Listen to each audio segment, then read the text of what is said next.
yabba dabba do time, a dabba do time. We'll have a gay old time. Watch me trick Fred out of his pebbles. Santa! Merry Christmas! Got some fruity pebbles for old Saint Nick? Sure. Ho, ho, ho! I've been a good boy. Santa!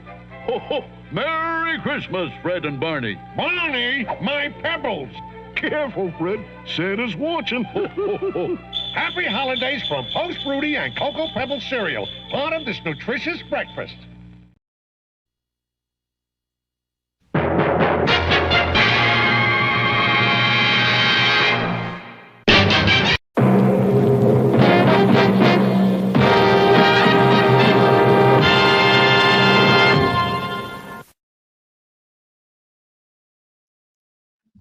Hey, you're late again. What's wrong with you? How come you can't follow the schedule? You said the show was going to start at 7 o'clock Eastern Time, 4 o'clock Pacific Time, and you're late. Why? I'm sorry, Al. I had to get some last-minute Christmas shopping done. Well, you don't know what time it is, but I'm going to ask anyway. What time is it? It's pop time! Yeah!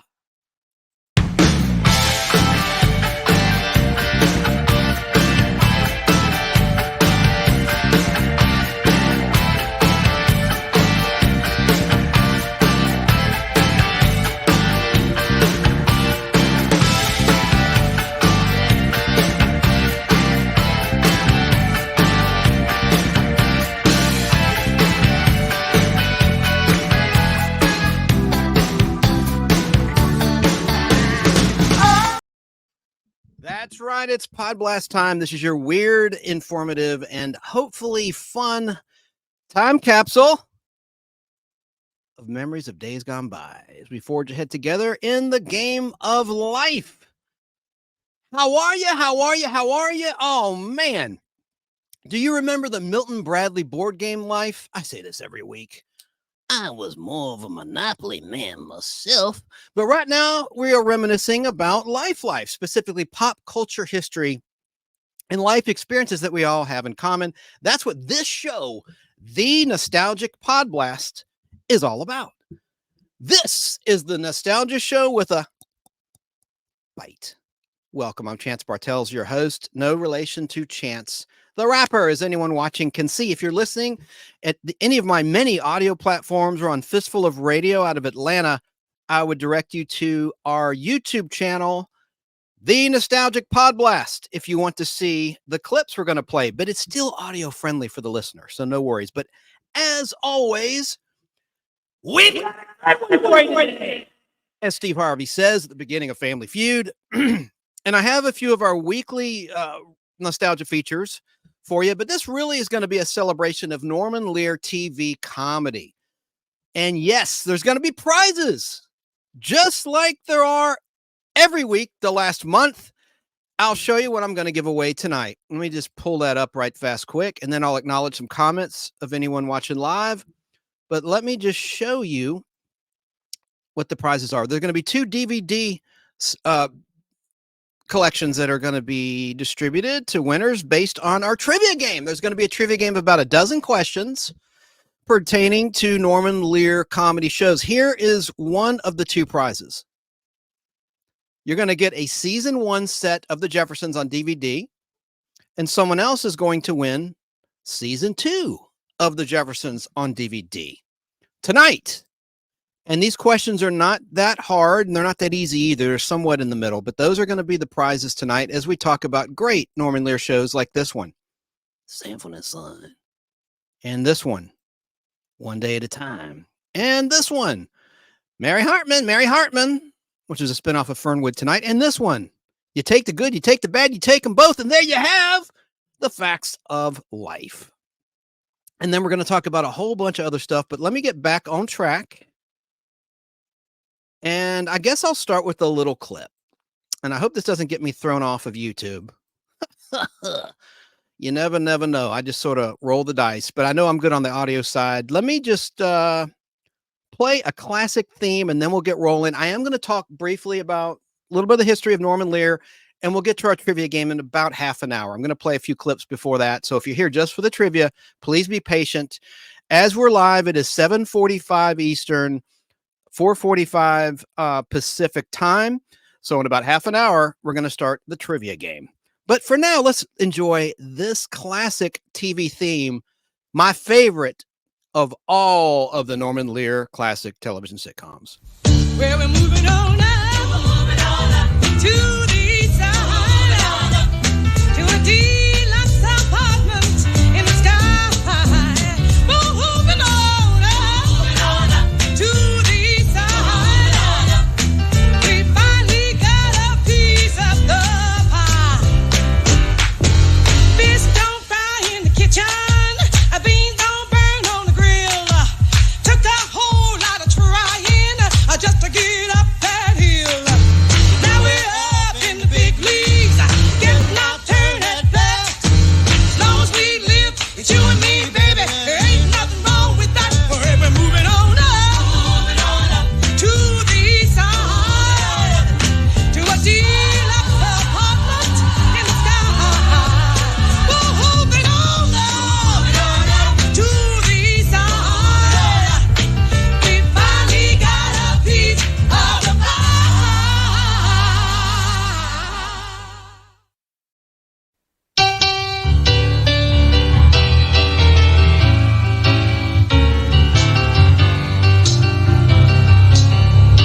Yes, we're moving on up to the side, to a deluxe apartment in the sky. Oh yeah, yeah, we're moving on up to the side. Yeah, we finally got a piece of the pie. Moving on up there.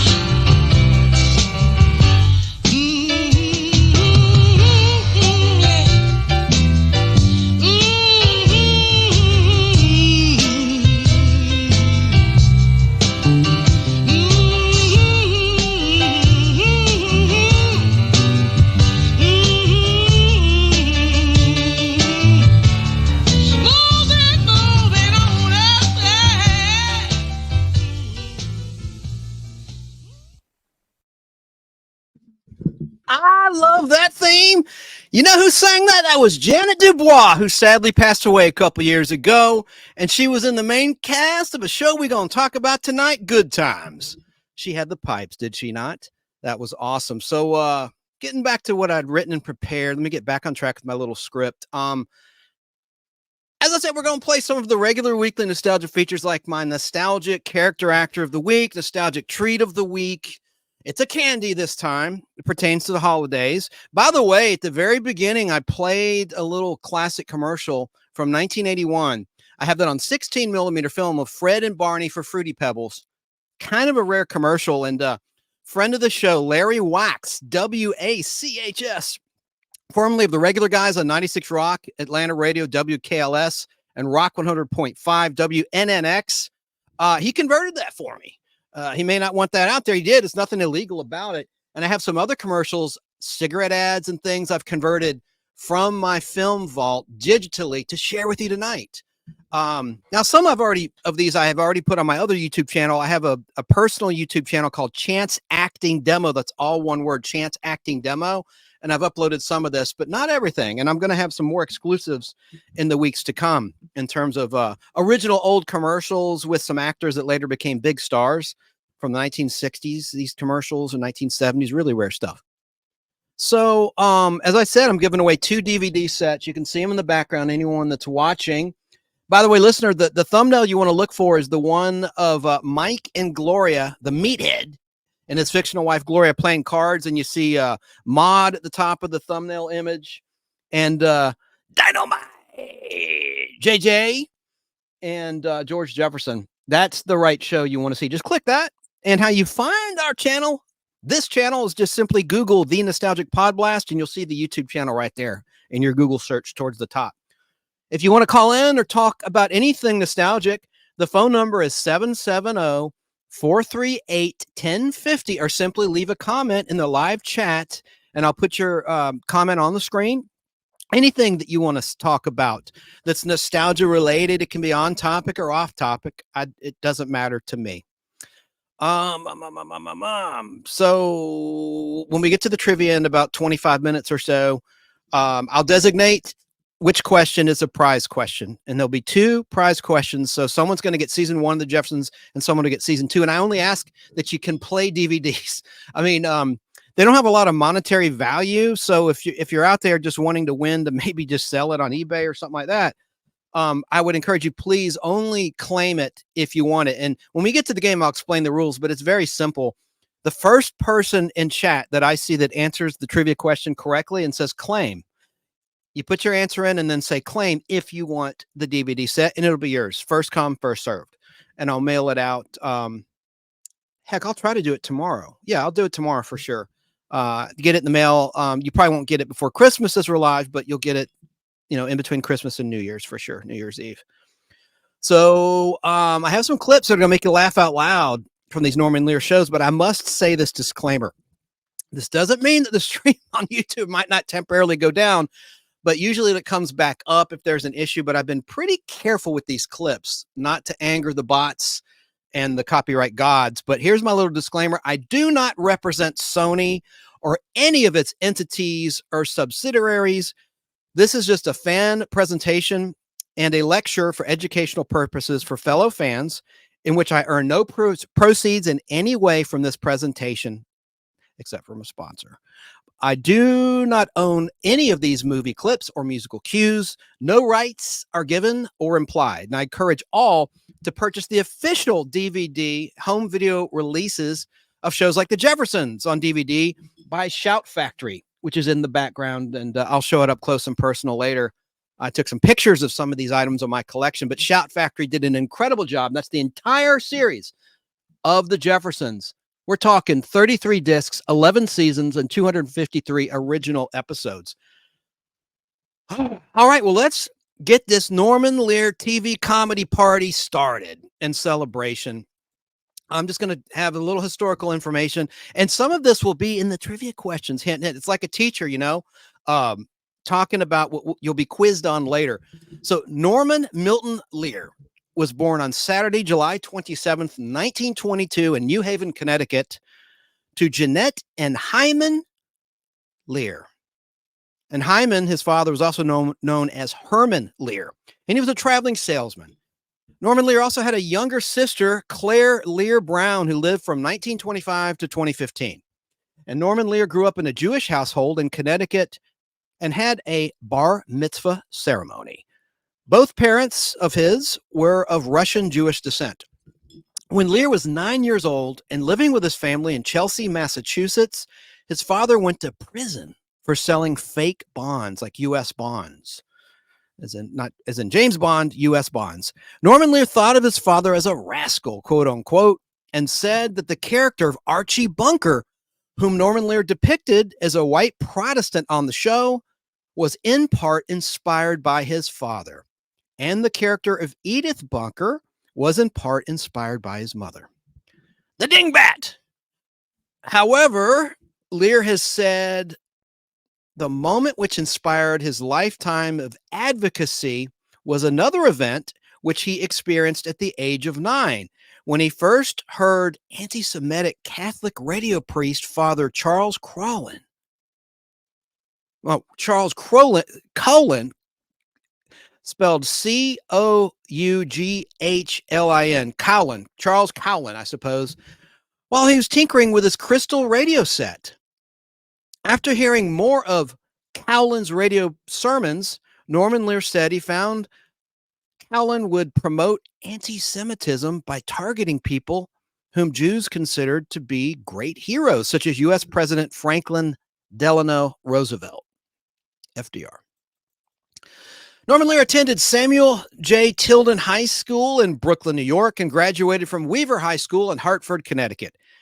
Now, he was a hero. He fought for the USA, Norman Lear did. In 1940, he also attended Emerson College in Boston, but dropped out by 1942 to join the United States Army Air Force. Lear enlisted in the U.S. Air Force in September of 1942, after the Japanese bombed Pearl Harbor on that day of infamy, December 7th, 1941. He served in the Mediterranean theater as a radio operator and gunner on a Boeing B-17 Flying Fortress bomber with the 772nd Bomb Squadron, 463rd Bomb Group of the 15th Air Force. 15th Air Force. In a 2014 interview, Norman Lear talked about bombing Germany. He flew 52 combat missions and received the Air Medal with 4 oak leaf clusters. Norman Lear was discharged from the Army Air Forces in 1945. His World War II crew members are featured in the book Crew by Daniel P. Carroll. After World War II, Norman Lear had a career in public relations, and the career choice was inspired by his Uncle Jack. Quote, "My dad had a brother named Jack who flipped me a quarter every time he saw me. He was a press agent, so I wanted to be a press agent. That's the only role model I had. So all I wanted was to grow up to be a guy who could flip a quarter to a nephew," unquote. Norman Lear decided to move to California and restart his career in publicity, driving with his toddler daughter across the country. His first night in Los Angeles, Norman Lear stumbled upon a production of George Bernard Shaw's Major Barbara at the 90-seat theater in the Round Circle Theater off of Sunset Boulevard. One of the actors in the play was Sidney Chaplin, the son of actors Charlie Chaplin and Lita Grey. Charlie Chaplin, Alan Mowbray, and Dame Gladys Cooper sat in front of Norman Lear, and after the show was over, Charlie Chaplin performed. Now, Norman Lear had a first cousin in Los Angeles named Elaine, who was married to an aspiring comedy writer named Ed Simmons. Simmons and Norman Lear teamed up to sell home furnishings door to door for a company called the Gans Brothers, and later sold family photos door to door.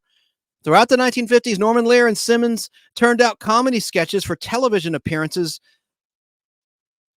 of Martin and Lewis, Rowan and Martin, as in Dan Rowan and Dick Martin on Laugh-In, and many others. And they frequently wrote for Martin and Lewis when they appeared on the Colgate Comedy Hour. And a 1953 article from Billboard magazine stated that Norman Lear and Simmons were guaranteed a record-breaking $52,000, which is equivalent to $570,000 in 2022, each, to write for 5 additional Martin and Lewis, as in Dean Martin and Jerry Lewis, Martin and Lewis appearances on the Colgate Comedy Hour that year. In a 2015 interview with Variety, Norman Lear said that Jerry Lewis had hired him and Simmons as writers for Martin and Lewis 3 weeks before the comedy duo made their first appearance on the Colgate Comedy Hour in 1950.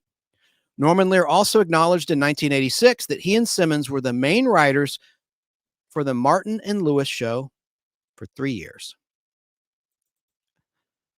Bear with me, folks. Almost done with this biography, but I think, since Norman Lear passed away at the end of 2023, at the age of 101, and he made such an important mark in pop culture history, I think he deserves a little recognition. He was a hero at fighting during World War II, so he was part of the greatest generation, and I really admire and respect that aspect of his life. In 1954, Norman Lear was enlisted as a writer and asked to salvage the new CBS sitcom starring Celeste Holm titled Honestly, Celeste, but the program was canceled after 8 episodes. During this time, he became the producer of NBC's short-lived sitcom, The Martha Raye Show, which only lasted 26 episodes. After Nat Hiken left as the series director.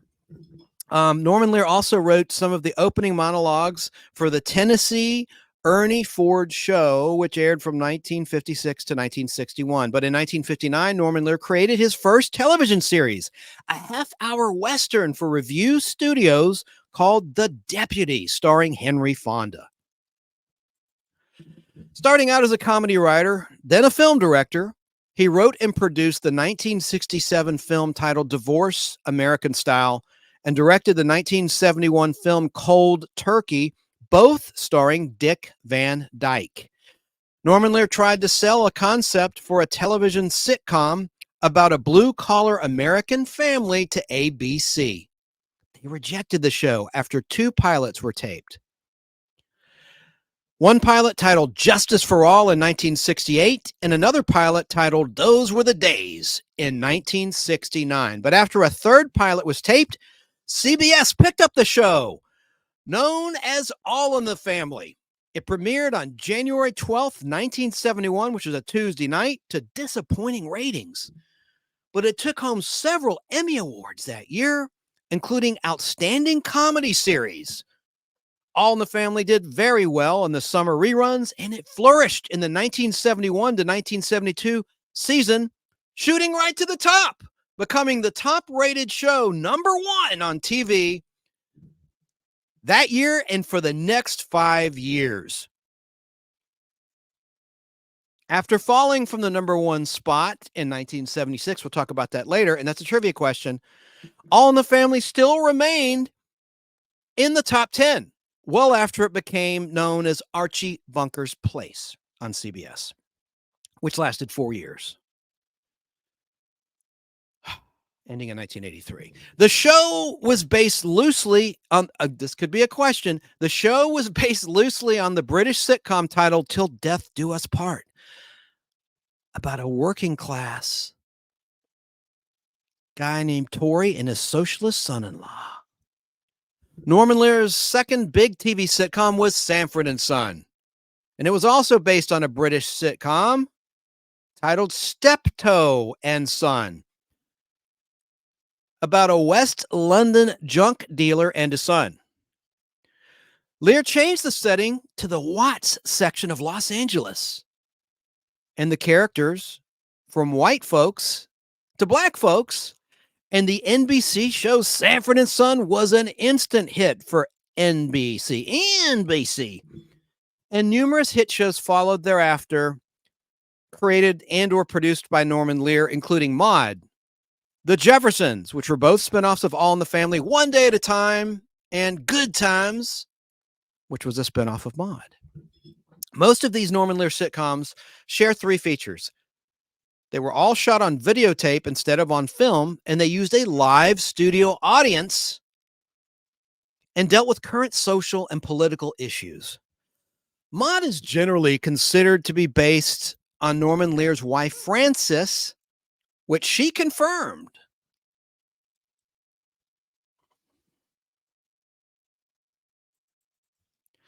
Lear's longtime producing partner was Bud Yorkin, who also produced All in the Family, Sanford and Son, What's Happening? I love that show, What's Happening, with Raj and Rerun and Dwayne and Little D.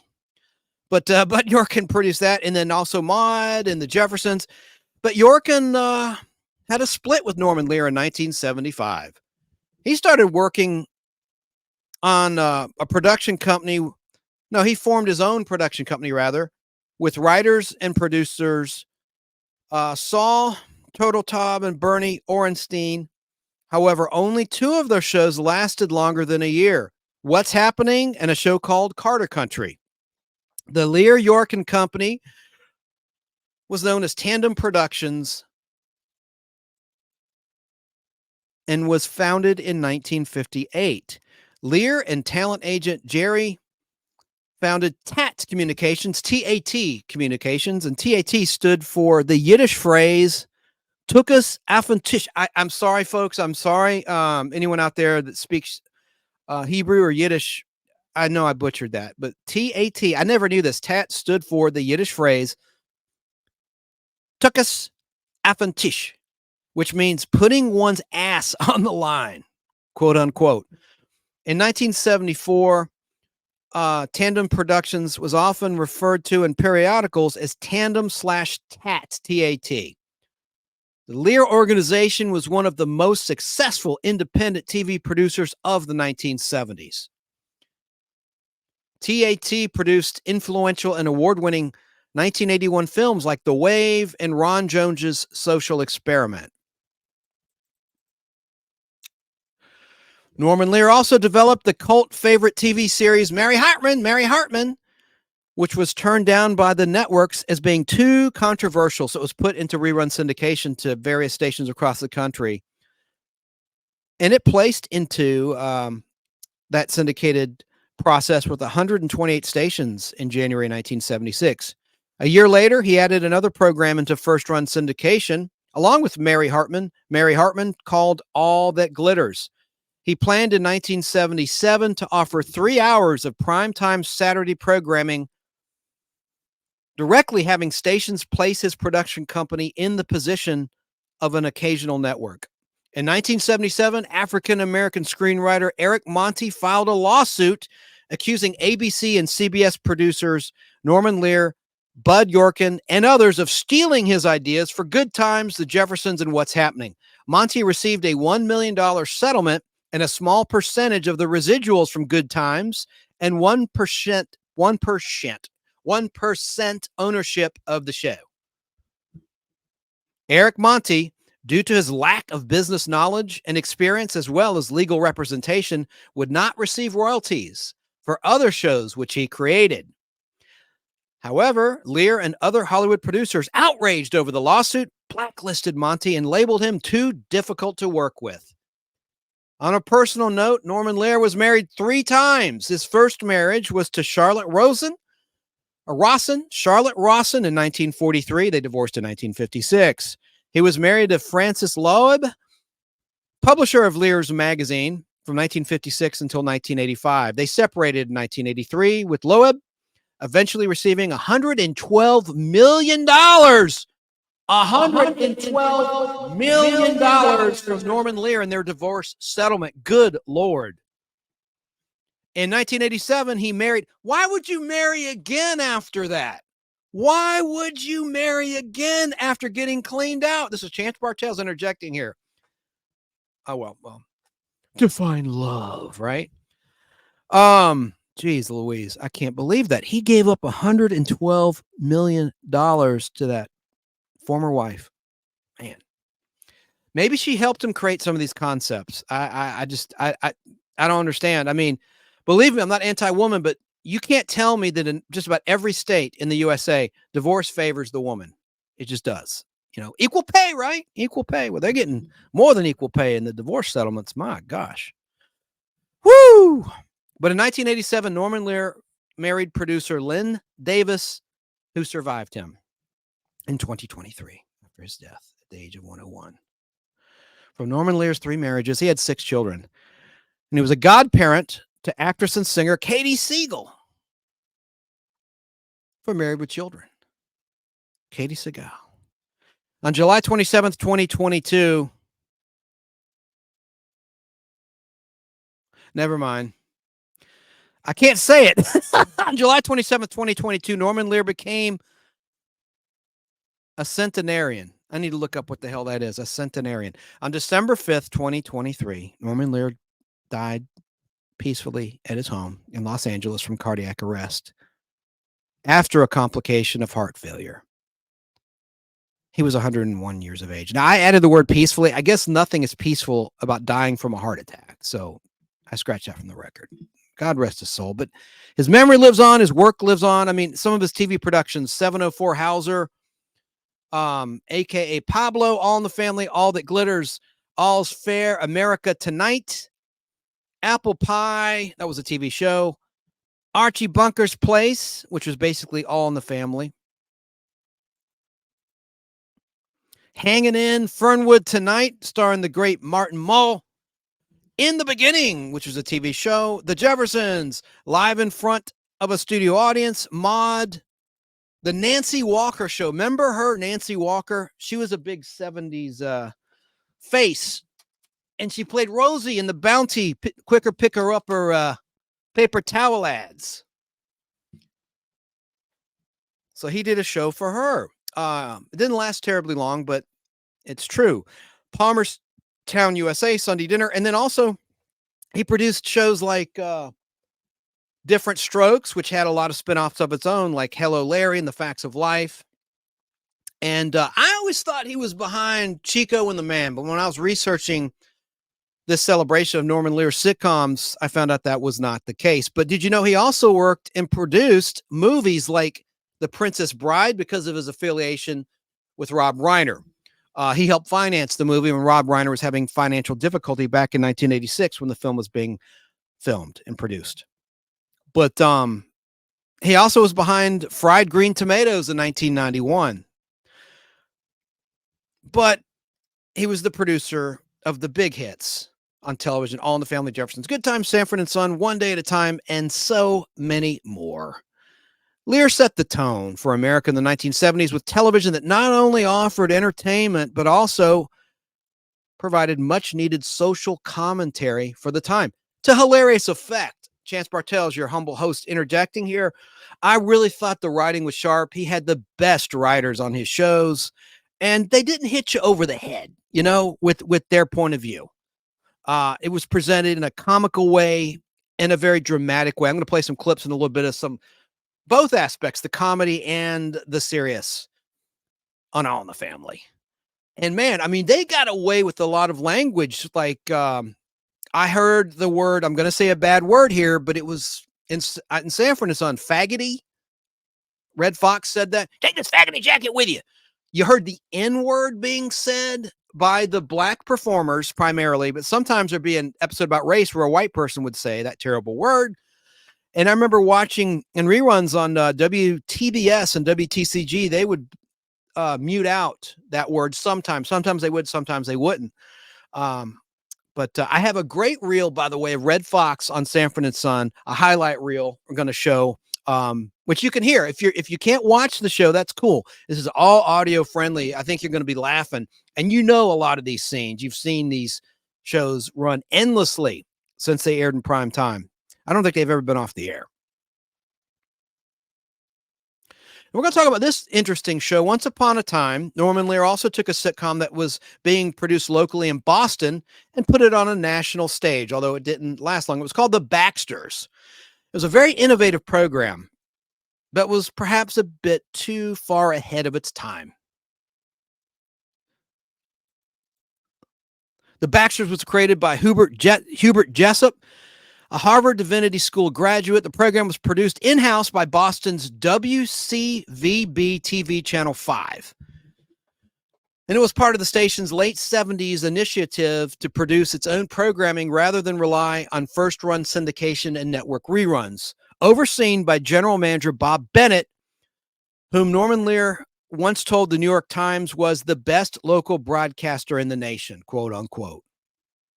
I'll save this information about the Baxters when I get to it. I'll just play the opening credits later on down the line after we talk about the more familiar shows and show a little introduction by Norman Lear himself talking about the Baxters.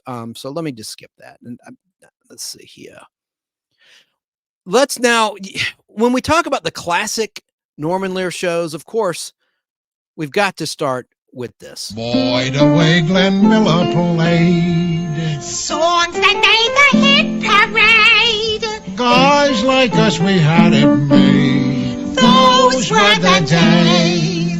And you knew where you were then. Girls were girls and men were men. Mister, we could use a man like Herbert Hoover again. Didn't need no welfare states. Everybody pulled his weight. Gee, our old LaSalle ran great. Those were the days.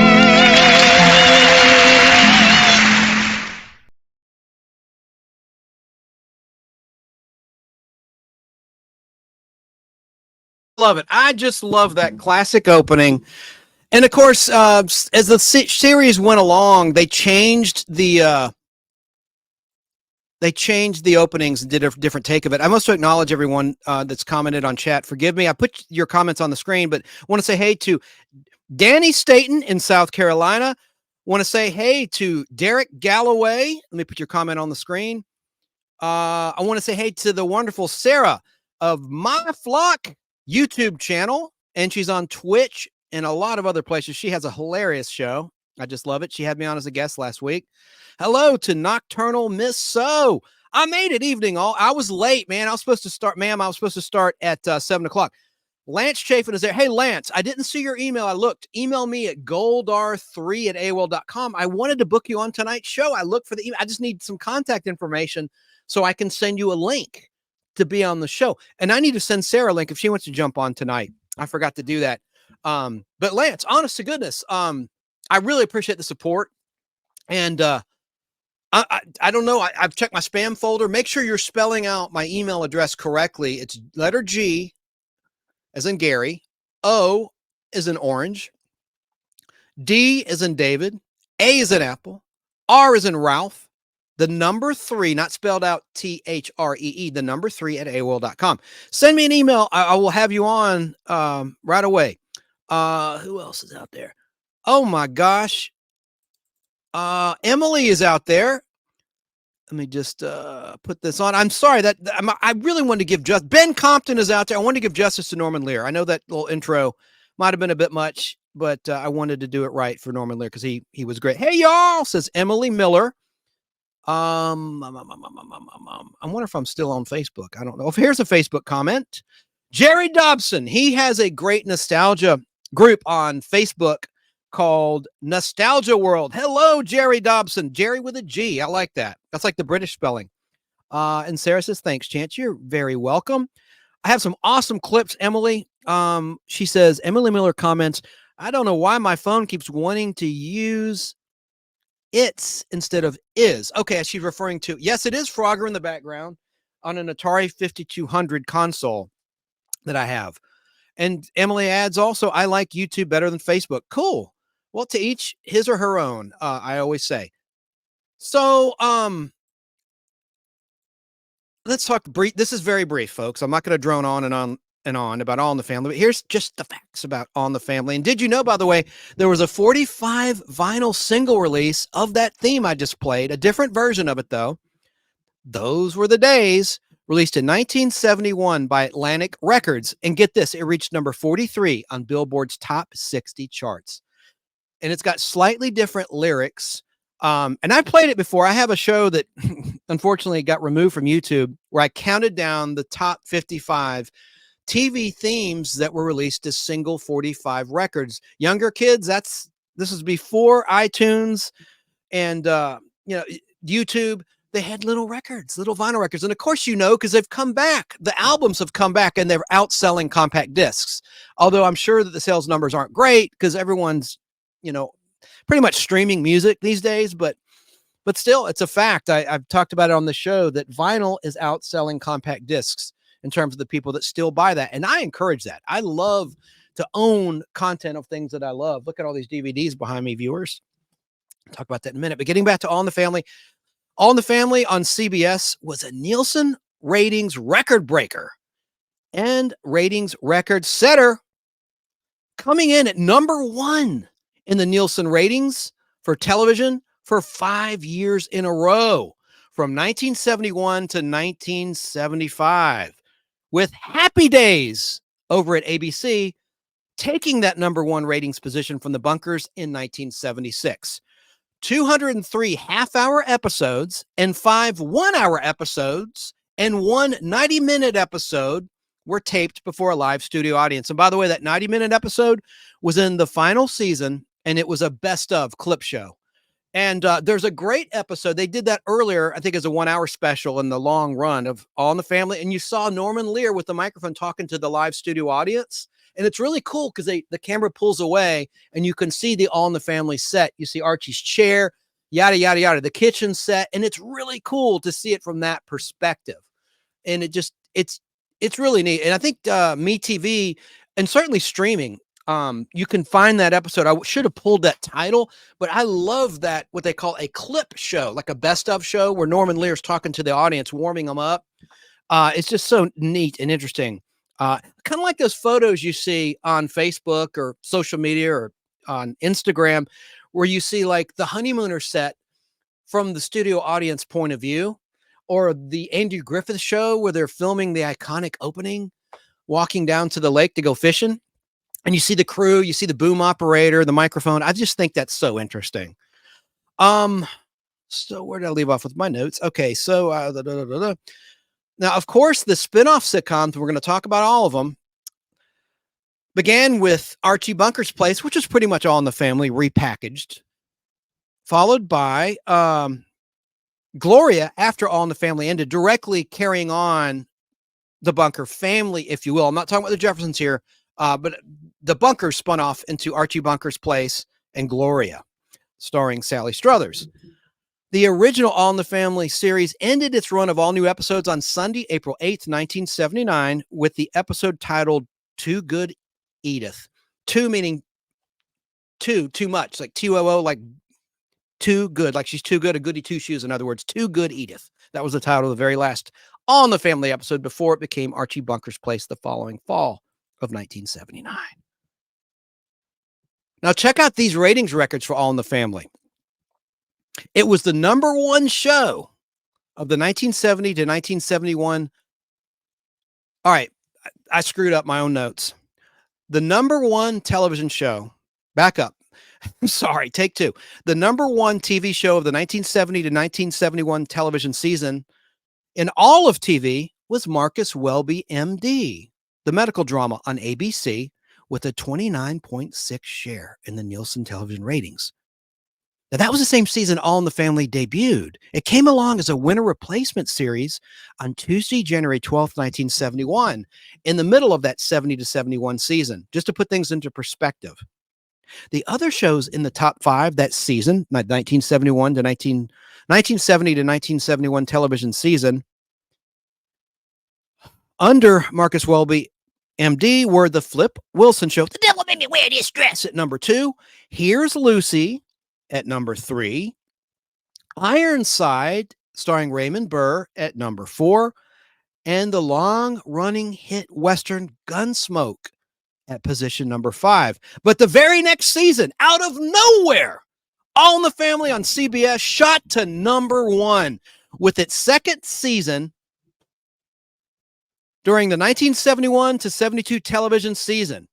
The very next year, it only been on the air half a year. What happened was in the summer reruns, people discovered this controversial, crazy show that said so many things that were said privately, not on television, were finally being said thanks to Norman Lear. And it made you think. It was a show that really made you think. And unfortunately, Fred Silverman at CBS, he took out a lot of shows that were considered old hat by that point in time, even though they weren't doing terribly bad in the ratings, like the Beverly Hillbillies, a lot of the rural sitcoms, Hogan's Heroes, My Three Sons, all these shows. There was a huge, they call it the rural purge, but really shows like My Three Sons and Hogan's Heroes got lumped in to that. Those were all CBS shows that got canned when All in the Family started a new trend. And then came the spinoffs like Maude. But as I mentioned a moment ago, All in the Family, after it shot to number 1 during its second season, it would hold on to its number 1 ratings position for 5 consecutive years until 1976, when another sitcom I mentioned earlier, it might be a trivia question coming up for the prizes I'm giving away, the DVD sets of the Jeffersons season 1 and 2. Those are the prizes tonight. We're going to start trivia in just a little bit. I'll just tell you what it was. The show on ABC, and I know I've already said this earlier, but in case you tuned in late, that knocked All in the Family off its number 1 perch was Happy Days. Ironically, when Happy Days went to being taped and filmed, actually not on tape, it was filmed for a live studio audience. The first 2 seasons of Happy Days, where it had the Rock Around the Clock, Bill Haley and his Comets theme, those were filmed, but not before a live studio audience. They used a laugh track. But then I think it was because of the success of all the Norman Lear shows in front of a live audience, the Happy Days production company, starting with season 3, the 75 to 76 season, started implementing a live audience. And they changed the theme to what was basically the end credits theme, the Monday, Sunday, Monday, Happy Days. Okay, now I guess I'll play some clips and then we're going to get to the trivia game. I just have like a paragraph or two I wrote about the Jeffersons to talk about, but I have so many clips from the Jeffersons to share. Let's get a clip in. I'm running my damn mouth too much and I need to put some comments on the screen. Let me see. Let's watch a scene from All in the Family between Maude, the first spinoff. Who was Maude? Maude was related to Edith. And Maude hated Archie. She was very progressive. And Archie is very regressive.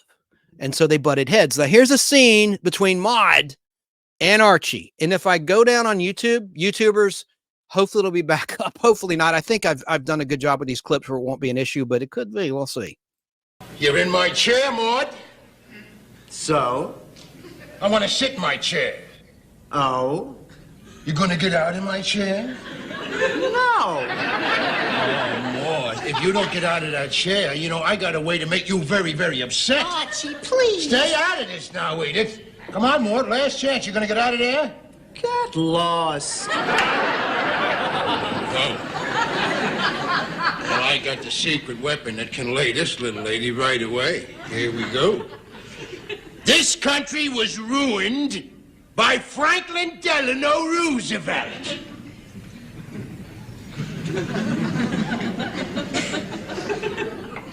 You're fat. Sticks and stones may break my bones, but Franklin Delano Roosevelt. Archie, you promised never to say that name again in front of Maud. Franklin Delano Roosevelt. Nothing. His whole family was for Roosevelt. That was for 2 times, but that was it. We didn't know the guy was going to hang on to the job like a pope.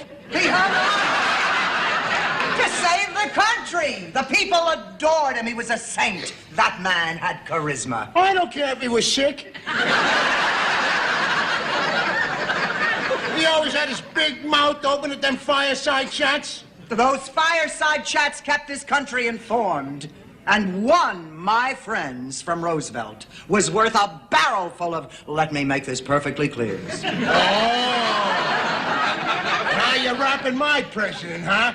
Well, let me tell you one thing about Richard E. Nixon. He knows how to keep his wife at home. Roosevelt could never do that with Eleanor. She was always out on the loose, running around with the colors, telling them they was getting the short end of the stick. She was the one that discovered the colors in this country. We never knew they was there. And we've been having nothing but trouble with them ever since. It was a question of civil rights or civil war. We got civil war, Maud. We got rioting in the streets. Because of poverty and unemployment. No, because of Franklin Delano Roosevelt, the first creeping socialist. He brought the country back from the Depression. And dumped us right to the middle of World War II. Which he won as our commander-in-chief. No, that's a lie. General MacArthur won that war. And Roosevelt fired him first. That was Truman. Under secret sealed orders from FDR. Come on. That's a fact, Maud. Just like that other fact. That he sold us out to Joe Stalin at Gibraltar. They met at Yalta. He sold us out there, too. He handed all of Europe over to the Ruskies on a silver platter. I don't want to argue with you no more, Maud. And I got my chair back.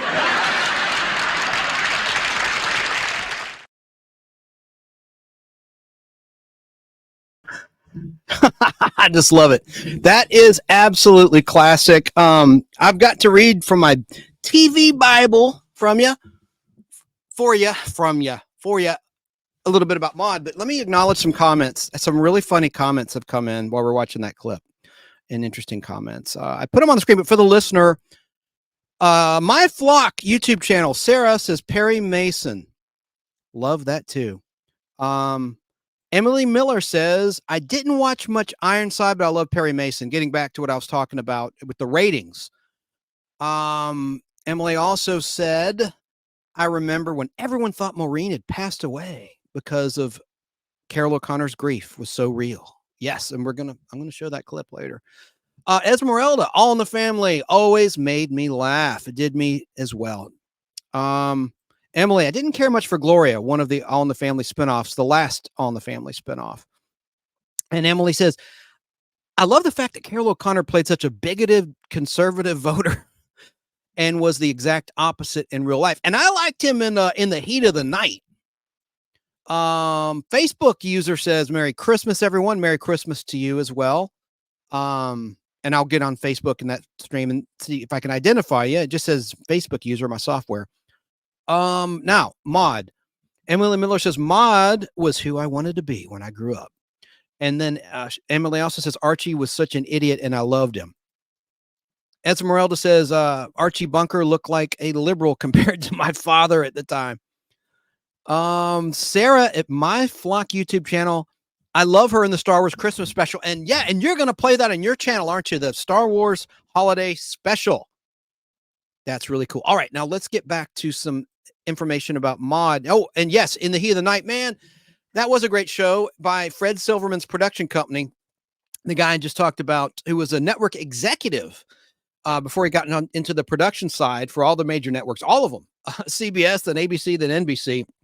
He's the one that wiped out a lot of shows in the wake of All in the Family's overnight success. So I have some other clips to play, but I just want to talk about Maude a little bit and read from my TV Bible.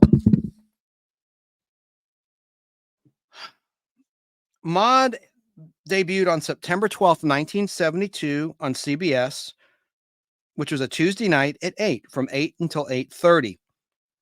And, of course, it starred Beatrice Arthur, known as B. Arthur, as Maude Findlay. And Bill Macy, you don't hear much about him. He was awesome as her husband, Walter. And, again, I talk about this channel all the time. I know, Sarah, you don't get this channel, unfortunately. It's called Buzzer. It's a classic game show network. And they play a show called Tattletales. And Bill Macy would be on all the time with his fiance, who later became his wife, because they appeared on the show before they were married and after. And it's just a funny show. I don't want to digress too much talking about it. Bert Convy hosted it, where three couples would try to answer questions and match. The object was to match. There would be a general question from the host, Bert Convy, and they had to match with their responses. And they're winning money for the audience members. And it was really it's more like a talk show than a game show. And I love the Buzzer Network. I can't get enough of it. But getting back to Maude, Adrienne Barbeau was in the cast of Maude as Carol. Oh my gosh, what a figure, huh? And what a great actress. Really, let's just talk about her talent. I'm not trying to be sexist here, but you can't help but notice, right? I mean, the one was stacked. She just was. And is. Conrad Bain was in the cast. Now, most people know him as Mr. Drummond in Different Strokes, but he was in that show.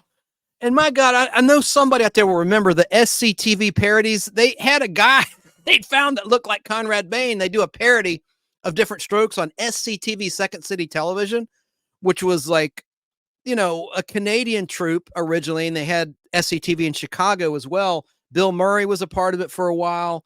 Man, Andrea Martin, Catherine O'Hara, Eugene Levy, Rick Moranis. I'm totally digressing. And I've got to go find, I have the record album of Bob and Doug McKenzie, a great Christmas song. I should have pulled that. I have a Christmas music video of the week. I'm going to show in a little bit tonight. But I'm going to have to pull that up while we're live on the 12 Beers of Christmas or whatever. I have it on vinyl. I can't remember the actual title. But getting back to Maude, I'm all over the place. I got to get back on track. John Amos was in the cast for a while, and so was Esther Roll.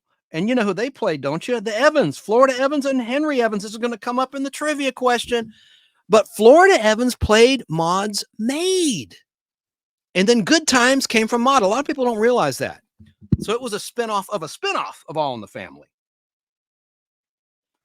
Let me just read really quickly from here. Maude was the first spinoff from producer Norman Lear's enormously successful comedy All in the Family. Edith Bunker's cousin Maude was an upper middle class liberal and extremely outspoken, a perfect counterpart to Archie Bunker's blustering, hard hat bigotry. The character became so popular that in the fall of 1972, Maude was given a series of her own. And it soon became almost as big a hit as All in the Family itself. Maud lived in suburban Tuckahoe, New York, with her fourth husband, Walter, owner of Finley's Friendly Appliances. Living with them was Carol, Maud's divorced 27-year-old daughter, and Carol's 9-year-old son, Philip. Even though much of the comedy centered on Maud's determination to represent the independent, even dominant woman, she herself always had a female servant in the house. In fact, during the course of the series, she ran through 3 of them, 3 servants. Maud's first maid was Florida, a bright, witty black woman who left in early 1974 to star in her own program, Good Times. Her husband, Henry, was renamed James in Good Times, even though the same actor played the role. Florida was succeeded by cynical, hard-drinking Englishwoman, Miss Naugatuck. Mrs. Naugatuck was never as popular with viewers as Florida was. And after marrying Bert Beasley in November 1976, she left the show entirely, ostensibly to return to the British Isles. Her replacement was Victoria Butterfield, who joined the Finley household in the fall of 1977. The Finleys' next-door neighbor and Walter's best friend was Dr. Arthur Harmon. When the series began, Arthur was a widower, but he eventually began dating Maud's best friend, Vivian, who had just been divorced. And in February 1974, they were married. Everyone on this show seemed to be either married or getting married, except for Maud's daughter, Carol. She came close with her boyfriend, Chris, in 1974, but that didn't work out, and he soon disappeared from the cast. Although this was a comedy show, the subject matter often was on the serious side. During the run, Maud became involved in politics, had a facelift, had an abortion, which drew a heavy viewer protests in the mail, and went through menopause. Walter went through a severe bout with alcoholism, saw his store go bankrupt, and had a nervous breakdown. Maud could be very funny, but in its efforts to be realistic, it could also be controversial and sometimes depressing. Yet, for several seasons, viewers made it one of the top programs on television. And finally, in 1977 to 1978, that television season, the audience began to decline, and some of the major cast changes were planned for the next season. The Harmons and Carol were to move out of town, and Walter was to retire from the appliance business. Maud would begin a career in politics with a new supporting cast, but in early 1978, B. Arthur announced that she was leaving the series.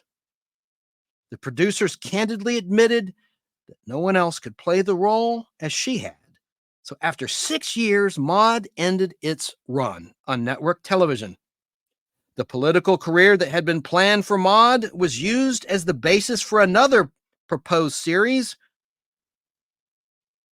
one that had a very rocky history, called Hanging In.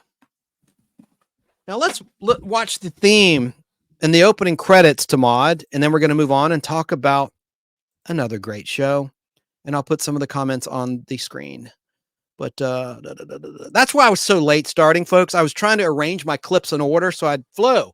I'm trying to get used to this StreamYard software, and I think I'm starting to really get the hang of it.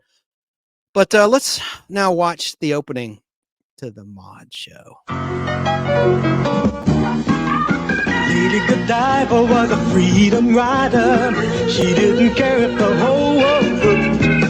Joan of Arc with the Lord to guide her. She was a sister who really cooked. Isadora was the first bra burner. Ain't you glad she showed up? Oh, yeah. And when the country was falling apart, Betsy Ross got it all sewed up. And then there's Maud. And then there's Maud. And then there's Maud. And then there's Maud. And then there's Maud. And then there's Maud. That uncompromising, enterprising, anything but tranquilizing. Right on, Maud.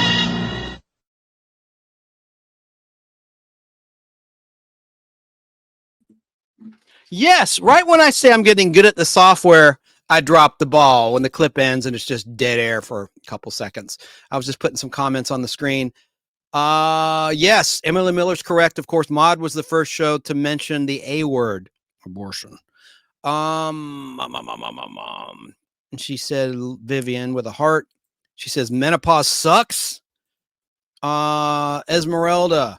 So Maude was like a regular woman from the 1970s. And then Emily Miller says, at least Bea and Rue got to work together again on Golden Girls. Absolutely. I meant to mention that. Thank you for saying that. Yes, starting in 1985 on NBC with the great Betty White and Estelle Getty.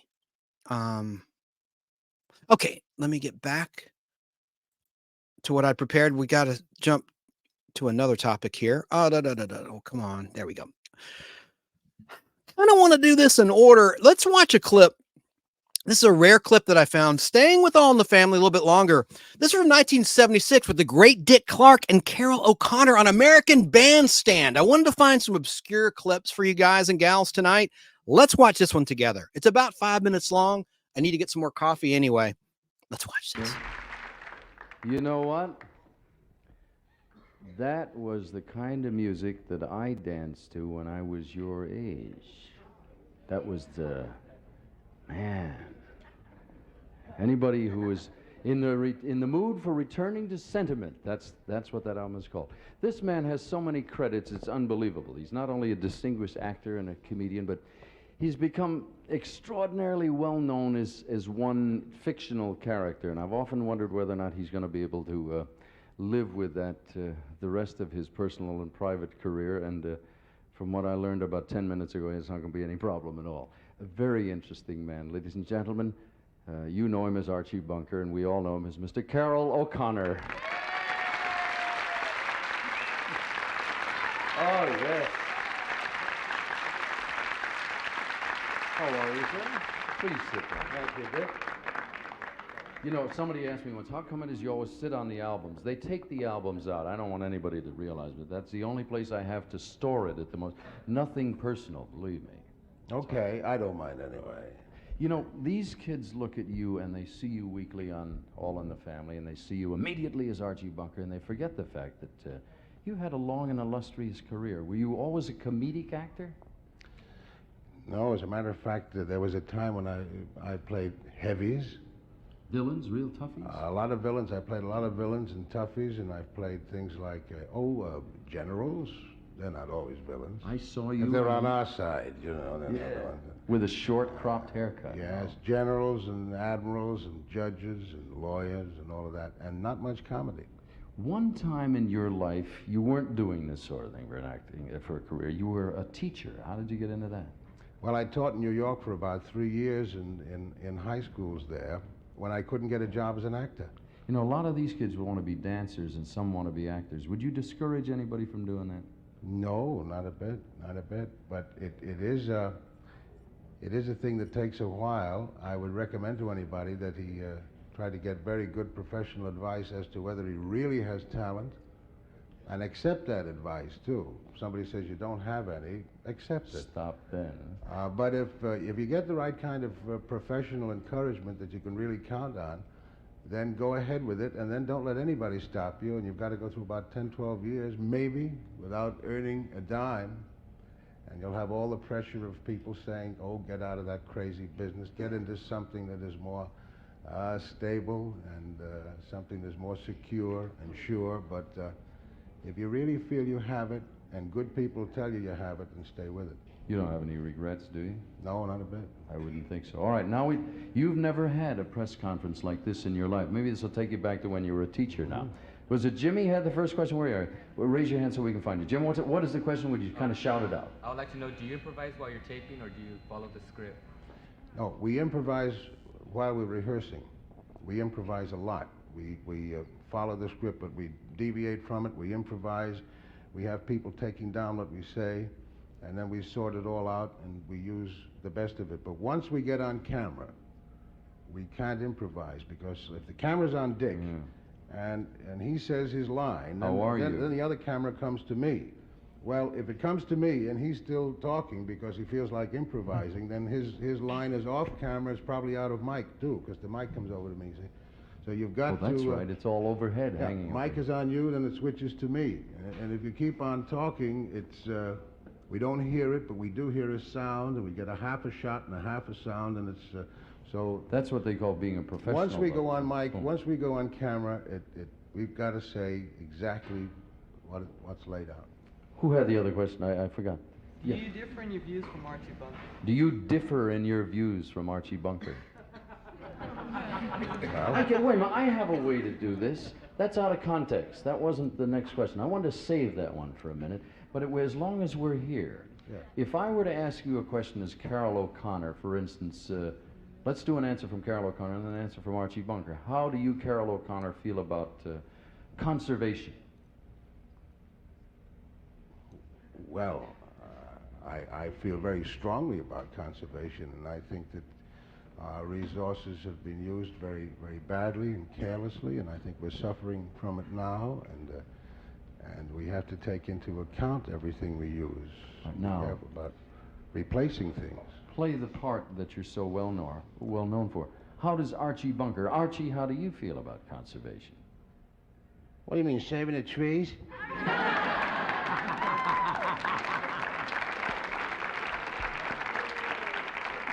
And what are you gonna save the trees? You gotta have houses, don't you? Huh? We gotta have houses. The city people, the country people gotta have their outhouses. You gotta make them out of wood. What are you gonna do? Save the trees? And nobody have no outhouses to go. What would happen in there, huh? All right. Who had the other one over here? Yes, ma'am.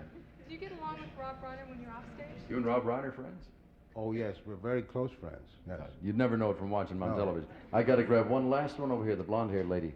Did the kids in school make fun of you with the name like Carol? When you were a kid, did they make fun of the first name Carol? They sure did. All the time. If they were my size, I could stop it. If they were bigger, I had to live with it. I think that's an awesome clip there. Let's see what else I have for you now. I do want to play some more of All in the Family. I'm going to read from my TV Bible again. I read about Maude. I want to read about All in the Family. It kind of gives away some of the trivia questions, though. I'm sitting here live debating whether I should read this now or later and just play another clip. But that was a long clip, so I don't want to really go right into another one just so soon. Let me just look here. I've been so busy with the holidays. I mean, I've been running around like crazy this week. I didn't have time to prepare like I normally would. I'd have this in front of me. So I'm literally reading from my TV Bible here. But as I said, All in the Family began January 12th, 1971. And really All in the Family, reading from the book now. And the authors, by the way, are Tim Brooks and Earl Marsh. And I'm reading from the complete directory to primetime network television shows, TV shows, actually abbreviates television to TV shows. And this is the 1988 edition. I've had this for years. I study it. I need to get an updated version. That's for sure. But All in the Family, reading from the book, changed the course of television comedy. It brought a sense of harsh reality to a TV world, which previously had been populated largely by homogenized, inoffensive characters and stories that seemed to have been laundered before they even got on the air. Its chief character, Archie Bunker, was anything but bland. A typical working-class Joe, he was uneducated, prejudiced, and blatantly outspoken. He was constantly lambasting virtually every minority group in existence. His views on blacks, or as he often called them, I shouldn't read this, jungle blanks or spades. He called the Puerto Ricans. I'm not going to read this because I just don't want to read. I mean, I'm a chicken. I'm being a chicken. He had names for the Chinese. I'm not going to say it. You can imagine what it is. And any other racial or religious group, not his own, were clear and consistent. His slams on minorities. Archie believed in every negative racial and ethnic stereotype he had ever heard. Unfortunately, he could never get away from the people he despised. Archie was a dock foreman for the Prendergast Tool and Die Company, and he had to work with a racially mixed group of people. Next door to a small house at 704 Hauser Street in the Corona section of Queens, New York, lived a black family, the Jeffersons. His daughter, Gloria, had married a Polak. I'm reading from the book. Had married a Pole. On top of it all, Archie, the bigoted arch conservative, even had to share his house with his egghead liberal son-in-law, Mike Stivic. Mike was studying for his degree in sociology, and so he was unemployed. Completing the Bunker household was Archie's slow-witted but honest and unprejudiced wife, Edith.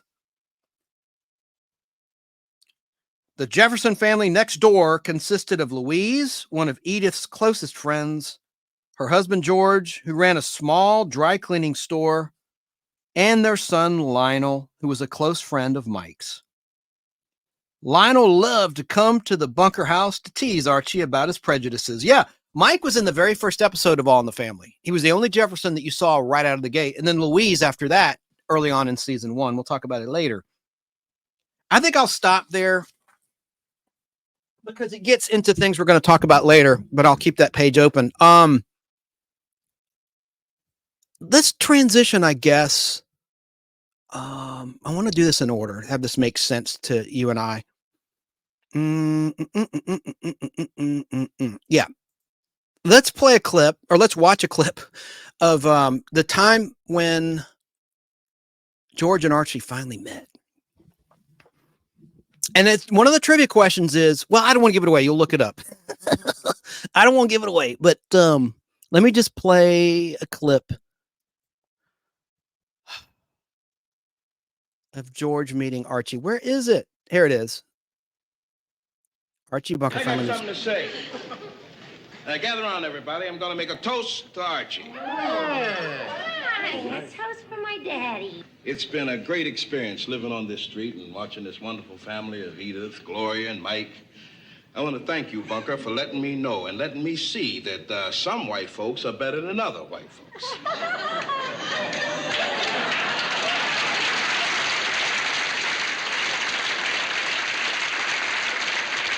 Well, I wish the whole world could learn that. Archie, why don't you toast Henry now? All right, I will. Ain't nobody making no toast to my brother but me. Who the hell is that? That's Bob. Oh, let me get that. Get away from the door, meathead. Get over there. Get over there. Archie, let Eat it. Back. I'll handle this. Hey, Jefferson, are you asking to come into my house? No, Bunker. I wouldn't come in there, not even if you got down on your hands and knees and sang Mammy. Hey, Jefferson, I don't blame you, kid brother, for leaving home. If I was your brother, I'd leave home, too. If you was my brother, I'd cut my throat. If I was your brother, I'd give you the knife. Oh, come on in, Bob. Save your breath, Lionel. I wouldn't come in there if he was the last white man on earth. Watch this. Ha-ha, you're in. No, I ain't. I'm out. If you're on my stoop, that's the same as being in my house. Stoops don't count. Stoops always count. Stoops never count. Don't turn your back on me. Oh, there you are. Now you're in for sure. So finally, the great Jefferson, who always reclined across my threshold, is into the house. All duded up with a flower in his lapel there. Or is that one of them things that's squinting your arm? No, it's weird. I wear a fresh one every day. Ah, you don't blow money on a fresh flower every day. No, I steal one every day from a blind flower girl. Oh, he's joking. George, they don't know you here. He's joking. Louise, I'll tell them when I'm joking. I was joking. Bunker, I'm just going to say what I have to say to my brother and get out. I'll gladly hold the door for you. Henry, when I was a kid, I was always asking Mom for a brother. You know how poor we was. So all we could afford was you. Oh, George!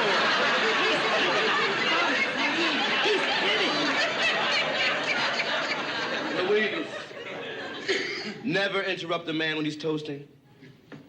Henry, all kidding aside, the trouble with being a brother is that sometimes you can't always say the things that you really feel. You know, like how good it is to have somebody around to rap to, somebody to kind of pick you up, you know, when you're so low that you have to reach up to touch bottom. Well, you know, I'm not much of a talker, but there's one thing that needs to be said. I love you, brother. Oh, man, you're always doing that, stealing everything that's mine. Say what? I was going to toast those very words to you myself. Black families don't feel love, huh, Arch? Why is it you can always remember everything except how to work? Wasn't that a nice toast? Yeah, it was all right. You better believe it was all right. I thought it was a nice toast. I'm just sorry it had to take place in a honky house.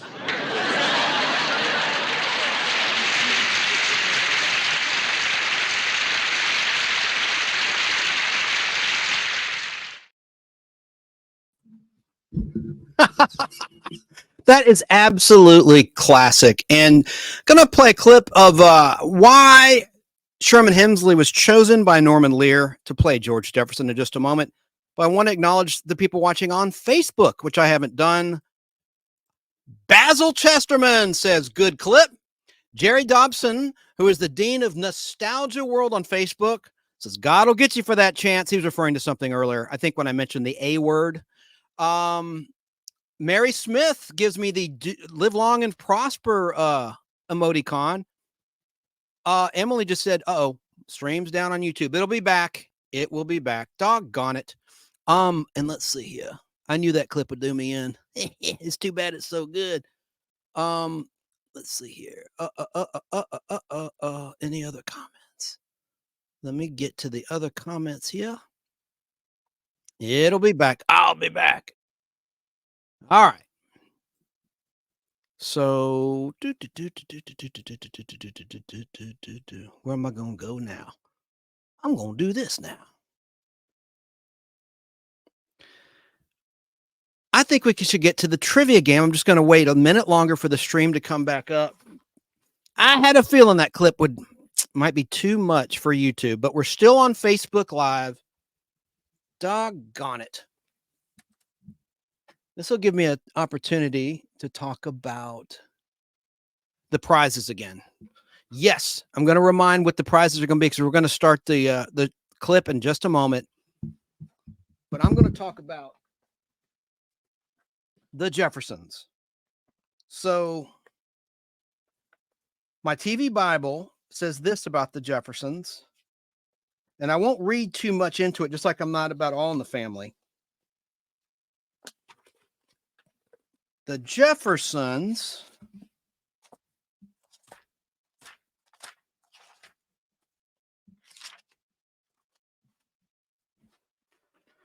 began in the middle of the 1974 to 1975 television season. So that would be 71. That would be during the fourth season of All in the Family.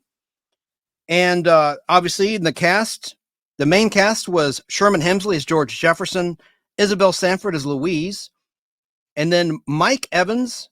We'll talk about him in just a moment. Mike Evans played Lionel in the beginning in the very first episode of All in the Family. And then you had Roxy Roker as Helen Willis on the Jeffersons. And you know her son is, most people know this, Lenny Kravitz, the rocker, the musician. That's Roxy Roker's son. And she was a real interracial, she was in an interracial marriage, married to a white man in real life. A white Jewish man, Roxy Roker was. Hence the name Lenny Kravitz.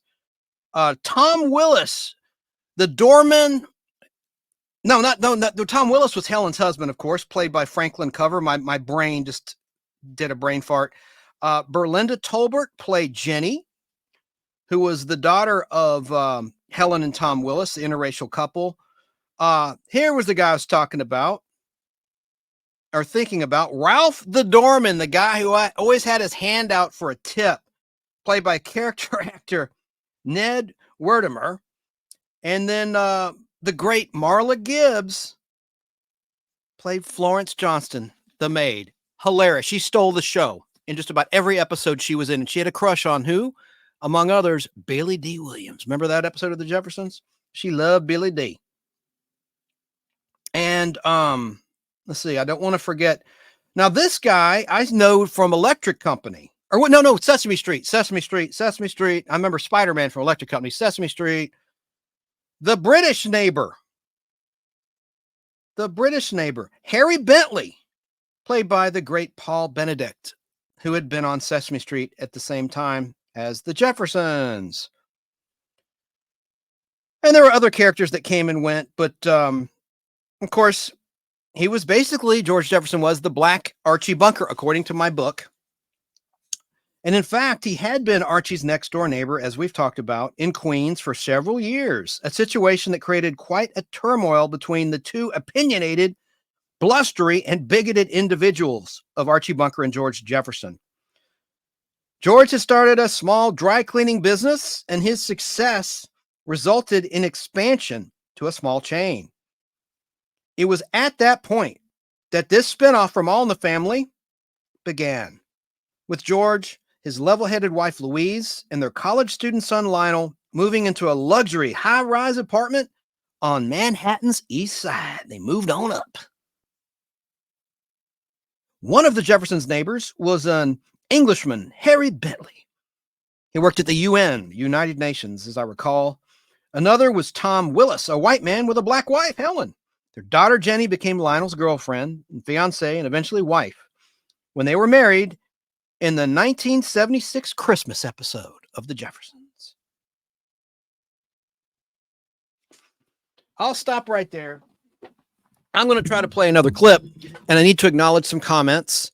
The YouTubers, all you missed, I went to Facebook to read comments of people watching live on Facebook. I know I'm back. I'm sure people were commenting on YouTube, and I appreciate you doing that. Emily Miller's back. She went to Facebook. Thank you, Emily, to let me know that the YouTube stream was down. Yes, I'm back. I am so sorry. You know, I thought this would be an okay clip, but I'm glad I made it in. Just between you and I, this show's being recorded. So what I do is after it's live, if anything goes down, comes back up, I try to upload it again on YouTube after the fact in its entirety. And sometimes it'll go up, or I'll have to do some minor editing. But anyway, so if it goes down, it'll come back up, as Sarah knows. And yes, Esmeralda, I am in Atlanta, the Atlanta, Georgia area. I'm in a suburb of Atlanta, Georgia, Vinings, which is technically Smyrna, Georgia, but I'm in Atlanta. Yes, I am. Oh, Jerry Dobson. Let me see. It was that Jerry made this comment on Facebook. I work with Marla Gibbs on more than one occasion at Turner. Nice person. Oh, that's probably Basil Chesterman, friend of the show and part-time fellow co-host of the Nostalgic Pod Blast. And let me go ahead and give him, I want to mention he has a really cool YouTube group about nostalgia. And so does Al Hardy, the other part-time host of the Nostalgic Pod Blast. I know Al Hardy's by heart. It's called Nostalgia Rewind. And Basil's is Basil's original nostalgic. Let me just find that real quick. I'm sorry. I'm not trying to derail from the topic, the main topic of Norman Lear and his shows, but I want to, let me get Basil a plug here. Hang on. I can't remember.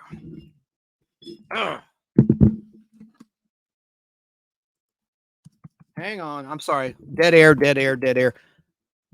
Basil, will you comment on what your group is? Because let me see here. What he's got a really funny. He has more comedy nostalgia in his group than I tend to do. He's got some really funny stuff and some cool videos. He pulls stuff from TikTok, which I don't do. I don't mess with TikTok, but he does, and he finds some really incredible stuff. And so does Al Hardy too. But and we just interviewed, or Sarah called in to a show we all did together. We reviewed Godzilla, the new Godzilla movie, and I'll talk about that later. Briefly, my opinion of the Godzilla -1 movie. But why the heck won't his group pull up? Basil's original. Gosh darn it. Well, anyway, it's taking too long to find it here. Let me find something. Where is that now?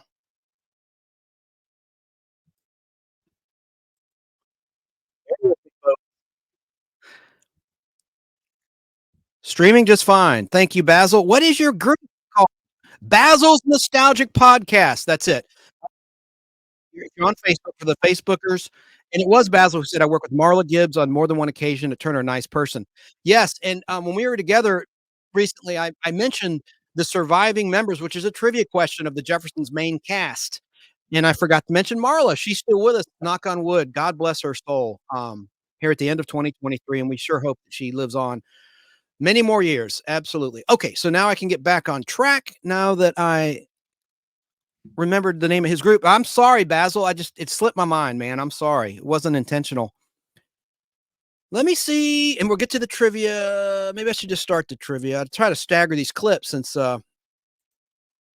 yes. Oh, there it is. Let me put it on the screen. Basil's Nostalgic Podcast for anyone on Facebook. Okay. I'm going to play another clip with George and Archie. I think I can get away with this one. It's like I'm committing a crime. No, I'm just trying to educate with my educational program. Let's watch another clip of fireworks between George and Archie right before he moved to the upper Manhattan East Side.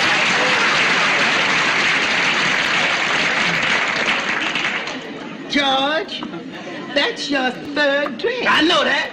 Oh, put it down. Mama, will you leave me alone, please? I said put it down. You've had enough. Look, Mama, I'm a big boy now. I don't need you to blow my nose for me. Now, will you leave me alone? George. Hey there, Jefferson. That ain't very nice, talking that way to your little mammy here.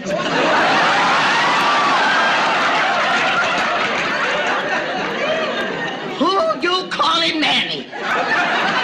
You. Well, don't you dare call me Mammy. I'm nobody's mammy. I'm his mother. Now, if you got anything to say to me, you call me Mrs. Jefferson. Oh, she's Mrs. Jefferson. Don't talk to me. That's done. And don't you try to make a big either. Mother Jefferson, what's wrong? No, I'm getting out of here. George, what's going on? He called Mama Mammy. I didn't think I was doing nothing wrong. I thought all colored people call their mothers mammy. Well, I did, Jefferson. That's what I always heard. Geez, Al Jolson called his mother mammy for years. See that, Louise? You see? That's what you get for inviting white.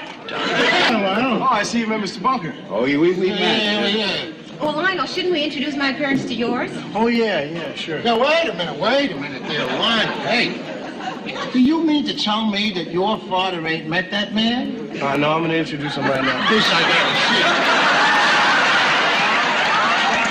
Could you come over here in a second? I got some people I want you to meet. see. Hey, Jefferson, you're gonna love this. Okay, Mom, Pop, this is Jenny's parents, Mr. and Mrs. Willis. I'm very pleased to meet you. How do you do? Mrs. Jefferson? Mr. Jefferson? You're white. And you're black. It's a kick in the head, ain't it? Oh my gosh. I love that clip. And man, oh man, just what great talents these gentlemen were. Now, I know. I'm so sorry. Let me see if I'm on Facebook. I had an issue with that clip. Sony, I am sorry. Sony owns that material. No rights are given or implied. I did cut that clip short for what it's worth. But let me just find something here. All right, we're here. We here on Facebook. We're still on Facebook Live. Hopefully I'll be back on YouTube. I have another monitor up where I can hear when it comes back up, but also I monitor the comments. Be patient, folks. Oh, geez. So I'm just going to start the trivia when we come back up on YouTube. Forget the clips for now, but I'll get back to them because the bots are killing me on the stream. Let's see here. We'll read a little bit more about All in the Family from my book, continue where I left off. Usually when I have some audio material without clips, it'll come back up. Let's see here rather quickly, and then we'll start the trivia game. It's back. I hear it. Check. All right. Let me allow a moment for everyone on YouTube to come back, because we're going to start the trivia game. I'm back on YouTube. So are you ready for some trivia? I know I said in half an hour, I probably made a lot of you wait that are just here for the trivia longer than I promised. Sorry about that. I didn't time it out right. My bad, but finally, are you ready for some trivia? I'm talking Norman Lear sitcom trivia. I've got a dozen questions for you. Normally I do 20 questions. We'll keep it to about a dozen. And this is what I'm going to do. I'm going to give away these prizes. I know I talked about it, but let me show it. I only showed it once. Yeah, I know. We are back. Let me get to this. I want to show for anyone who tuned in late what the prizes are. If you can play DVDs, whoopsie, whoopsie, oopsie. That's not the right one. Oopsie doopsie. That's not the right image I want. Here's one of the two prizes. One lucky winner will get the complete first season of The Jeffersons on DVD. All I ask is that you can play DVDs either on an Xbox or a DVD player. Here's the rules. All you have to do is be the first person to answer the prize question. There'll be two prize questions of the dozen questions I'm about to ask. And I'll let you know before I ask it, this is a prize question. Be the first person to answer correctly and then say claim if you want the DVD set. So that's one of the prizes season 1. And I'm also going to give away season 2, the complete second season of The Jeffersons. So, okay. So again, be the first person in chat to answer correctly. And if you're in Facebook Live or YouTube Live, no matter, because my software will show me the first person on either platform. We're on Twitter Live as well. I don't know if anyone can tweet me and it'll show up on the screen. I'm not sure about that. But the first comment I see with the correct answer in the word claim wins that prize. So let's get started. I think we're all about ready to go. Put some comments on the screen and we'll start the trivia game. Emily Miller asks or states, I hope these questions are easier than Bob's trivia questions. Well, I think they are. And you were here for a while. So I think a lot of the things that I'm asking, I've already talked about in my history of Norman Lear and history of All in the Family. And history of Maude. So let's get started. Let's get started. Let me just make sure I have everything. Yes, because I am going to try to play a clip at un momento. Oh, my flock. Sarah says, what is Sarah saying? Yeah, Sarah, you are like loyalty number 1. My gosh, you were here for the entire over 5 hours of my Superman the movie 45th anniversary special. Live special. And then the next day I did a 2.5 hour summary of that. And you were here for that too. And you told me at that time you stayed up all night. My gosh, I laid down for a little bit. But what happened was, as you saw, YouTubers, the stream sometimes goes down because bots automatically detect clips. It stays up on Facebook generally, Facebook Live. But I know most people, a lot of people, I shouldn't say most, a lot of people don't like Facebook. They prefer to watch on YouTube, and that's fine. What I tend to do, because this is being recorded, even if it goes down, I keep rolling. But if I see it's down on YouTube, I'll stall, but try to keep it somewhat interesting for the listener and for the Facebooker or the Twitter watcher while I wait for YouTube to come back up. So let's just start the game. This is round 1 of Norman Lear TV comedy trivia. Question 1. We're going to start easy. This is a multiple choice question. In what season of All in the Family did we meet George Jefferson? A, season 1, B, season 2, C, season 3, or D, season 4?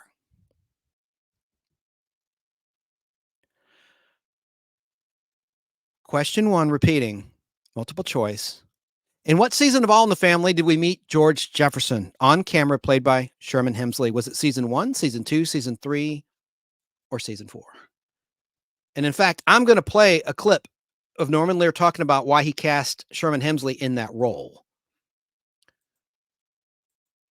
Okay. And Esmeralda says, I'm not on Facebook. That's cool. No worries. You know, a lot of people, Facebook's made a lot of interesting changes that have ticked off people. So Emily Miller guesses season 2. Sarah, my flock in California, Southern California, guessed season 3. Did I lose? Let's see who else here. Did I lose our friend in South Carolina? Danny, are you there? Do you have a guess? I'm going to just wait for the delay to catch up. That's another problem with these clips going down. is it's like anyone who's worked in radio, there's a system where if anyone calls in and says a swear word, there's like a delay. And I don't want to get too technical, but seconds build up for that delay. And it's the same thing with, I've noticed on YouTube, like every time it goes down, there's a longer delay for it to catch up to actual live. And I don't know if someone has to refresh or whatever. Let me just repeat question one. In what season of All in the Family did we meet George Jefferson, played by Sherman Hemsley? A, season 1, B, season 2, C, season 3, or D, season 4? I'm going to check the comments again, just waiting for the delay to catch up. Esmeralda says to Emily Miller, I'm old, not very good with computers, but I do remember the shows he is talking about, and this is a fun channel. Well, thank you, Esmeralda. I really appreciate you being here. I'll just reveal the answer, and then we're going to play the clip of Norman Lear talking about why he cast Sherman Hemsley, the late, great Norman Lear, who passed away in early December 2023, December 5th, 2023, at the age of 101 from cardiac arrest. The answer was D, season 4. Season 4, George Jefferson started out, as we've said, as Archie Bunker's neighbor in Astoria, Queens, on All in the Family. In fact, we met George's brother Henry, whom we saw in a clip earlier tonight, very early on. And as I said earlier, Lionel Jefferson, George's son, in the very first episode of All in the Family, back in January 12th, 1971, a Tuesday night. He was right out of the gate, the first Jefferson to be introduced. Now, at first, George's name was mentioned many times before he made his first appearance on the show, which was during the season 4 episode titled Henry's Farewell, which aired on CBS on Saturday, October 20th, 1973. Now, I'm going to try to play this clip. So, well, that wasn't a prize question. Emily says, well, pluck a duck. No, it's cool. That wasn't one of the prize questions. I'll say this is for a prize. If you're playing for a prize, let me now try to get to that clip of Norman Lear talking about the late, great Sherman Hemsley. And YouTubers, if it goes down, I'll end the clip early as I did the last time it went down. I just ducked out and started talking from my book, and it came back up again. So hopefully this will be clear. It's a 2-minute clip. Let me be clear. I sound like former President Obama. Let me be clear. I'm going to play this clip right now. Let's see. This is the great Norman Lear, late great, on Sherman Hemsley. For the reason I mentioned 7 hours ago. And what happened. After that, well, we had a character, Florida. And I thought what was happening was, like a ball player grows up in the Bush League and then somebody says, oh, candidate for the majors. We had candidates for the majors. We tried to cast that way. And so Esther Roll, playing the role of Florida, she's ready for the majors. On Maude, we introduced somebody we thought might be her husband. Let's see how they look together. Let's see how and we brought John Amos in to play that role. We in the network loved them, and we were committed then to do a pilot, now called a spin-off. But what we thought was happening were we were grooming people to see if we were right. Same thing with the Jeffersons.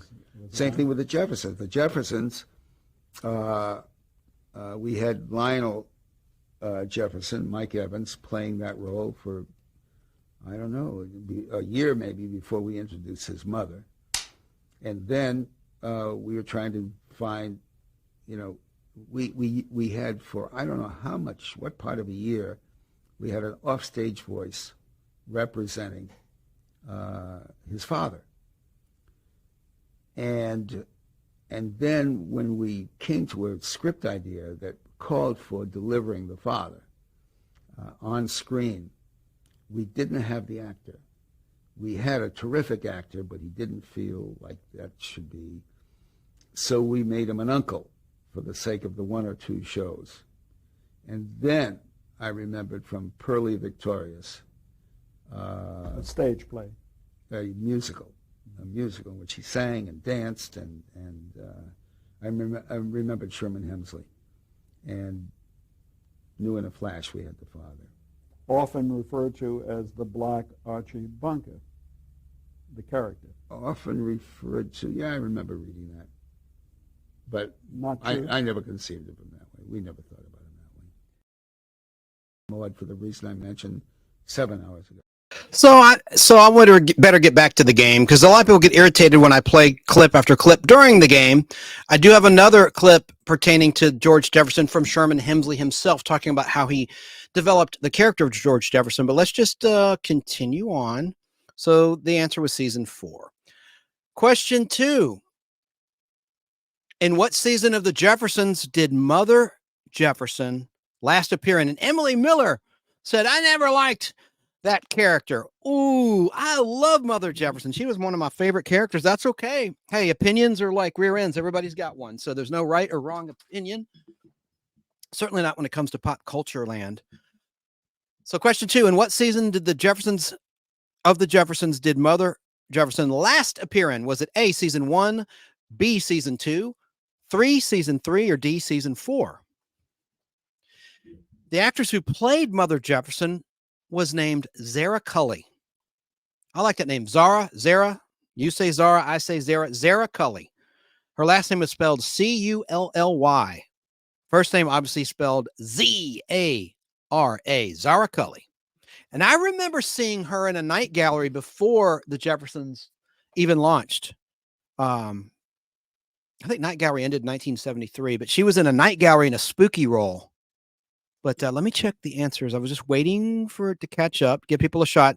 Question 2, in what season of The Jeffersons did Mother Jefferson last appear in? A, season 1, B, season 2, 3, season 3, or D, season 4?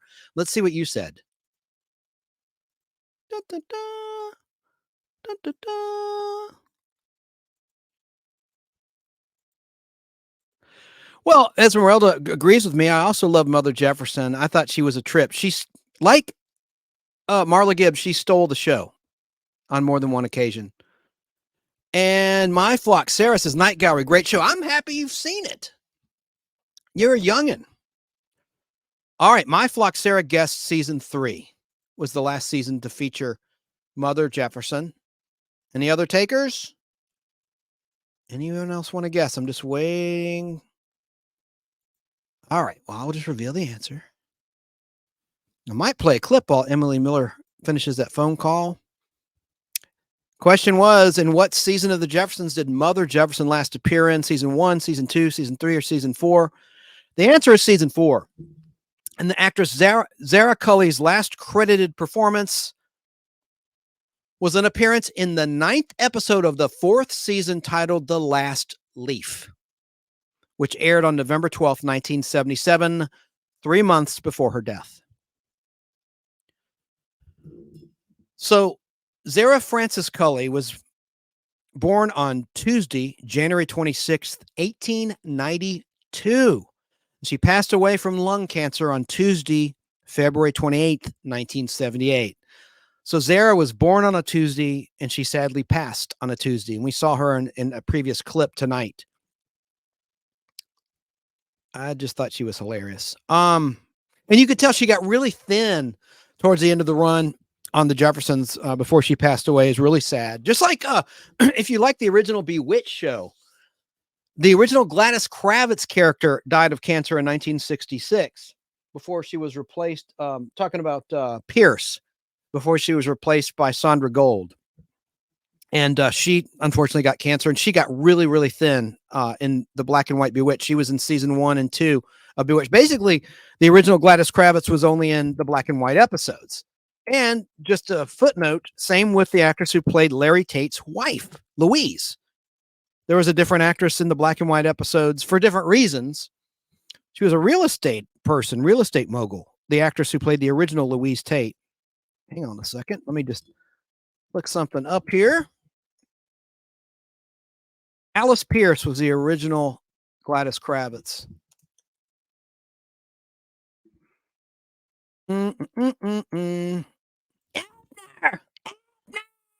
She always busted Samantha Stevens doing magic.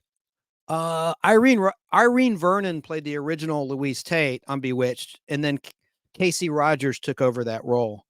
And as I said a moment ago, Sandra Gould took over the role of Gladys Kravitz for season 3, the first color episode after, sadly, Alice Pierce died of cancer, but she got so thin towards the end. She passed away on March 3rd, 1966, unfortunately. And Alice Pierce was born on October 16th, 1917. But let's get back to the main topic, Norman Lear sitcoms. Yes, I love Bewitched too. I do. So let's reveal the answer. The next question, I mean. I'm getting all confused here. Question 3. Excuse me. All in the Family was based on the British show, multiple choice here. All in the Family was based on the British show titled A, George and Mildred, B, Till Death Do Us Part, C, The Grimleys, or D, Birds of a Feather.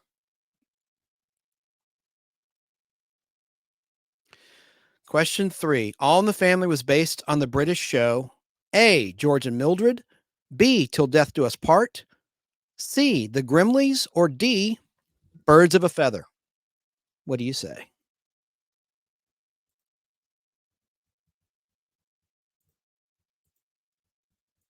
Sarah, My Flock YouTube channel, guesses D.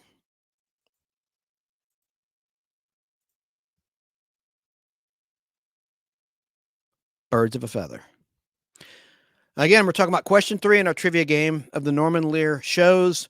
All in the Family was based on which British show? A, George and Mildred, B, Till Death Do Us Part, C, The Grimleys, or D, Birds of a Feather. And Sarah guessed D, Birds of a Feather.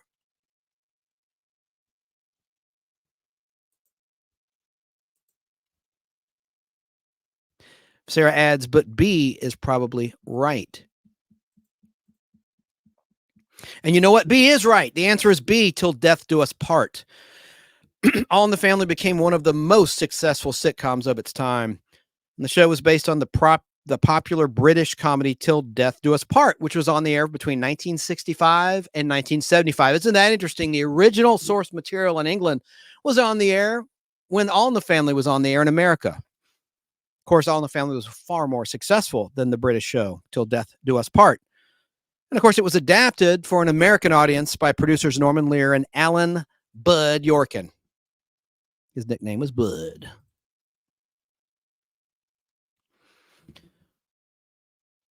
Okay. Question 4.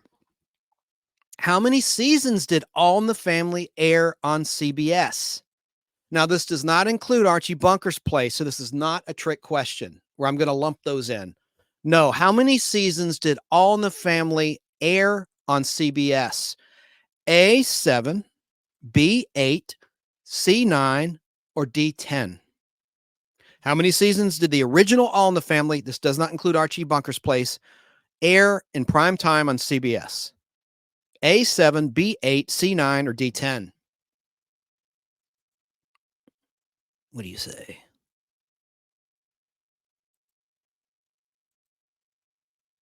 Esmeralda said, I cheated off Sarah. Okay. Sarah guessed 9. 9 seasons.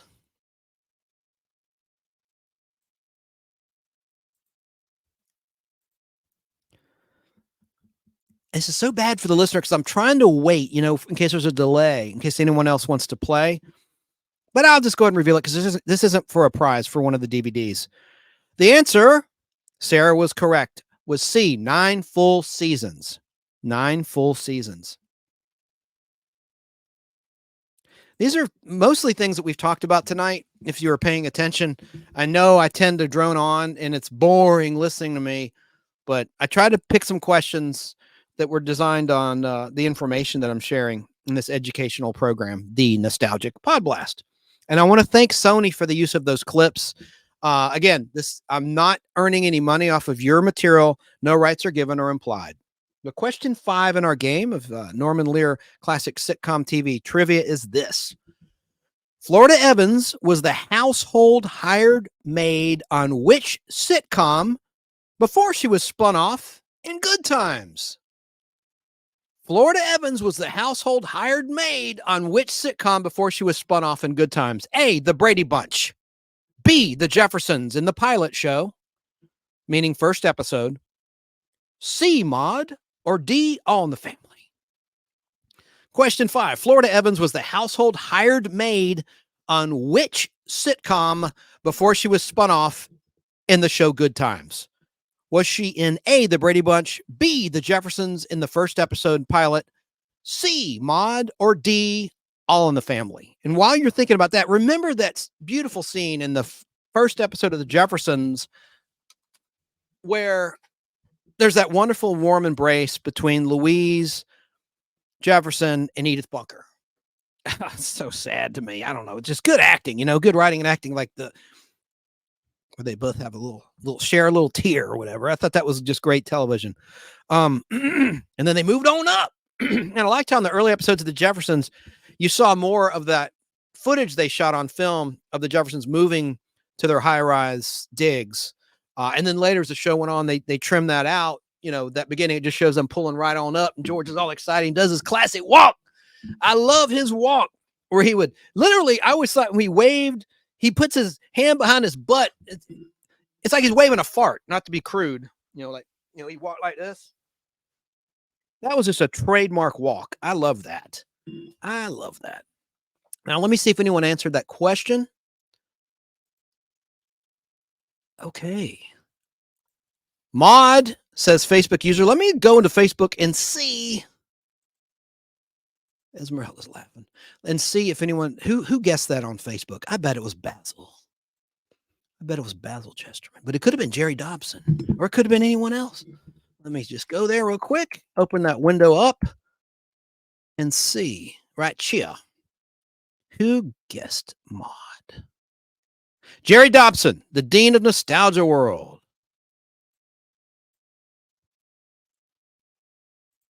And you're right. Of course, that was kind of an easy question. Of course. It was me. You don't need the prize. That's cool. Well, hey, if you do, this wasn't a prize question, but remember, you have to say claim.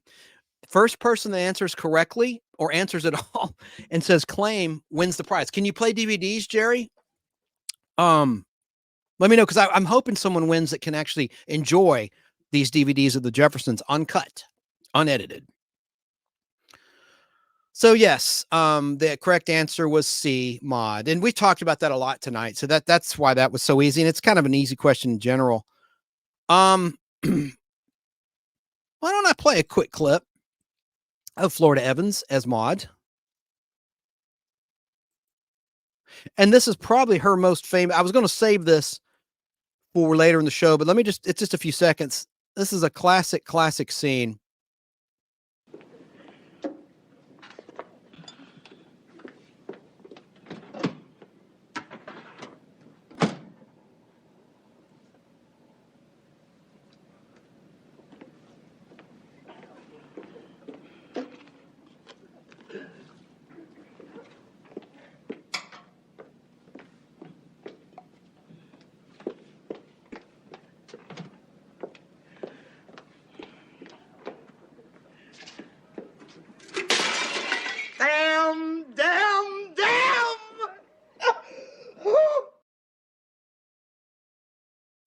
Just the humanity of the show. That's just real. That was after, of course, her husband passed away.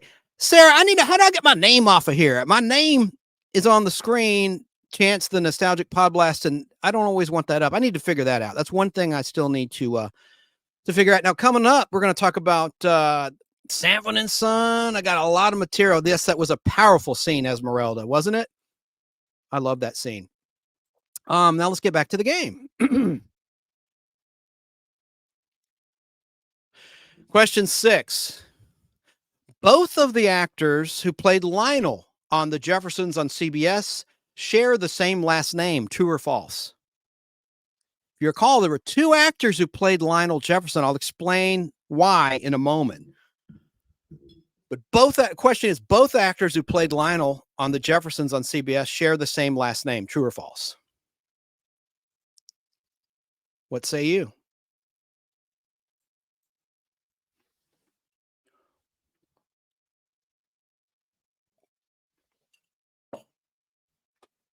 And one of those two actors is still alive.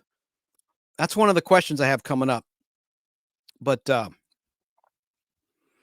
do the two actors who played Lionel Jefferson in The Jeffersons share the same last name? True or false? They share the same last name. Do they or do they not?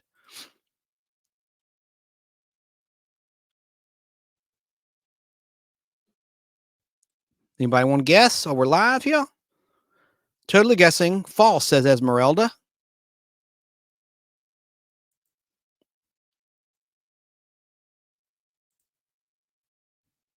The answer is true.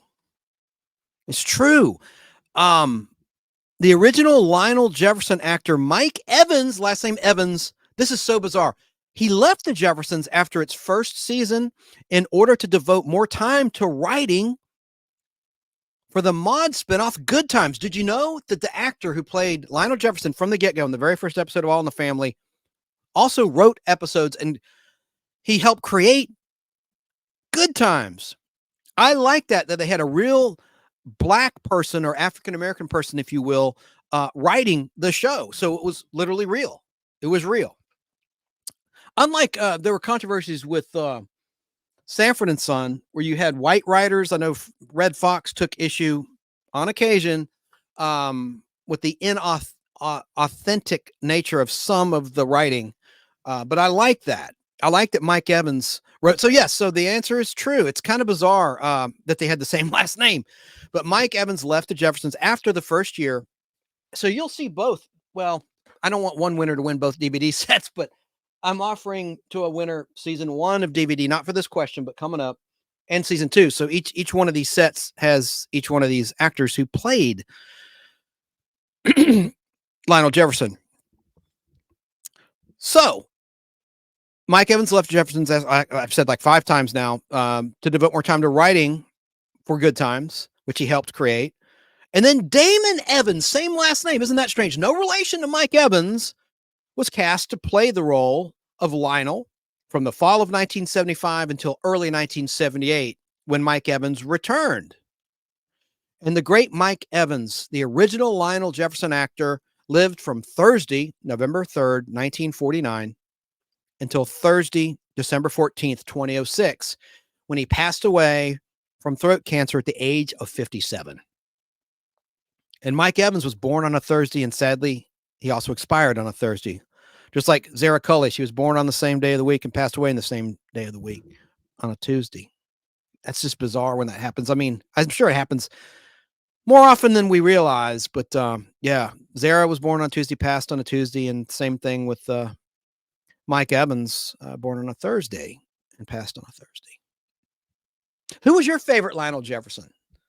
I like both of them, but I have to go with Mike because he was the original, the original. And hey, in the MCU, there's going to be some recasting. I have that story coming up after we wrap the topic of the great Norman Lear classic sitcoms. When we talk about what happened or what's happening, this drama behind the scenes with Disney and the MCU and Marvel Studios about the actor who plays Kang.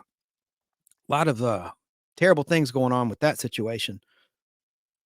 So who was your favorite Lionel Jefferson? Let me see if anything's going on with the comments. I don't want to neglect anybody. Oh, Sarah answered Brand. Go into Brand and I can take my name off. How the hell? I'm in Brand. No, let me go to Brand. Brand. I want to take my damn name off the screen. I don't want it there. It's probably at the very bottom, isn't it? Let me look here at my software. This is so boring for the listener and the viewer. Well, I'll investigate this further. Let me get back to the comments. Facebooker, the originals are always better. Couldn't have said it better myself. All right, let me see what we got here. Oh, Sarah says, I told you before to go to Brand in the StreamYard, scroll down, and flip the switch with your name to off. Well, let me try that. Flip the screen with your name to off. Where the hell is it? Show display names. Ah, boop. It works! Thank you, Sarah! I see it now. I know. Now I know. Okay, let's get back to the game. Good grief. Thank you, Sarah. Thank you. I don't think this will be an issue. This clip here I want to play. And the next question is going to be a prize question. Finally, this will be for a prize. But I do need to take a little mini break. I want to play a little reunion from the late 90s of the Jefferson actors, Sherman Hemsley as George Jefferson and Wheezy, the original Louise Jefferson, with Rosie O'Donnell on the Rosie O'Donnell show. Let's watch some of this. I'm going to watch this and we'll get back to the next question. Will be a prize game. I just want to let people rejoin. I know Emily had a phone call. Let's watch this now. Please welcome Isabel Sanford and Sherman Hemsley.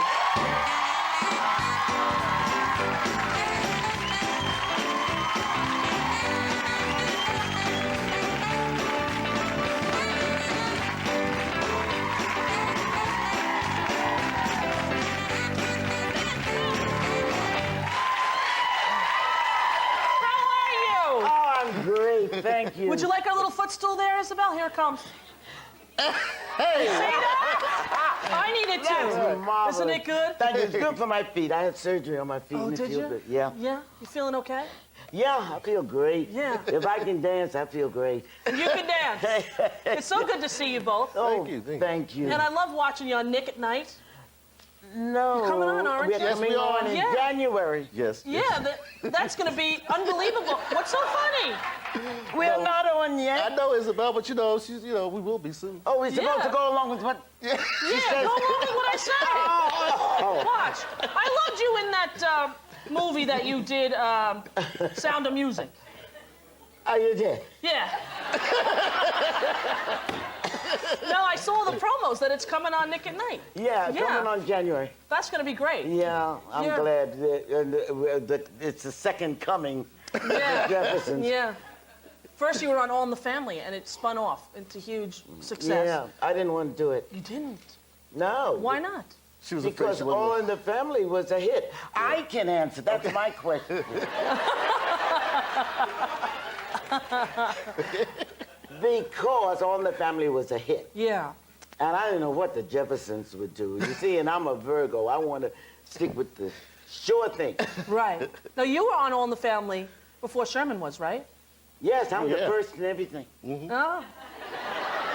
Then you were cast as George, and how did that work out? You just came in an audition? Were you surprised? No, see, Norman saw me on Broadway. Oh, really? Way before the All in the Family started, and he just kept me in mind, which I figured, hey, you're right. So then all of a sudden I'm in San Francisco doing another play, and I call out and they say, hey, this is Sherman Hemsley. Hold it, we were looking for you. They've been looking for him. They were looking for him high and low. Couldn't find him. But you should have seen her reaction when she first found out that I was going to play her husband. I was thinking husband? Roy Glenn, someone like Roy, big She was a big guy. Yeah.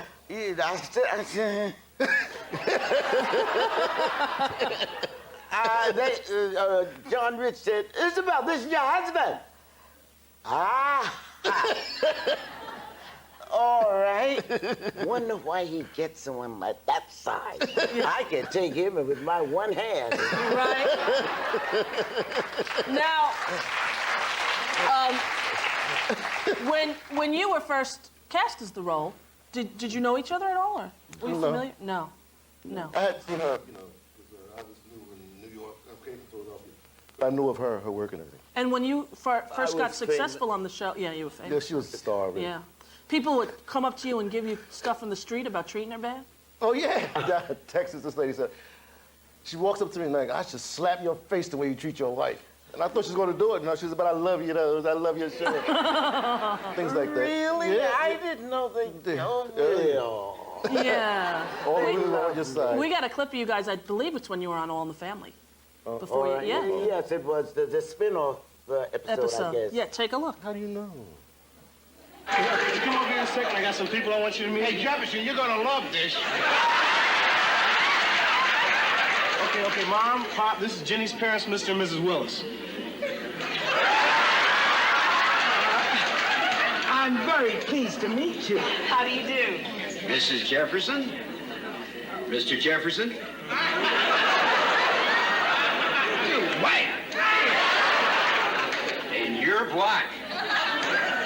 It's a kick in the head, ain't it? What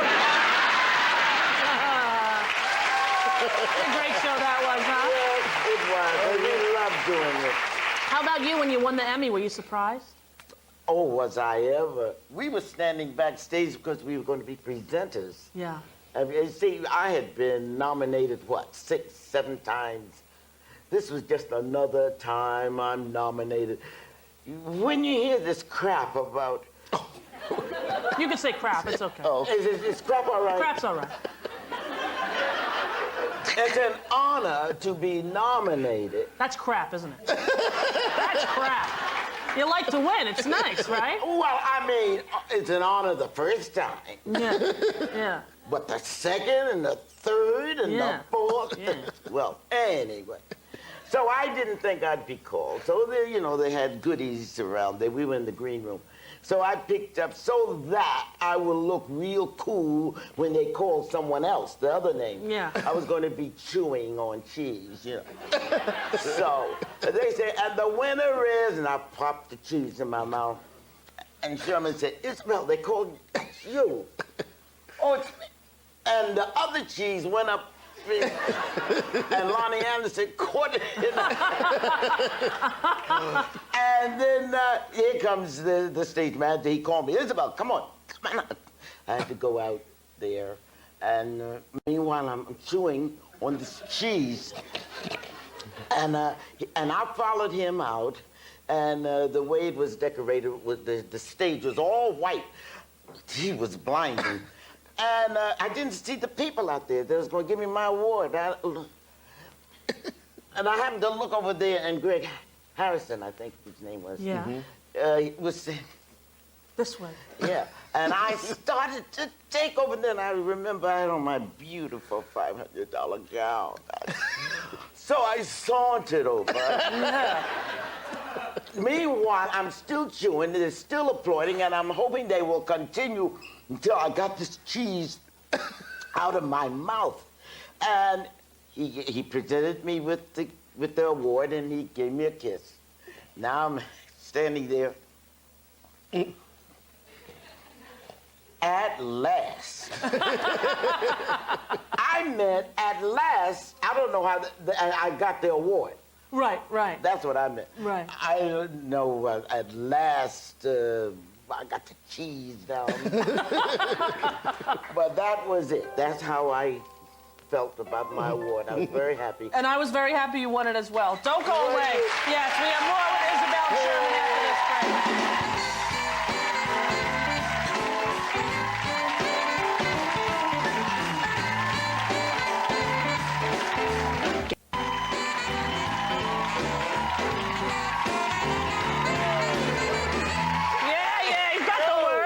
Are you guys ever going to do a reunion show, you think? What do you think? Well, we had one all ready and everything, and then didn't make it. Didn't make Our it? special. Yeah. I mean, it's I not didn't too like late. it. You didn't like it? She didn't like it. Why not? If we can't come back as good as we were, or even better, I don't want to come back. Yeah, well, you know what? That's a very good philosophy. Sure. Would you like to do a little bit of the song, maybe? Hey, why not? Would you like to do it? Hit it, John! Well, we're moving on up to the east side, to a sea like tomorrow in the sky. To the east side, we finally gotta be on the fire. Please don't burn in the kitchen, please don't burn on the grill. You know how I'm trying just to get up that hill. And now we're up in the big league, ain't no turning back. And I'm thinking, you be thinking, there ain't nothing wrong with that.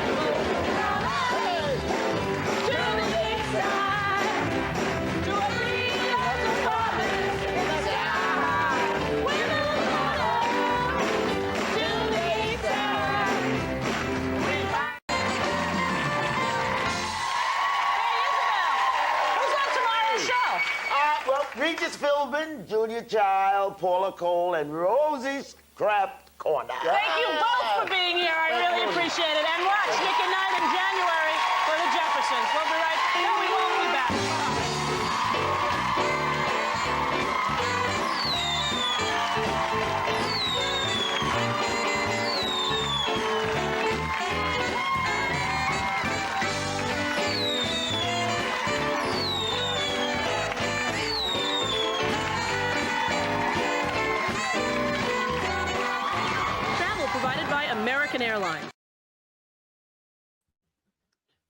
I love that clip. And I saw Rosie O'Donnell recently on Steve Harvey's Family Feud. I always preface my show by saying, we've got a good one for you today, as Steve Harvey says at the beginning of Family Feud, which he does. And I saw many, many tapings of Family Feud when it was taped in Atlanta at the Atlanta Civic Center, maybe 10 years ago. It's now in Los Angeles, California, but he put on a great show, Steve Harvey, as host. Whether you like him or not, he's a great showman. He had like this nice entourage. They bring him out this nice chilled bottled water in glass in between segments. And the stage manager liked me, not to make this about me, but I would jump up and down at the beginning of the show. They put me in the front row because I was such a spaz. And this stage manager says, I've been doing this for decades, and you have the best energy of any audience member I've ever seen. Anyway, like when they go, and now it's time to play, and they point to the audience, and I'm spazzing out.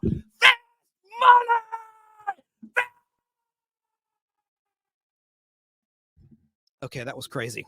I want to acknowledge some comments. Hello? I'm online. Okay, I'm just making sure I'm still on Facebook. What nice comments are coming in from Esmeralda and Sarah. Here's Danny in South Carolina. It sounds like what was that romper room where they hold up the the lollipop? I see Michael. I see Sarah. I see Danny. I see Esmeralda.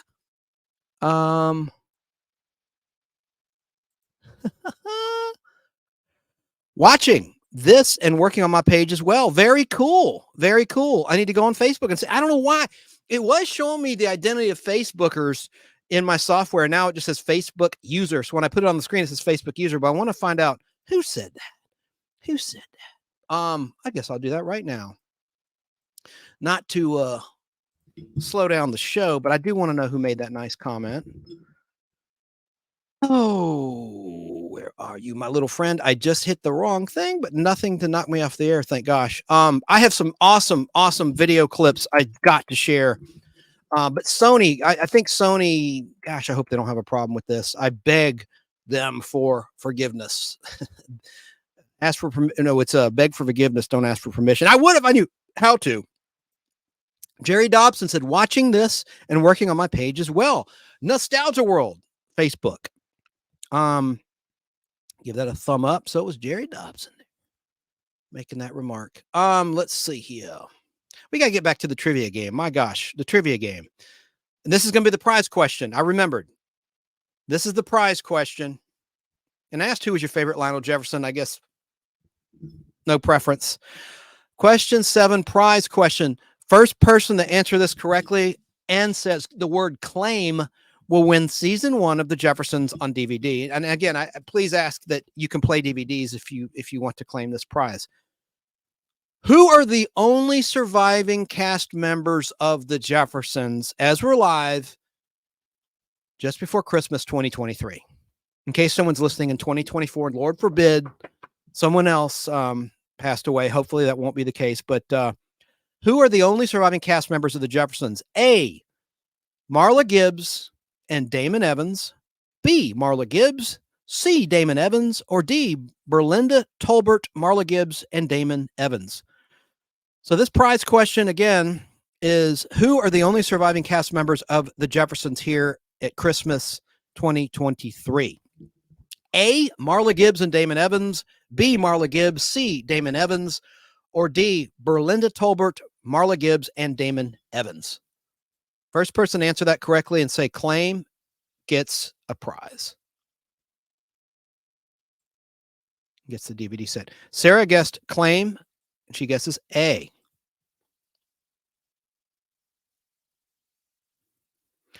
Esmeralda, by the way, said at Danny Staten. He's in South Carolina State. I'm in Georgia, so we're in neighboring states. Thank you for turning us on to this great channel. I hope you can catch that bird on camera, of course. Thank you, Danny, my brother. I thought, and Sarah too. Sarah has brought a lot of people this way, and I'm very, very grateful. So let me go back now in case Danny wants to play for the DVD set. And thank you, those that don't have the ability to play DVDs that aren't claiming the prize. I really appreciate that because I want this to go to a new home of someone who can enjoy this content that Sony owns. Question 7. Who are the only surviving cast members of the Jeffersons? This prize question. A. Is it A, Marla Gibbs and Damon Evans? B, Marla Gibbs, C, Damon Evans, or C, Berlinda Tolbert, Marla Gibbs, and Damon Evans? Just going to look at the comments one more time. Family. I agree, Sarah. Any other guesses? The correct answer is D, not A. Oh, Sarah. But I'll hook you up. With some other stuff, but D. And by the way, Sarah, in comments, did you get the last prize package yet of the Superman the movie 1978 Topps Card Series 2, the red border? I mailed those well over a week ago. No, I mailed them a week ago tomorrow. I mailed them on a Saturday. Let me know in the comments if you received that prize yet. I've mailed all the prizes. I've mailed things promptly. I don't just BS people and tempt them and tantalize them with prizes, even though these aren't trips, these aren't cars, these aren't expensive prizes, but they're fun prizes. And those Superman the movie cards will go up in value that are headed your way if you haven't gotten them already. But the correct answer was D. Berlinda Tolbert, who played Jenny Willis, is still alive. Marla Gibbs is still alive. God bless her. We want her to keep living. And I'm going to play a clip of her after this, after I say what I have to say. And Damon Evans, who is Lionel number 2, who started in season 2 when Mike Evans left to work on Good Times. So, gosh darn it, Sarah, I'm sorry. Berlinda's alive too. Thank goodness. She's from North Carolina, by the way. She was born in North Carolina. So those 3 original cast members are still alive. And when I was with Al and Tom on a thing we did together at Al's studio, I didn't mention that Marla Gibbs is still alive. Shame on me. I said the only surviving cast members are what you guessed. I said Damon Evans and Berlinda Tolbert. I forgot about Marla Gibbs. I don't know why, but I know she's still alive, and thank goodness she is. So the answer, I'll have to do another prize question when we come back from this clip. I want to play a clip that I think you'll like very much if you're into this show, and then I'll put comments on the screen. I've got to take a whiz. TMI. But I want to play Marla Gibbs talking about the 2-minute clip, so it's not long, of Marla Gibbs talking about her first day on the set of The Jeffersons. When I went to the first day on the set, that's when I met them. And the funny thing was, we did the lines, and they had Norman there for the first time. And we get to the punchline at the end of mine, how come we overcame and nobody told me? And I decided that it would be funnier if I said another way, so I said it another way. I don't remember what I said, and they were in, what happened? I said, what? You didn't say the line. They wanted Norman to hear this line, so of course the thrill was gone, but I redid it the way I was supposed to do it. And then we read the script, and everybody got up, all the actors got up from the table. So I kept sitting there, because I didn't know where they were going, but I wanted to hear what they had to say. So, and it was a new show, so they didn't ask me to get up. And then I started interrupting. Excuse me. I said, black people don't talk like that. See? And all this is coming to me while I'm talking, and they're just looking at me going like that. And then I'd interrupt again, and out of that came, all the actors stayed at the table, and they got all the actors' notes. And then you left. And so when they went to rewrite, they knew what you felt, and they knew what they thought, and they knew what network thought. So they had the whole picture, and that's how it ended. But when I got up from the table, finally, the actors came up to me and they said, they don't pay us to do that. There's something wrong, they'll see it. I said, listen, well, I've never heard anybody say they can't write or they can't direct. They just say you can't act. So I want to make sure I got my part right. And that's how I felt then, and I didn't know any better. And sometimes when you don't know any better, it's a good thing. I never knew that the actors were supposed to get up and that the producers and the directors stayed there. I stayed there with the producers and directors. I want to know what they were talking about.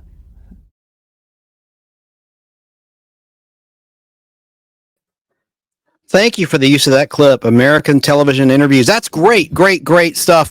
And later I want to talk about the word honky. That was George Jefferson's slam on white people. And it never really took, I mean, over the generations, you know what I mean? Like it just didn't sting like, say, the word, should I say it, cracker did? But anyway, we'll talk about the origin of that word honky in a little bit. But I just love Marla Gibbs. And she's talking about her first, well, how come we overcame and nobody told me? The way she said, I'm not trying to talk jive. I'm not trying to talk jive. But that's how she delivered the line. That got a tremendous response from the studio audience of roaring laughter. Great moment. Great moment. She stole the show in those episodes, no doubt. Let's see here. I need to get back to the game.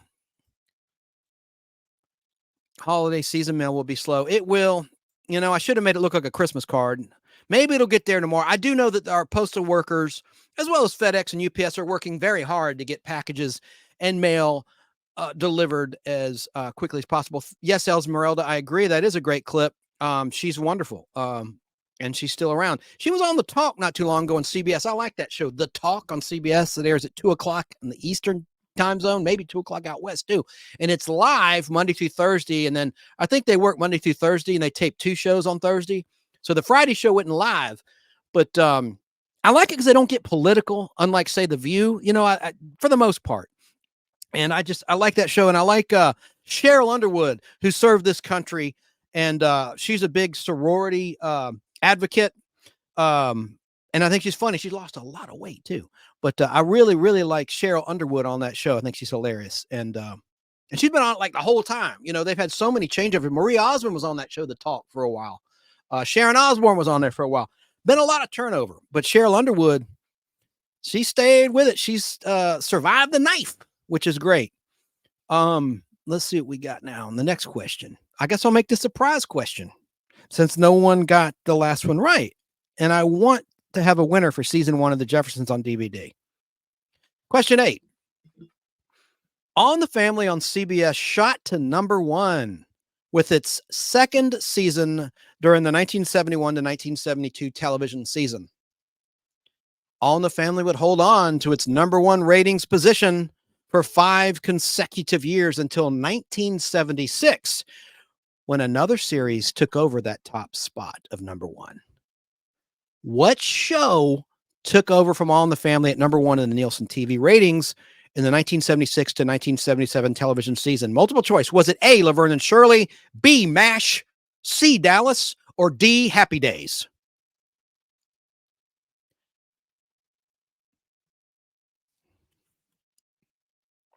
Again, the question is, what show took over from All in the Family's #1 spot in the Nielsen ratings for television for the 1976 to 1977 television season? What show knocked All in the Family off its #1 perch it had for 5 consecutive years? Was it A, Laverne and Shirley, B, MASH, C, Dallas, or D, Happy Days? This is for a prize. First person that gets it right and says claim will get the season 1 Jefferson DVD set. So I'm going to wait and make sure people have a chance to guess. Sarah guesses MASH. Danny guesses MASH. And Danny also says, I live in the boondocks. Our post office is closed till Tuesday at noon. Oh my gosh. Esmeralda says, Danny, I grew up in the Americas, out back, the mountains of East Tennessee. Nothing was available most of the time, with a smiley face. So I have 2 MASH guesses. I'm going to ask the question one more time. I just want to be fair in case there's a delay out there. This is a prize question. You'll get season 1 of The Jeffersons. If you get this right and say claim, you got to say claim after the answer. Like I said, All in the Family on CBS shot to #1 in just its second season during the 71 to 72 television season. And All in the Family would hold on to its #1 ratings position for 5 consecutive years until 1976, when another series took over the top spot. What TV show took over from All in the Family at #1 in the Nielsen ratings in the 1976 to 1977 television season? Was it A, Laverne and Shirley, B, MASH, C, Dallas, or D, Happy Days? Any other guesses? It was MASH, says somebody. Yeah, but eggs are still $1.39 a dozen here in South Carolina, says Danny. Esmeralda guesses Dallas. Ooh. The correct answer, I said it 2 times. It was D, Happy Days. Happy Days. Now, let me explain why some were thinking Dallas and MASH. This is not a trick question. Straight up question. The Beatles on Ed Sullivan set a ratings record when they debuted on that show. And what beat that ratings record was the final episode of The Fugitive from August 29th, 1967 on ABC. That record for the final Fugitive, #1 for a single show, lasted all the way until November 21st, my birthday, 1980, with the resolution episode of Who Shot JR on Dallas, which was the 4th season episode. And then what beat that record, the Who Shot JR reveal, it was Kristen. It was Sue Ellen's younger sister, Kristen, played by Mary Crosby. Spoiler alert. Psst. The final MASH beat the record from Dallas. So, I know it's confusing, but I'm talking about who knocked it off #1. Looking for a show, not an episode, a series, and it absolutely was Happy Days. And we talked about it earlier, but I know I go long and long and long. You can't hear everything. Dang, so we'll have to do another prize question for the season 1 DVD set of the Jeffersons. Let me look at comments though before I ask that. No, I'll ask that question because I need time to delay. What am I doing? I'm not good. Let me go ahead and ask the next question. Prize question. This one is something you can't really Google. I guess a lot of you just have to guess. Here's a prize question again. How many episodes of Sanford and Son was Red Fox replaced by Whitman Mayo's character Grady Wilson during a negotiation dispute between Red Fox and the producers? Multiple choice question. How many episodes of Sanford and Son was Red Fox replaced by Whitman Mayo's character of Grady Wilson? Was it A, 6, B, 7, C, 8, or D, 9? Repeating, how many episodes of Sanford and Son was Red Fox replaced by Whitman Mayo's character of Grady Wilson? Was it A6, B7, C8, or D9? Remember that when Grady was watching Lamont?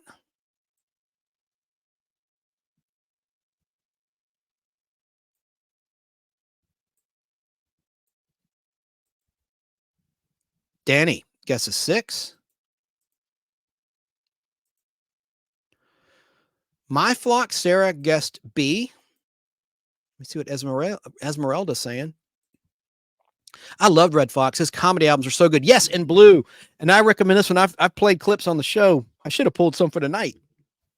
This on VHS. It's called Red Fox in a Plain Paper Wrapper. It's very blue. Very R-rated. Funny stuff. One of the funniest lines from that is this was taped in Las Vegas in 1983. Wash your ass. Go to bed damp. Wash your ass.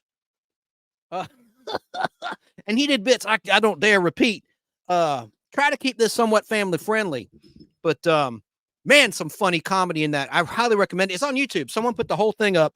Red Fox in a Plain Paper Wrapper. If you want to laugh your ass off, watch this. And I got that from a video store that went out of business. That's a rental copy, as you can see. It's right. It's all beat to hell, but it's so funny. God, that is funny.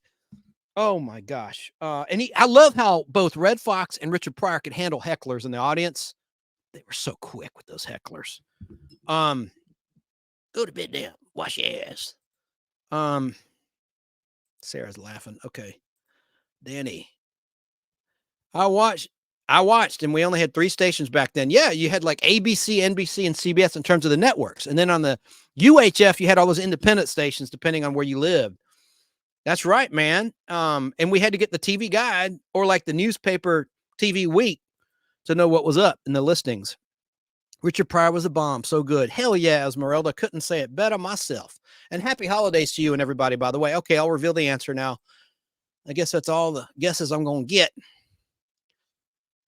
How many episodes of Sanford and Son was Red Fox replaced by Whitman Mayo's character Grady Wilson? A6, B7, C8, or D9?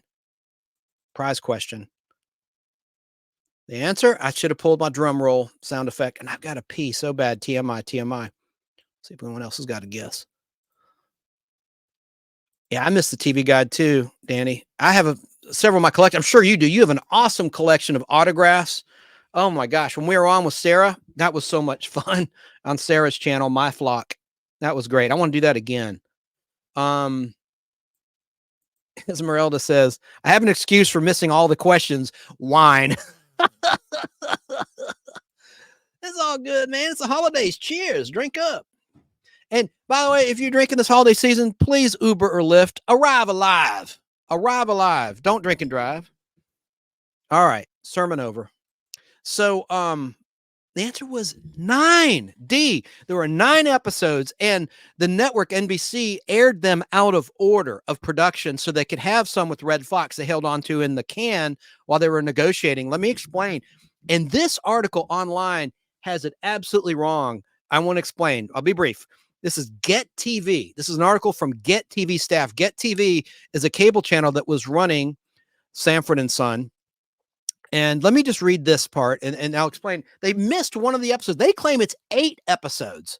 It was 9. They left out a key, obvious one where Whitman Mayo is, Grady was taking care of Lamont while Fred was out of town. Let me read this article from Get TV's staff. It doesn't mention names. It just says the credit is by Get TV staff. Producers Norman Lear and Bud Yorkin had the highest rated show on NBC in 1973. No, it did not. That's wrong too. All in the Family was still number 1 in 1973. So that's wrong. The staff got that wrong. Man, I just noticed that. That's wrong. It wasn't the highest rated show. Let me, I'm going to cross-reference with my book. I'll tell you exactly right now where Sanford and Son stood in the ratings in 1973. I have a list from the official Nielsen ratings. Let's just look here. Now, Sanford and Son for the 1972 to 1973 season was number 2. Under All in the Family's 33.3 shares, Sanford and Son had 27.6 shares. So did it say the highest? It did say the highest. It should have said second highest. I'm sorry, I'm a stickler for details. And then since they mentioned 1973, in 73 to 74, All in the Family was still number 1 and Sanford and Son was at number 3, respectively. So get it right, will you? As Lex Luthor said to Otis in Superman the movie. Yes, Mr. Luthor.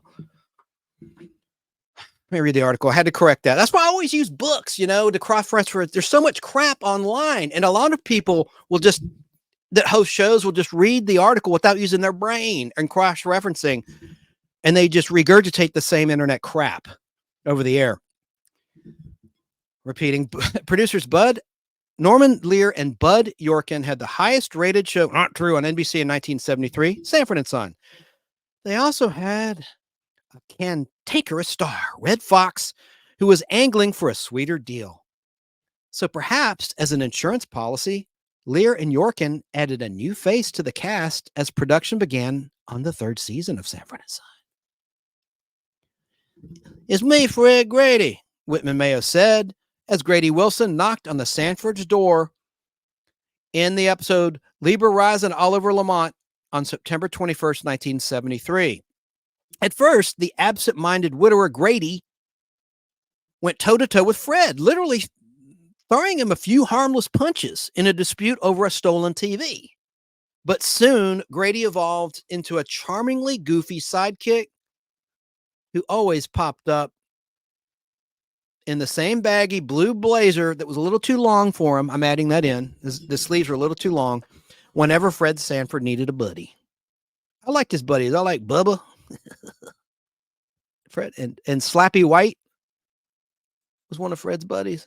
But there's one big difference between this FOF, which stands for Friend of Fred, and others introduced in the sitcom's first few seasons. Many of Sanford and Son supporting players had long histories with Red Fox, from their earliest days as performers in African-American or integrated venues during a time of racial segregation in America.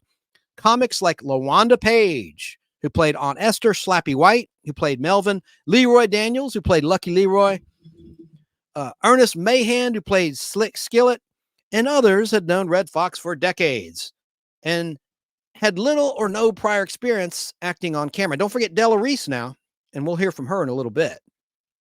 She knew Red Fox for decades as well. Now, Whitman Mayo, on the other hand, was handpicked by Norman Lear and Bud Yorkin, the veteran actor, and he was in DC Cab too. I love DC Cab. Underrated comedy. Mayo, on the other hand, was handpicked by Norman Lear and Bud Yorkin. The veteran actor was hired straight from the New York stage, just like Sherman Hemsley and other Norman Lear favorites were, at the suggestion of a Sanford staff writer. And Grady came out of the gate at full speed, appearing in 11 of the season's first 20 episodes. He even had his own catchphrase, googly goo, and variations of it. Googly woobly. Tisket a tasket, I'm gonna fill my basket. Remember that one where there's wild marijuana growing in Fred Sanford's yard, and he goes, "I want to make me a salad," and he grabs the marijuana and puts it there, and he makes a salad out of the weed. And you know who was behind it, don't you? Rollo, of course, the thief. Anyway, he planted the weed in Fred Sanford's junkyard. So, and then the worst happened. The Emmy Award nominated star of the second highest rated program. They got that right. The second, at least in 1973, of the second highest rated program on American television, walked out on his own show. Red Fox did, with 6 episodes still to be produced in the 3rd season. Red Fox held out for a new contract. He initially cited quote unquote health issues, but the dispute was clearly over salary, profits, and ownership. Danny Thomas, Lucille Ball, Dick Van Dyke, and all those cats got a piece of their shows, Fox told People magazine in 1974. I'm fighting out for a whole lot of black people in show business who never had any doors open for them, unquote. While negotiations continued behind the scenes, Norman Lear and Bud Yorkin's insurance policy paid off on screen. Whitman Mayo became Damon Wilson's de facto co-star, with Grady moving into the Sanford house while Fred was at his cousin's funeral in St. Louis. Scripts were written and one was scrapped entirely. And for the next 8 produced episodes, Sanford and Son unofficially became Grady and Lamont. It was 9 episodes total. I'll explain. They left one out, a key one that you'll remember just by the title. Happily, because they list the episodes where it was Grady and not Fred taking care of Lamont. Happily, Red Fox and Tandem Productions inked a new deal, and Red Fox returned in June of 1974 with a raise plus 25% of the net profits to begin taping episodes for season 4 of Sanford and Son. The network split up Mayo's 8 episodes. It was 9 episodes, airing the first 5 in February and March and the remaining 3 in December, after Fox's return had aired as the season 4 premiere. Ironically, Sanford and Son didn't skip a beat without its star. Ratings actually increased from season 3 to season 4, and NBC liked Mayo so much they gave Grady his own spin-off series in 1975, titled Grady. Grady, the show, became Bud Yorkin's first series after he split with longtime partner Norman Lear. Talked about that at the very beginning of the show. And when it was canceled after just 10 episodes, Mayo returned to Sanford and Son. He went to live with his daughter in the premise of Mayo. And that's online. You can find that on Tubi TV. Grady. Talking about Grady. Whitman Mayo went on to appear in 2 sequel series, Sanford Arms in 1977 and Sanford in 1981, which Damon Wilson did not return for, who played Lamont. In total, Grady appeared in 37 episodes of Sanford and Son, and Mayo played the character on 4 different shows. When Grady said goodbye in 1981, Mayo was just 50 years old, 2 decades younger than his character. He was supposed to be 70. Quote, I've always played older parts, he said in 1988. When I was 19, I played 60. From the article, here is a look at the 8, it's really 9 episodes of Sanford and Son where Whitman Mayo starred in during Red Fox's absence. Well, they've missed the first one. I added this. Lamont Goes Karate, which is the season 3 episode, the 19th episode of season 3, airing February 15th, 1974. And by the way, Happy Days ripped off this episode. I'll explain. Remember the episode of Happy Days where Richie's got to fight someone who's out of his league, and he asks the Fonz to coach him on how to beat the butt of this bully. And the Fonz just basically says, you don't even have to hit him. See what I did? You don't even hit him. You just basically act crazy. That's what Lamont did. Lamont studies karate to beat up this guy way bigger than him. Remember, he had a bald head and they're fighting in the alleyway, and Lamont's going, "Ah, ah," and he got, "Man, get out of here, crazy," and the guy leaves the premises, the big bully who is bigger than him. That's what the Japanese do with judo and karate. If you notice, when they kick, they go, "Ah, yeah." And it's all psychological. I didn't mean to scream into your ear there, folks. But it's psychological to out-psych your opponent. That's part of it. And of course, you got to be able to back up for those that still want to fight and that aren't scared of your craziness. You better be able to break some boards and break some bones. And again, it's for defense, never attack, like Yoda said about the Force in The Empire Strikes Back. Anyway, it's the Force to defend, never attack. Anyway, but I can't believe this article forgot that episode. And Mayo, as Grady, is helping Lamont deal with that bully. That's the first friggin' one that aired and was taped. Lamont Goes Karate. Get TV. Man, that was a big blunder. That's why I'm around at the Nostalgic Podcast. Your host, Chance Bartels. I set the record straight. Don't believe this article on the internet. So let me just quickly finish this article and we'll get on with the game. And I have some other clips. Jeez, and I've already gone well over 2 hours. Jeez, I don't want this to be another 5-hour show. Whew. So that article missed Lamont Goes Karate, which aired on February 15th, 1974, which was the 19th episode of season 3 that Happy Days ripped off. Because Happy Days started in early 74. This aired in early 74. And that was an episode, I think, in season 3 of Happy Days in 75, 76 season, or it could have been season 4, 76, 77. Anyway, the point is the Happy Days absolutely ripped off this, and this was well before the Happy Days episode. And the plot of this episode, Lamont Goes Karate, Grady has been left in charge of the household while Fred is visiting family in St. Louis and has promised to look after Lamont, who comes home with a bloody nose, courtesy of JoJo Jackson, after a fight over a woman in a bar. After taking a couple of karate lessons, Lamont goes back to the bar to confront JoJo. However, a concerned Grady decides and tries to intervene. I can't believe that Get TV forgot that one. All right, but getting back to the list, they cite this as the first episode with Grady in charge of the household. Will the real Fred Sanford please do something? Season 3, episode 20, which aired February 22nd, 74. I promised your daddy I'd take good care of you while he was in St. Louis, Grady says to Lamont. Why a 31-year-old man needs a caretaker is one of Sanford and Son's great mysteries, but just go with it. In this episode, Grady is mistaken for Fred by an old flame who has ulterior motives. You may notice that he's meaner to Lamont than in previous shows. It's likely that writer-producer Aaron Rubin retrofitted Fred's dialogue for Grady, but it was a masterstroke to make Whitman Mayo's first episode. That's not the first episode, it's the second. First episode is a stand-in star, A Case of Mistaken Identity. Golly, where are the editors? No, it was Lamont Goes Karate the week before that one aired, man. All right, next, the third episode, Tyranny, Thy Name is Grady, season 3, episode 21 from March 1st, 74. This is from the article. This is a fun episode as writer Gene Farmer figures out a way to put Grady at odds with both Aunt Esther and Lamont. Esther wants to have a Bible meeting at the house, and Lamont wants to have some ladies over with his buddy Rollo, played by Nathaniel Taylor.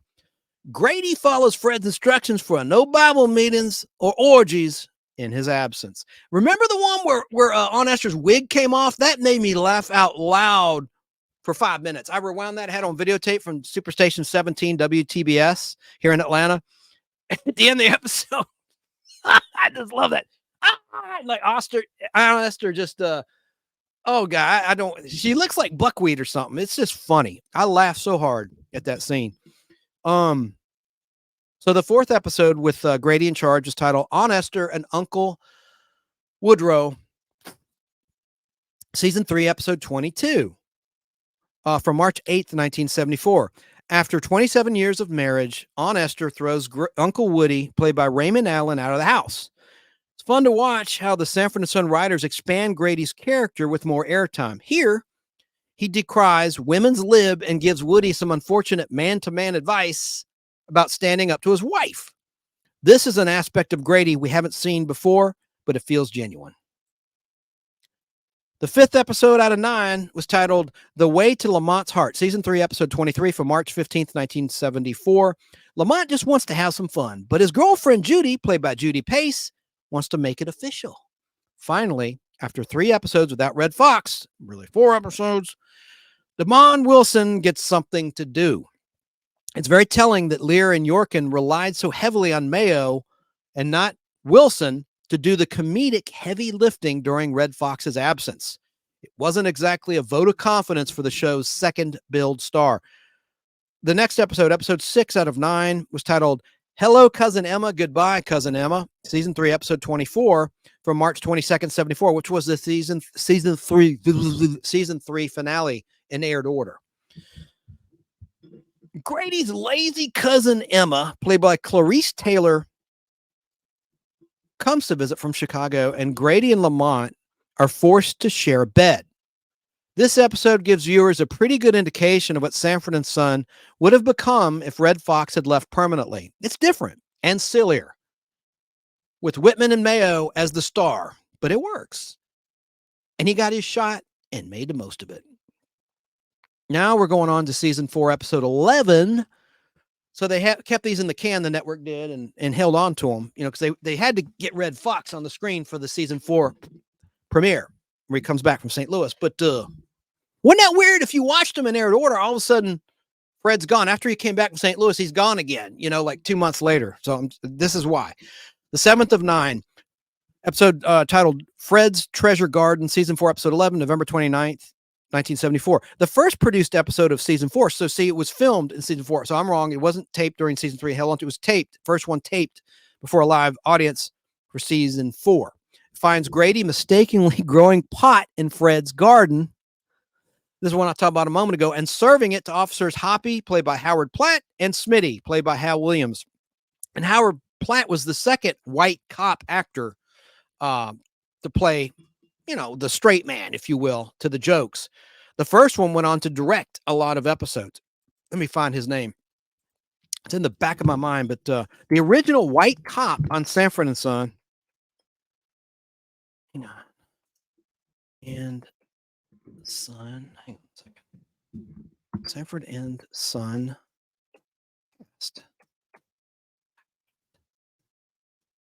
Bear with me, folks. The cop. Norm Pitlick as Swanhauser, Officer Swanhauser. Yep, Swanhauser. That's right. So I just want to get that in there. Okay, now I'll get to the comments. I'm sorry, folks. I got to pee so bad. I got to play a clip. I've been dying here. This coffee's going right through me. I just love that one, though. Fred's Treasure Garden with the weed. It's so freaking funny. And there was something in an episode coming up. There was a really good line of dialogue that's so true about Social Security tax. We'll get to it in just a second, and then I'll move on, get on with the game. I'm really going off the rails, but I got to get this off my chest, and then I got to get back to the clips. That's one of my favorite episodes where Grady makes that marijuana salad. And he feeds it to the cops, and they get stoned. There's no doubt that Red Fox was a superstar, but Whitman Mayo does have a comedic range that's as good, if not better. That's their article. That's blasphemy, but I won't say better. I'll say as good, maybe. I'll give you that. Better than Red Fox? I never saw Whitman Mayo do stand-up comedy to a sold-out crowd in Las Vegas before. But that's besides the point. His Grady alternates from forgetful old coot to sharply sarcastic imp with broad physicality and Archie Bunker-style mannerisms are excellent. And like Red Fox, he squeezes every possible laugh out of every situation. His timing was great. I give him that. So the 8th of 9 episodes that featured Grady in charge is titled A Little Extra Security. Season 4, episode 13 from December 13th, 1974. So see what happened. They aired the one about the weed salad, and then Red was back the next week, and then back to Grady the following week after that. In this episode, Grady engages in a get-rich-quick scheme, ignores Lamont when he tries to talk him out of it, and calls Esther King Kong. Plus, there's absolutely no mention of Fred Sanford. Norman Lear and Bud Yorkin were sending a very obvious message to Red Fox that they were prepared to move on without him, and that Whitman Mayo was up to the challenge. Okay, now I love this line. this isn't in the article, it's just from my memory, where in the plot, Grady gets 2 Social Security checks. So the government screws up. They send him 2 checks by mistake. And then his rationale is, look, when I put this money in, it was worth $1. When I get it back, it's worth $0.25. If you ask me, they owe me the money, you know, words to that effect. And I thought that was a very astute observation. And a great little line. I got to look at who wrote that. A little extra security. So the final episode where Grady was in charge of Lamont, 9th, not 8th, 9th, Get TV, was titled Once a Thief. Season 4, episode 15. So just like the one previously, the Social Security episode aired, and then the next week, Red was back, and then it was back to Grady. Must have been so confusing for the audience, but the network aired them out of order for the obvious reasons I've already stated. Once a Thief, season 4, episode 15, from December 27th, 1974, 2 days after Christmas, obviously. Lamont's ex-con friend Herman, played by Ron Glass, who went on to star that very year, it just 2 weeks after this, in another show, not a Norman Lear show, called Barney Miller. Ron Glass, basically the black guy from Barney Miller, for the layman, just describing him. Lamont's ex-con friend Herman, played by Ron Glass, comes for a visit, and Grady doesn't like it. This was the last of the Grady and Lamont episodes aired by NBC, and it's clear to see why the network quickly gave him his own spinoff titled Grady. It's also clear that Whitman Mayo should be acknowledged for what he is, a classic TV icon. End of the article. Now, I did mention this. In All in the Family, in an early episode, Lamont himself, Damon Wilson, played a robber who broke into the bunker home. Probably that's where, and he auditioned very heavily to get the part of Lamont for Sanford and Son, but he did appear, did you know? Before he was Lamont, he was on All in the Family playing a robber, one of 2 robbers, in an early All in the Family episode, Damon Wilson, who later became a man of the cloth. All right, so let's get back to the game. Is anyone still out there? That was a big mouthful of information. And a lot of comments have come in from Facebook. All of Norman Lear's shows were good. I believe he ran sitcom TV in the 70s. He sure has heck did with the ratings. That's for sure. He ran the rack, baby, like in a pool game. Buckwheat and Buckwheat. Yeah, with Aunt Esther without her wig on.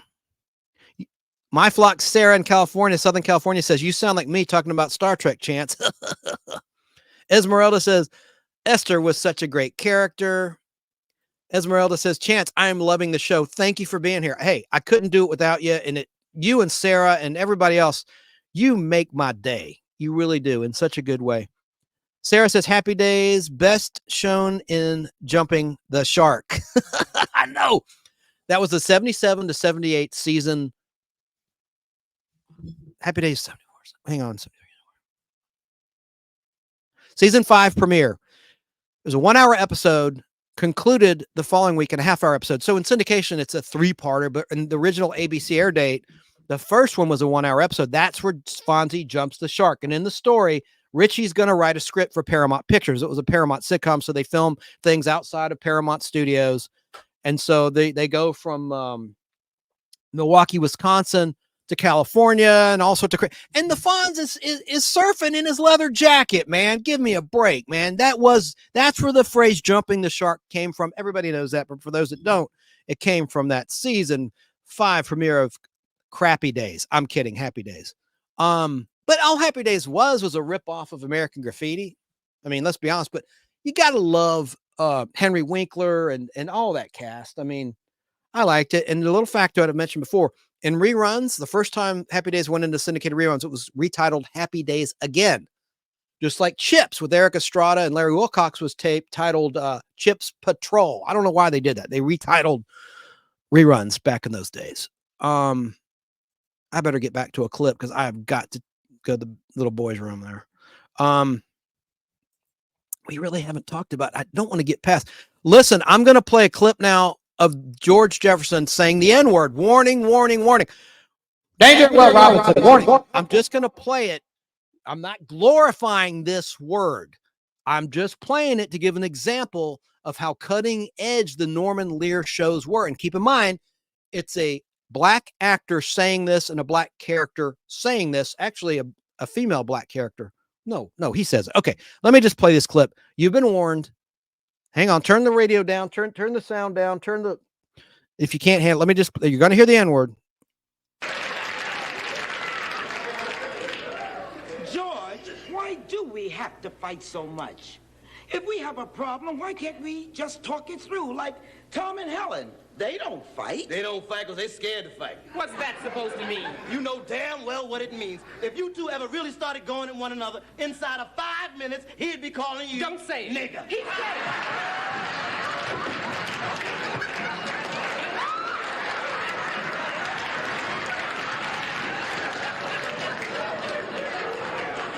Now, you listen to me. We have had lots of fights, and it's never happened. Oh, and don't tell me it never crossed your mind. no more than it ever crossed my mind to say the word hunky to Tom. Well, how come you said it just then? Come on, let's go. That's the best idea. I had to cut that short in case something happened. It's just TV history, cutting edge. Sarah says, yeah, the renaming thing was confusing. Yeah, I don't know why they did that. It must have been because of money that they had to rename all these shows, different names and rerun syndication. So, God, we still haven't talked about, I'm not going to go on and on about the other shows. I will cover them, but not as extensively as these early great shows by Norman Lear. I mean, I haven't even talked about One Day at a Time. I haven't talked really about Sanford and Son, except for the Grady thing. Oh, I don't think I could get away with this clip. I had pulled a beautiful clip from All in the Family. Let me see if I can get away with it. Esmeralda. A word only has power over us if we allow it to. Well said. I agree. And so does Sarah. Sarah agrees with you as well. Just a powerful show that really meant something. Let's see. I didn't talk about this. Did I play? I don't think I played the clip. Sarah, you're always so astute. I don't think I played Isabel Sanford talking about her castmates in the Jeffersons. This will allow me to go to the restroom. TMI. It's a 4-minute clip. I want to play this now real quick. Yeah, I don't think I played this shit. I played Marla, but I didn't play Isabel. And by the way, in the Love Boat, there was a great episode, a 90-minute episode with Sherman Hemsley and Isabel Sanford playing a couple entirely different characters from 1982. And Heather Thomas from The Fall Guy was in that one. And anyway, what it's worth. And Paramount Plus has all the Love Boats on demand to be streamed. And I think is a Pluto TV channel for the Love Boat. But here we go. Let's listen to Isabel Sanford talking about her castmates in the Jeffersons. Let's talk about the rest of your team, actors on the Jeffersons.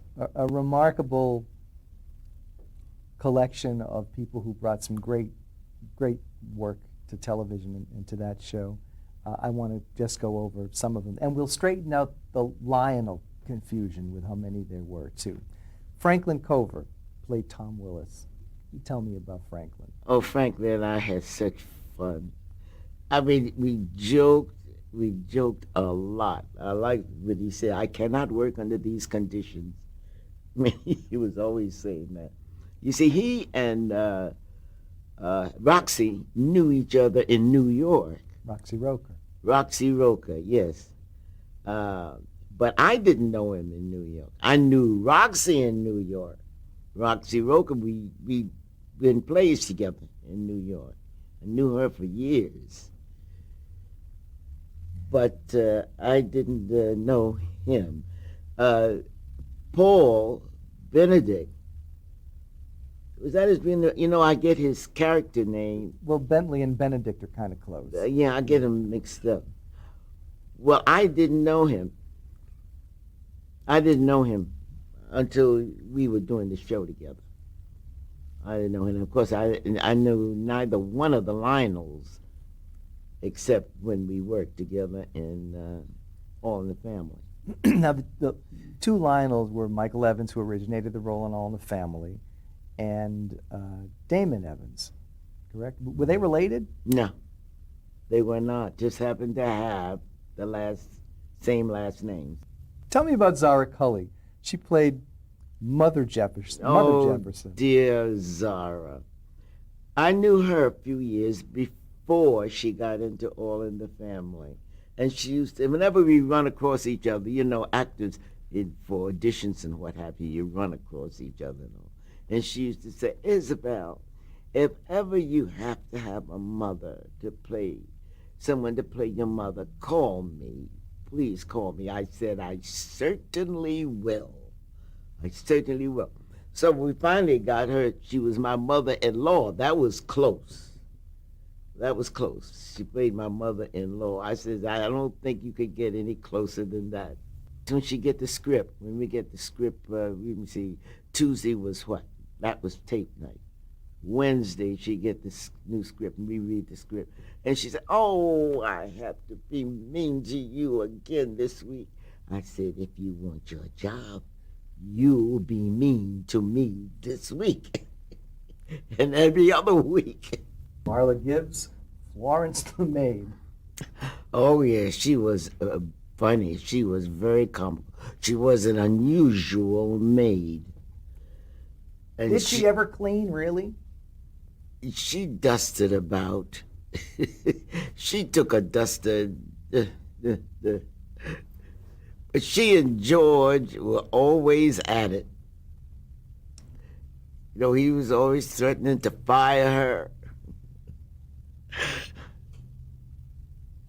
And they always have arguments. She make fun of his no hair.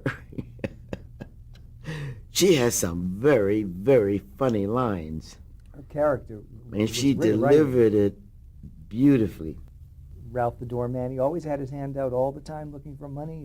Always. He was a great In character. On fact, that show. it was like a habit.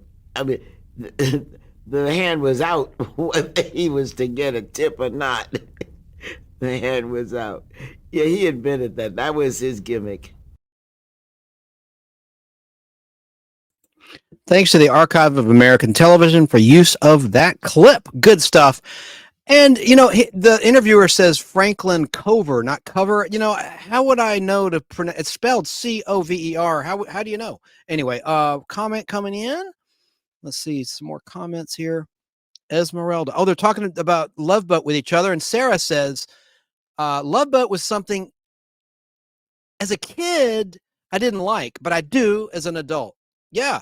And there was a show before that called Love American Style, which was the precursor to Love Boat, meaning it was an anthology show. It was a 1-hour show, didn't take place at sea, but it had different love stories, 2 to 3, sometimes even 4 stories in that hour. And only season 1 was released on DVD back in 2008 by Paramount, CBS Paramount. And I have them, and I wish I released the rest. It lasted for 5 seasons, Love American Style did. And it was the theme was based on the song by the Cowsills, Love American Style. Let me put my little name on the screen again, and then we're still doing a trivia game, right? Yeah. And yeah, I wasn't talking about what clips to Sarah. I was saying, did I play this clip? And I know I didn't. Now. Let me see here. She said to go take a deep breath. And I have some best of Fred Sanford I need to play. But let me do this. Let me just ask another question. Question 10 of the trivia. For those that just care about trivia. I know Danny, he gets irritated. He's like, save the clips for after the trivia. You know, I'm just trying to stagger it out. And by the way, I have 2 final On the Family clips I'll say for the very end of the show, because I'm sure it'll cause the stream to go down. I'm learning, as I do this. One is when Meathead says goodbye to Archie when they move to California. They leave New York to California. Little Joey and the little girl, Sally Struthers' character, Gloria, and the Meathead, Mike Stivic, they are going to move. And there's a beautiful scene at the end. And also the scene where Archie reacts to Edith's passing in season 2 of Archie Bunker's Place. So question 10, which of these is not a catchphrase from a Norman Lear sitcom? I have 4 choices for you. Which of these is not a catchphrase from a Norman Lear sitcom? A, what you talking about, Willis? B, kiss my grits. C, Elizabeth, I'm coming to join you, honey. Or D, dynamite. Which of these is not a catchphrase from a Norman Lear sitcom? A, what you talking about, Willis? B, kiss my grits. C, Elizabeth, I'm coming to join you, honey. Or D, Dynamite. Let's see what the comment says. And we'll make that a prize question. Because say claim, get it right, and you get the DVD season 1. Which of those is not a Norman Lear? Don't make me act it out again. Or say it again. Sarah guessed A. Danny adds, the Love Boat soon will be making another run. Netflix 2024. Really? You mean the classic Love Boat is leaving Paramount Plus for Netflix? Well, that friggin' sucks. I just renewed with Paramount Plus. But I do like Star Trek Strange New Worlds on Paramount Plus. That's pretty damn good. Any other guesses? My Flock Sarah guesses A with claim. But unfortunately, you're wrong, Sarah. The correct answer is B, Kiss My Grits. Kiss My Grits. What you talking about, Willis, was from Different Strokes, which was a Norman Lear produced show. And the question was, which of these is not a catchphrase from a Norman Lear sitcom? A, what you talking about, Willis? B, Kiss My Grits. C, Elizabeth, I'm coming to join you, honey. Or D, Dynamite. The answer is B, Kiss My Grits. Uttered by actress Polly Holiday, who was born in Alabama, who played Flo in the early seasons of Alice. And Alice was a CBS sitcom, which was not a Norman Lear show, but it was a sitcom based on the Martin Scorsese directed movie titled Alice Doesn't Live Here Anymore. Sarah, I'm sorry, but I'll hook you up. But at least you're learning something about pop culture. I got to get to a clip, and then we'll get back to just a couple more questions. And then we're going to wrap on the topic of Norman Lear and talk about some other nostalgic stuff and some other clips and the music video of the week and the character actor of the week. How long have I gone? 3 hours, 6 minutes. Great. Oh, no. Danny, correct. No, it's new series reboot. Fine. Good. So good. Because CBS, Paramount owns the Love Boat. I would have been surprised if it went to Netflix in terms of the classic show. I first went on a cruise in 2016 twice. Because of the Love Boat. We went to the Atlantis Resort. Okay, who cares? Let me I'm going too long. Let's get back to the program here. But Royal Caribbean, they do a great job with cruises. It was awesome. And went on to the Majesty of the Seas, another ship. Anyway, it was so much fun. So much fun. Oh, wait, you did guess. Did you say claim, Danny? Do you want the DVD? Can you play DVD? You were right. Did I win anything? Okay, you can have. You didn't say claim. If I'm going by the rules, if this was a game show, I'd have to be strict by the rules. First person to answer correctly and says claim gets the DVD. But I'm not going to be an a-hole. Email me. See, you get season 1 of the Jeffersons. Email me at goldar3@aol.com, a mailing address, and I'll mail it out to you. Screw it. I still have season 2 of the Jeffersons to give away tonight. Danny, do you really want this, or are you just playing in chat? Let me know. You didn't say claim, but I like you. By the way, I'm now drinking Sunkiss, which is loaded with caffeine, so I'm probably going to get even more far out.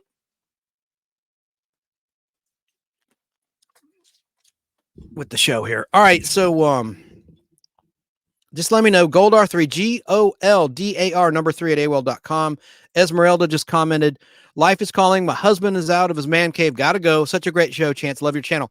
Thank you for being here, Esmeralda. And if you want to watch the rest, just get back to it tomorrow. Pick up where you left off at here, I'll give you the mark. 3 hour, 8 minutes, 50 seconds.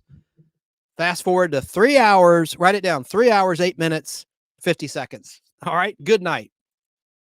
I watch DVDs. I have hundreds. Okay, Danny, well, I'll send you season 1 of the Jeffersons if you don't have it.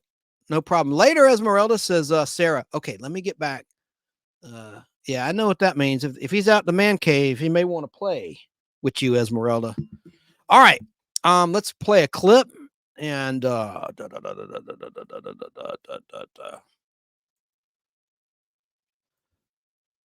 let's show. This is a great interview from. This will crack you up. Let's talk about some people that work with Red Fox.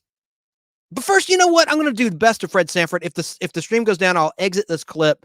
This is the best of Fred Sanford, and then I'm going to play a few brief clips of people who worked with Red Fox as Fred Sanford, and their comments of working with him on the show. Some guest stars and some regular players.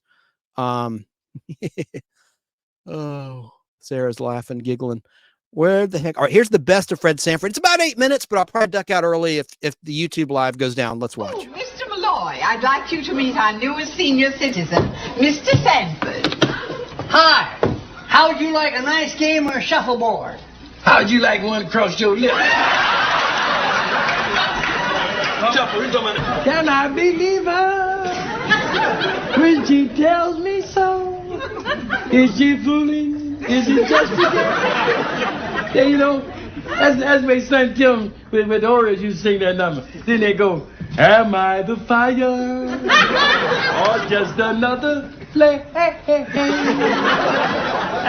I hit it one more time for you. Am I the fire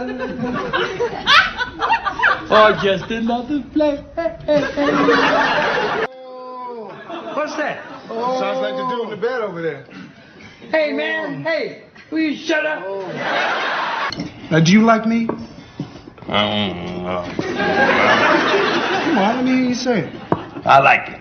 Do you love me? You watch your mouth. I find it hard to love midgets. That's the only thing I hate. It's a goddamn midget. All of them. I don't care what color they are. I hate them all. There's a standing order at the door there. Isn't it, Major League? No fucking midgets. I mean that. See, I don't know what about midgets riles me, but, you know, they look up at you like they won't sympathy. Get out of my way, little short motherfucker. You know, I was just talking to my father about how he can't express his true feelings. I can. Choo-choo, I hate you. Welcome to my castle, your ugliness. I don't hate people. Don't get no rice on my clothes. You're either insulting me or you're insulting my friends. Like who? Well, you never stop insulting Julio. I tell you, you ain't listening about it.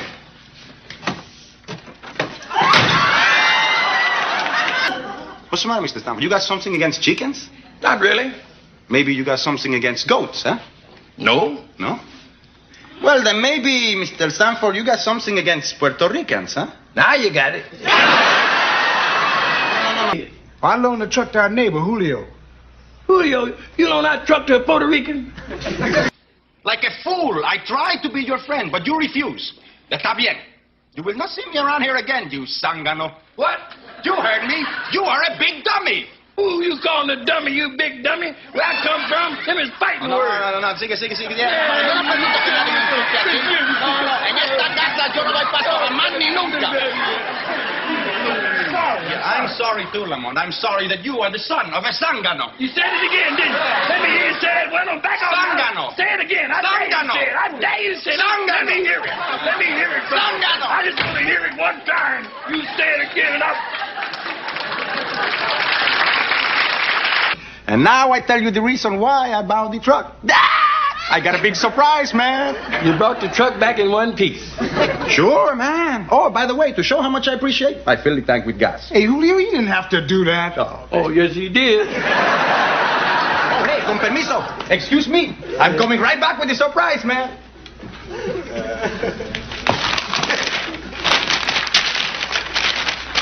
It ain't here on the headline.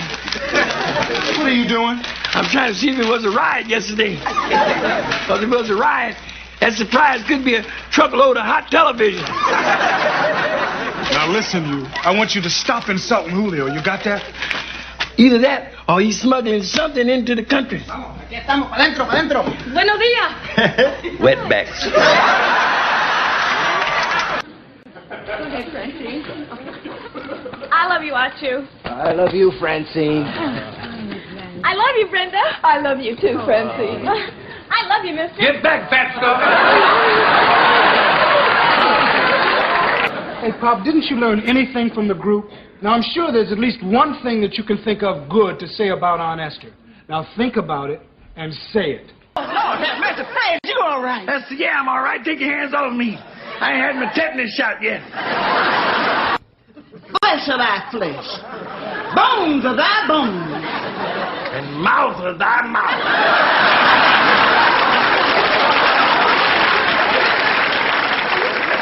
How'd you shut your face? Fred, if you won't listen to me, you could at least heed the words of your late wife. She's up there right now looking down at all of this. She's saying, Fred, you miserable old snagger-tooth jackass.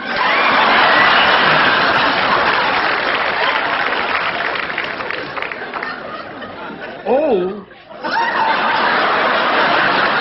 She had the nerve to call us witches. And she was right. You three ugly witches. And you married your husbands and turned them into frogs. Get out of here. Get to jumping. Get out of here. Fred Sanford, the wrath of God will strike you down. And this Louisville slugger will knock you out. I really appreciate you coming over here helping me clean up like this, Aunt Esther. I'm happy to do it. You're my favorite nephew. Lamont, you know I'd do anything for you. Tell her to have her face fixed. that you're overly generous. Every time you open up your mouth, you give away your ignorance. Hey, will you please hold it down? I'm trying to rest. You better shut up, chump, or I'll jump over that street. Listen, I know that's not your true feelings, Mr. Sanford. I mean, I know that way down deep inside, you really love me. Don't you touch me, egg roll. I'll really close your eyes up for you. We're going to sing, roll, roll, roll your boat gently down the stream. Merrily, merrily, merry, merry, life of the dream. Everyone, please help on the downbeat. Roll, roll, roll your boat. Merrily, merrily, merrily. All the good-looking people.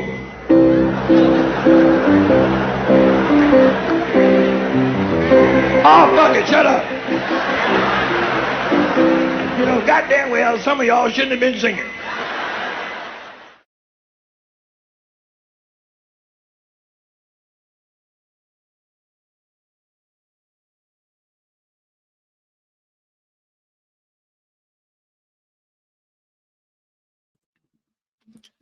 The great Red Fox, ladies and gentlemen. And I'm sorry about the language. I forgot. I didn't remember that there was some stand-up comedy in there. So I apologize about some of the language. Now, there's a lot of Facebook comments that are not showing up in my software that I must acknowledge here that I just noticed during that clip. Let me see here. Where are you, my little friend? Here you are. Going to the Facebook group, The Nostalgic Pod Blast, which is growing rapidly. I'm very grateful. Butch Conger says all of Norman Lear's shows were good. I believe he ran sitcom TV in the 1970s. Yes, he did. And Butch also adds, I used to love watching Sanford and Son. So did I, brother.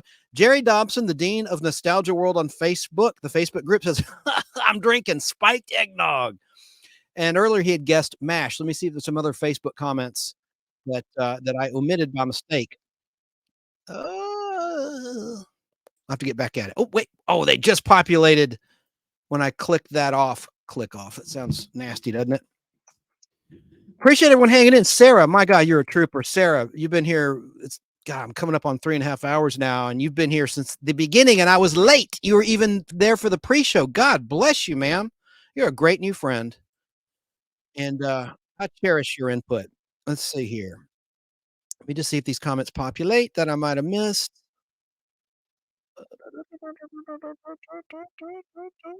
I guess Emily Miller fell asleep. Okay, so we can continue with the show. Here's another trivia question. I'll make this a prize question for season 2 on DVD of The Jeffersons, even though it's a Sanford and Son question. Now, of course, Danny, if you want season 1, email me. You're not eligible for this set as well. It's one winner per show, but you could win something next week too. I don't have a policy where, you have to wait a certain period to win again. No, it's just one winner per show, per live edition of The Nostalgic Pod Blast, this very program. So here's the question. Sanford and Son was based on this British sitcom? Prize question. A, Junkman's Life. B, Frederick's Garbage. C, Steptoe and Son. Or D, Trash Empire. Repeating. Sanford and Son was based on this British sitcom. A, Junkman's Life. B, Frederick's Garbage. C, Steptoe and Son. Or D, Trash Empire.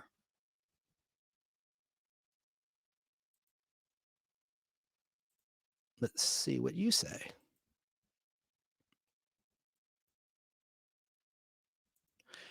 Esmeralda's back. I'm back. Husband is apparently like a groundhog. He sticks his nose out of his hole, then goes back in. Hey, you might want to rewind the tape because I played a pretty damn good 7-minute clip of the best of Fred Sanford, Red Fox on Sanford and Son, and some stand-up comedy where he's really blue a couple times. Anyway, just that's all you missed. So I just started the trivia game back up. Sarah guessed D. Someone on Facebook guessed Junkman's Life. Again, the question is Sanford and Son was based on this British sitcom. A, Junkman's Life. B, Frederick's Garbage. C, Steptoe and Son. Or D, Trash Empire. Any other guesses? It's for the season 2 set of The Jeffersons. So first person to answer correctly and says claim wins the prize. Yes, Esmeralda, please go if you want. It was very well edited. I didn't edit it, so no credit to me. And thanks to Sony, who owns the rights to Sanford and Son, let me use that clip. So any other guesses? And let me just see who said Junkman's Life on Facebook. Let's see here. That was A. Let me see who guessed that. I said the answer to this in the beginning, but I know you can't hear everything, and I'm a motor mouth. I talk way too much, so I know you couldn't possibly hear it, but I did give the answer to this early on. Butch Conger guessed Junkman's Life. Well, how we're playing Butch is the first person that answers correctly and says claim gets the DVD set. And I see all the comments in real time, whether it's from Facebook Live or Twitter or YouTube Live. So I'm going to give the answer now. Sanford and Son was based on this British sitcom. A, Junkman's Life. B, Frederick's Garbage. C, Steptoe and Son. Or D, Trash Empire. Correct answer is C, Steptoe and Son. Steptoe and Son. But it was a white father and son, not a black father and son. And now, here's another question for you. And I'll make it another prize question because no one got that one right. Okay. In One Day at a Time, we haven't talked about that one yet. Anne Romano, who was the single mom, had a boyfriend who was a lawyer when the show began. How many seasons did this character appear in One Day at a Time? A, 1, B, 2, 3, 3. I mean, C, 3, or D, 4. How many seasons did Anne Romano's as a regular character appear in One Day at a Time? A1, B2, C3, or D4? Hang on a second. I want to allow people a chance to answer. And this is for the original One Day at a Time, not the remake, which wasn't terribly bad, the reboot of One Day at a Time, but of course nothing beats the original. You know what I'm saying? And there's a great part in One Day at a Time. Mark Hamill, right before Star Wars was released, before his accident in January 1977, he played Schneider's nephew who was a thief. Remember that episode? There were incredible guest stars. Suzanne Summers was in a One Day at a Time episode before Three's Company had begun. Hang on a second. Let me just...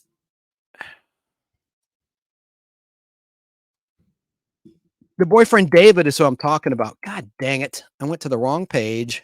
Bear with me.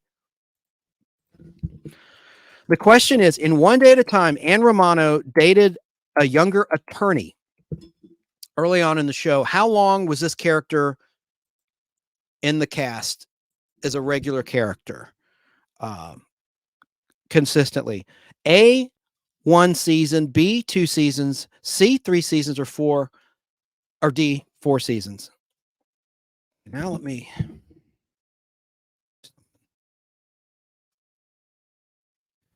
That's one day at a time cast. I hate how they pull up the stupid new version and not the classic one. God dang it. Hang on, let me put up classic.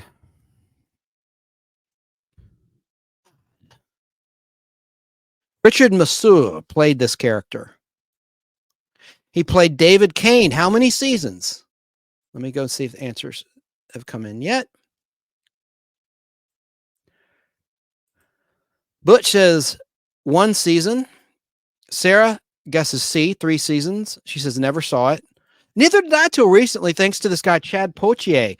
He talked about Pat Harrington Jr. played Schneider, how great he was in the show. And I bought the entire series on DVD right here behind me, and I watched them all. I didn't make it to the final season 9, but I will eventually. But I really enjoyed it. I was watching them on Antenna TV, but they're edited, and they edit out the end credits, which I don't like. Like Antenna TV, during the end credits, it'll roll over to the beginning of the next show. They didn't used to do that. And really, really weird. Now, Sarah, you mentioned Burt Mustin. That's my character actor spotlight. Getting ahead of myself. I didn't want to reveal that, but I will just for you. Yes, and I have a clip of him to play. But yeah, it's funny you know who Burt Mustin is. Well, I'll reveal the answer. The correct answer is he appeared in 2 seasons. He was only in the episode of season 2 that wrote him out of the story. They brought in a new character who did not take, and the actress did not get along with Bonnie Franklin, who played Anne Romano. And so she was only in season 2. But the correct answer is 2 seasons. I said who was in it regularly, and that was David, the character of David, the attorney. He was in season 1 from the beginning, and then early season 2, and then they wrote him out of the show. And he did come back in a later episode, just as a guest star. So the correct answer is 2. We should play some clips now. I think I can stagger these. And again, at the very end, you're going to see some awesome, awesome clips from All in the Family. I better save to the end because it may make the stream go down on YouTube. Never played this yet. Here's a 4-minute clip of Damon Wilson from 1973 talking about acting on Sanford and Son. And then I never got to those clips of actors who worked with Red Fox. You know what? Belay what I just said about Damon Wilson. I want to play some funny, brief clips of actors who worked with Red Fox and what they had to say about the great Red Fox. Let's start with this guy. That terrible man whom I came to love. You know anything about comics? They will not rehearse. They will not rehearse. You have to go find them, and then you can't find them because they won't rehearse. Why will they not rehearse? Because it'll take their spontaneity away or some crap like that. Jesus. Red was a very, very nice man. No rehearsal. I'm a rehearser. All actors are rehearsers, not Red Fox. First of all, you have to go find him. And then it was awful. And then suddenly, there is an audience sitting in the stands, and you're ready to do it. Red shows up for that. He's marvelous at it. Wonderful at it. I don't know a word in my head because we didn't rehearse. Well, you want to kill him. You really do want to kill him. Anyway, we became sort of friends. Because I really rather liked Red. He made a party and invited me. He lived in Toluca Lake. I came to his house. It was a lovely house, by the way. I was the only white there. Everybody else was of a different color. He showed me around the house. It was a lovely house. I didn't want to say, Red, how does it happen that I'm the only white at your party? I didn't want to do that. I didn't have to. He said to me, guess who lives across the street? This is in Toluca Lake. I said, I'm a bad guesser. Tell me, who lives across the street? He said, Miss Whitey, Ann Blythe. It was true. Oh, dear. But I rather liked him. He was He was fun. He came to me one day and he said, "I respect you." I said, "Out of what? Where did that come from?" He said, "No, I got a question to ask you. I need a new agent." I said, "Why?" He said, "You see that man? He's my manager. He's all right. I want an agent because I'm a star now." I said, "Let me think about that." So I did. And quite honestly, I thought that William Morris would be the place for him. Because there's such crooks. So terrible. And I was with him 3 times, so I know. But for Red, it would be very good. Because they operate. They're interested in getting more money, more money, more money, more. Red would like that. So I told him. And I told him why.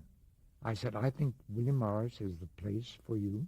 And he said he was no fool. He said, "Why?" And I told him why. He said, "Thank you." And he went to William Morris. Yes, Butch Conger in Facebook land. That was the actor Jonathan Harris, who played famously Dr. Zachary Smith in Lost in Space. You're absolutely right. And other comments from Butch and the Facebook side. Let's see. He said about Valerie Bertinelli. Valerie Bertinelli got her start right there on One Day at a Time before marrying Eddie Van Halen. Yes, she did. And she did a great performance of, I didn't finish my thought on it, the Nikki D hit with Elton John, Don't Go Breaking My Heart. In a Christmas episode, there were a few Christmas episodes of One Day at a Time where they would entertain at old folks' home for Christmas and Christmas Eve. And the first one they did in season 2, it was a great performance between Valerie Bertinelli as Elton John, because remember her character loved Elton John, and Mackenzie Phillips, that's what I was trying to think of, who actually got fired from the show for drug abuse a couple of times, and they gave her another chance. She came back, and then she got doped up again, but she's still with us. She's still with us, thank goodness. And by the way, I didn't mention how the end of the Jeffersons was a shock to everyone. A lot of people read about it in the trades. The network was very bad to the cast of the Jeffersons. Didn't even let them know the show was canceled. Did not even let them know. Sherman Hemsley, I think in an interview, a clip I'm going to play, he talks about how he found out about the cancellation of the show. And Isabel was upset. She felt the network was very disloyal considering the 11 years the Jeffersons was a rating success for CBS. Yeah, that's how they found out. They found out in the trades. Absolutely true, Sarah. I'm going to play another clip of another person who worked on the Sanford and Son talking about Red Fox. Esmeralda says some people have a difficult time with fame. Yes, and she had terrible things happen, in her own words, by her own father. I'll leave it at that. Family show that contributed to her being a drug addict. I'm going to play. We need to talk a little bit about Good Times briefly. That was my least favorite because I like to see people succeed. It made me a little sad to see people in the ghetto, whether they're of color or white, no color, whatever, just anyone. I like to see, that's why I like these Jeffersons. I like seeing people excel and succeed. That's what I like. I mean, I like shows to be real, but I respect Good Times. I watched it, but it just wasn't my favorite because it made me a little sad. I like to see people picking themselves up by the bootstraps and kicking butt. Now let's listen to Della Reese talking about working with the great Red Fox. She was on Sanford and Son a couple times, but she also worked on another show, The Royal Family, she's going to talk about right here in the 80s with Red Fox before he passed.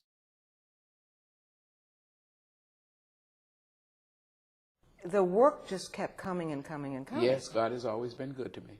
And you did a series with Red Fox. Yeah. It was called The Royal Family, and it was about this man and woman who were married, and their daughter was grown and had moved out and moved to another city and had 3 children. And she left her husband and came back to us with the 3 children. One was a boy going into teenage, and a girl just about teenage, and a little girl about 4 or 5, something like that. And you and Red Fox had a really special relationship. Oh, he was my friend. He was my friend for at least 40 years. We were hungry together. We were out of work together. We shared sandwiches together. We were friends, really friends. And he was an extraordinarily funny man, too. But he was more than anybody ever gave him credit for. The reason Red Fox was broke was because if you came and you asked him and he could see your need, he would run his hand in his pocket and give you something. I didn't have a job, and I went to see him. He was working some city in Pennsylvania. I don't remember where. But I went to see him, and I didn't have a job. He said, "What you doing, D?" I said, "I'm not doing anything. I'm looking for a job." He called the man who he was working for, and he said, "My back is out." He said, "I can't hardly straighten up." Ain't nothing wrong with his back. He said, "I don't think I'm going to be able to go on." He said, but Dee is here, and she's good, so she could do this show for me. I'd be all right tomorrow night. But I can't make it. I can't. And the man said, "Well, they're expecting to see you." And he said, "My back is out." And he's standing there like he can't straighten up. Ain't nothing wrong with him. And the man don't want the people to go. And so Red goes on the stage like this. He said, "My back is out, but Della Reese is here. And I'm going to go to the doctor, so I'll be all right tomorrow." Said, "Give her a warm welcome. Said, she's good. You're going to like her." And left me there to work, and the man hired me. He really was. But it wasn't just me. It was people, period. He loved people. He wanted to help people. He wanted to do for people. And they have pictured him up to be this gross, dirty mouth human being, which he was not at all. He was inside a very gentle, loving person.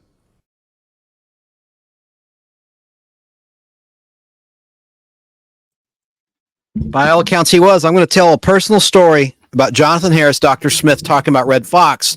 1992 here in Atlanta, Georgia, Jonathan Harris was appearing at a convention, and a friend of mine, Jack Townsend, who may no longer be with us, I don't know, not because we had a falling out, but because he's got communication issues.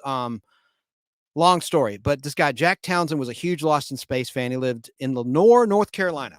He invited me to this hotel, the Century Center Marriott Hotel, to meet Jonathan Harris. It was at night. They just had dinner. They're having drinks at the bar. He's like, "Come on out, man. Come meet Jonathan Harris." And I did. And Jonathan Harris was talking about working on Sanford and Son. And he said, "You wouldn't believe," I can't do an impression of Jonathan Harris, but he says, "You would not believe what he did to a production assistant." He said, "Come over here, honey. I've got half a hard. I have half a hard." I guess meaning hard on, but he said half a hard. And anyway, I didn't care about that, but just a personal weird thing that happened with Jonathan Harris. Afterwards, I didn't have any drinks. I was sober. I couldn't even drink yet legally at that point in time. But, Jonathan Harris is leaving to go to his room, and I'm leaving to go home. And he goes, "It's nice to meet you." He goes, "Night, Chance." And he pinched my butt. Jonathan Harris did. True story. Weird. I don't care, but that absolutely happened. Night, Chance. So strange. And he's a married man. I don't know. I guess he swung both ways or something. Or maybe it didn't even mean that he swung one way or the other. He's just an affectionate guy, I guess. Night, Chance. But yeah, he said, he did, Sarah. He said, "Come here. I've got half a hard." Anyway, that's what. And by the way, these shows, they would tape typically 2 versions in front of a studio audience of a sitcom. And I think that's still the process today. And then edit the best takes together. So sometimes you see continuity errors in old sitcoms. And God, I still have a sitcom director who directed. I want to have him on the Pod Blast, and he already agreed to do it. And then I got COVID at the end of June, but he was going to come on last summer. I don't want to say his name, but he's directed sitcoms from the 80s until I think he's still in the business. He's directed The Big Bang Theory. I don't want to drop names, but he's going to hopefully still agree to be on the show. I need to reach out to him. I keep forgetting. Esmeralda says, when someone says something like that, run. Yeah. Jonathan Harris has been gone, I think, for 20 years now. When did he pass? In 2004? But yeah, that was strange when he pinched my butt. Let me confirm that. I don't want to put any inaccurate information out there. I really have a lot of respect for Jonathan Harris as an actor. And I mean no disrespect, but I'm just telling a funny personal story. Absolutely happened. Hang on, Jonathan Harris. I don't know why I can't type all of a sudden. Here it is, Jonathan. God dang it! No, not you. Whoever you are. I want to tell you. Was it 2003 or here it is? He passed in 2002. Jonathan Harris was born November 6, 1914, November 6, 1914 in New York, New York. Great stage actor, screen actor, and he passed away on November 3rd, 2002 at the age of 87. Okay. So let's see what else I have for you now. In terms of clips, I'm going to play a clip. I'm all over the place. I need to reel this back in and stick to one. I'm going to talk briefly about good times and one day at a time. And then I'm going to play my music video of the week. And then we're going to talk about a few other nostalgic things. And then we'll wrap the show. I'm trying not to go 5 hours again tonight because who has the time or the patience to listen or watch a show besides Sarah, my dear Sarah. Let's now watch this interview from 1973 with Damon Wilson, who played Lamont on Sanford and Son, talking about the show. It's great to be here in Hollywood to have this chance to talk with Damon Wilson. He is son of Sanford and Son. Damon, what changes has this made in your life now, being in this hit TV series? I don't owe quite as many people. No. I don't know. It's I haven't really had a chance to think about it. I've just been working a lot. And people are beginning to know who I am when I walk down the street, you know. And I really didn't know the impact of the show until Red and I went on tour. And we went to the various cities all over the States, and we got to about maybe 25 different cities.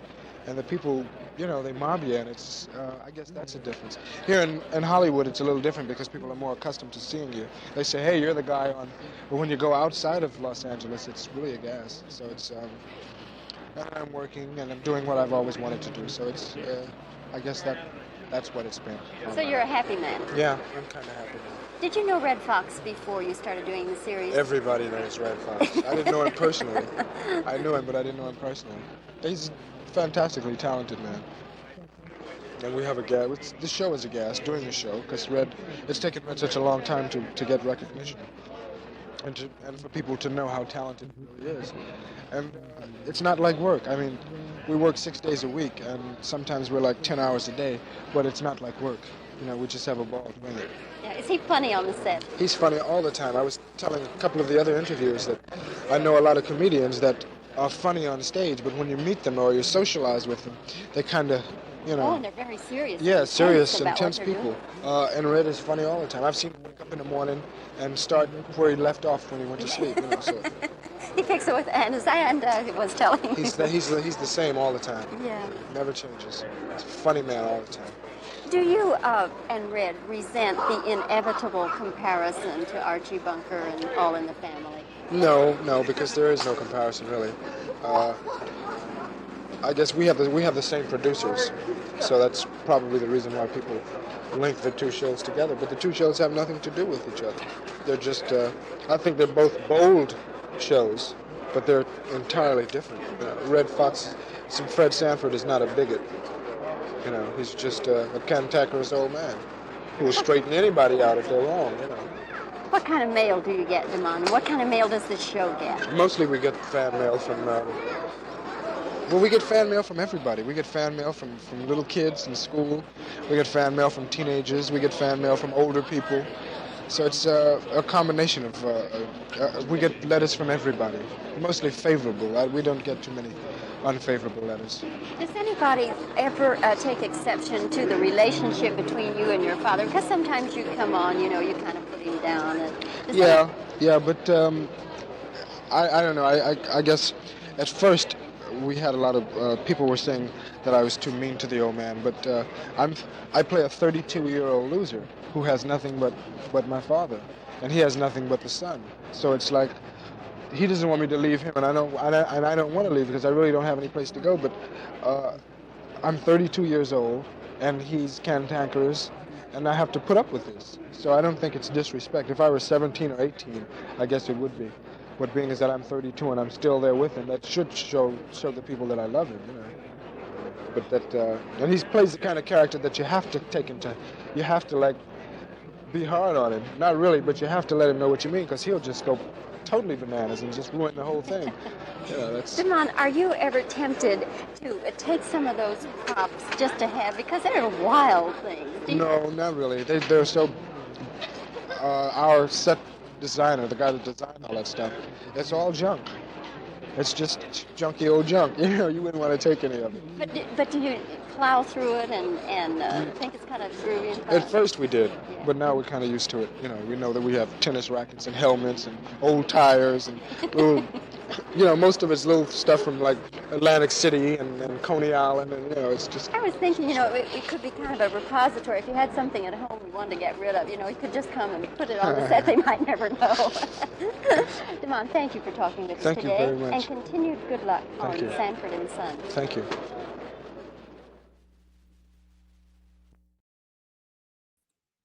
What a great piece of film. I thought that was awesome. God, still have some people watching. God, I'm so grateful. Let me, I want to play something, and I just thought of something that he said, and it went in and out of my little mind. And I'm not even drinking. Let's play this now. It'll come back to me, whatever I was thinking about. I don't want to be all over the place. We got to touch on Good Times. Let me just talk about it briefly from my TV Bible. Damn. Let's talk about Good Times, which premiered on February 1st, 1974 on CBS, which was a Friday night at 8:30. And Good Times was obviously a spinoff from Maude, which in turn was a spinoff from All in the Family. Florida Evans was originally Maude Finley's maid until the spring of 1974, when she got a show of her own. Florida and James Evans were lower middle class blacks, that's what the book says, living with their 3 children in a high-rise ghetto on the south side of Chicago. JJ was the oldest. He was 17 when the series started. Thelma was a year younger than him at 16, and Michael was just 10 years old.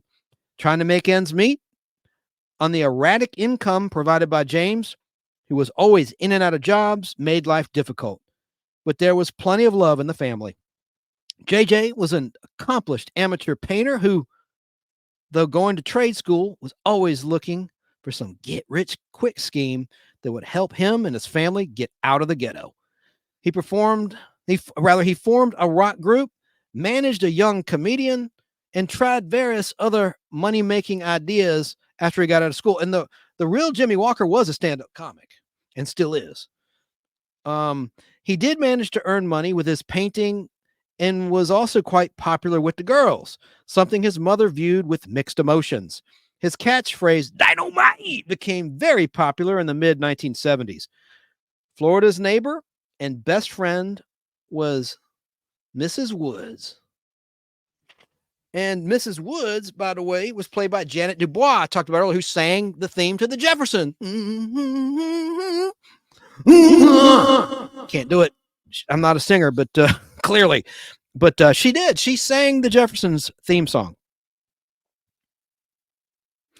At the start of the 1976 and 1977 season, there was a major change in the cast. I'm going to play an interview with this gentleman in just a moment. James had found a job working as a partner in a garage in Mississippi when he was killed in an auto accident. Damn. The entire family, which had been planning to move to their new home and start a new life, was now fatherless. JJ became the man of the house and was even more determined to find a way out of the ghetto for his family, whether by means that were entirely legal or not. Some of his schemes became decidedly shady. Meanwhile, Florida found a new man in her life in the spring of 1977 in the person of Carl Dixon, the owner of a small appliance repair shop. They were married during the summer of 77, though the wedding was not seen on camera, and in the fall were referred to on the show as being, quote, on their honeymoon, unquote. Series star Esther Roll had become disenchanted with the role model for young blacks provided by JJ's jive-talking, women-chasing, less-than-honest character, and on the pretense of illness, left the series prior to the start of the 77 to 78 season. In the storyline, Florida became ill and was living with Carl Dixon in a southern location that was better for her health. Friend and neighbor Walona became a surrogate mother to the Evans household. Little Penny Gordon, a victim of child abuse, became Walona's adopted daughter, played by Janet Jackson, Michael Jackson's little sister. The following fall, Esther Roll returned to the cast without Carl, with the promise that JJ would be a more respectable character. Okay, well, that's all I got to say about that, but I want to play a clip now. John Amos quit the show, and that's why they wrote him out as being killed in a car wreck. This is just a 2-minute clip. I want to play him in his own words, and I loved him, by the way, in Coming to America as the manager of McDowell's instead of McDonald's. I was glad to see him back in the limelight years after the end of Good Times. But let's listen to him talking about this debacle real quick. John Amos. The differences we had on that show, and we had a number of differences, as evidenced by my early departure from the show, was I felt that with 2 other younger children, one of whom who aspired to become a Supreme Court justice, that would be Ralph Carter or Michael, and the other, Bernadette Stannis, I think, she aspired to become a surgeon. And the differences I had with the producers of the show was that I felt too much emphasis was being put on JJ and his chicken hat and saying dynamite every 3rd page, when just as much emphasis and mileage could have been gotten out of my other 2 children and the concomitant jokes and humor that could have come out of that. But I wasn't the most diplomatic guy, like I said, in those days, and they got tired of having their lives threatened over jokes. So they said, to tell you what, why don't we kill him off and we'll all get on with our lives. Life's too short. So that taught me a lesson that I wasn't as important as I thought I was to the show or to Norman Lear's plans. And he was not about to have a disruptive factor. That was me, a disruptive factor. I got the call, we were on hiatus, when I found that I was no longer to be a part of the show. And Norman's secretary at that time, a very nice young lady by the name of J.D. Joe, called and said, John, Norman would like to speak to you.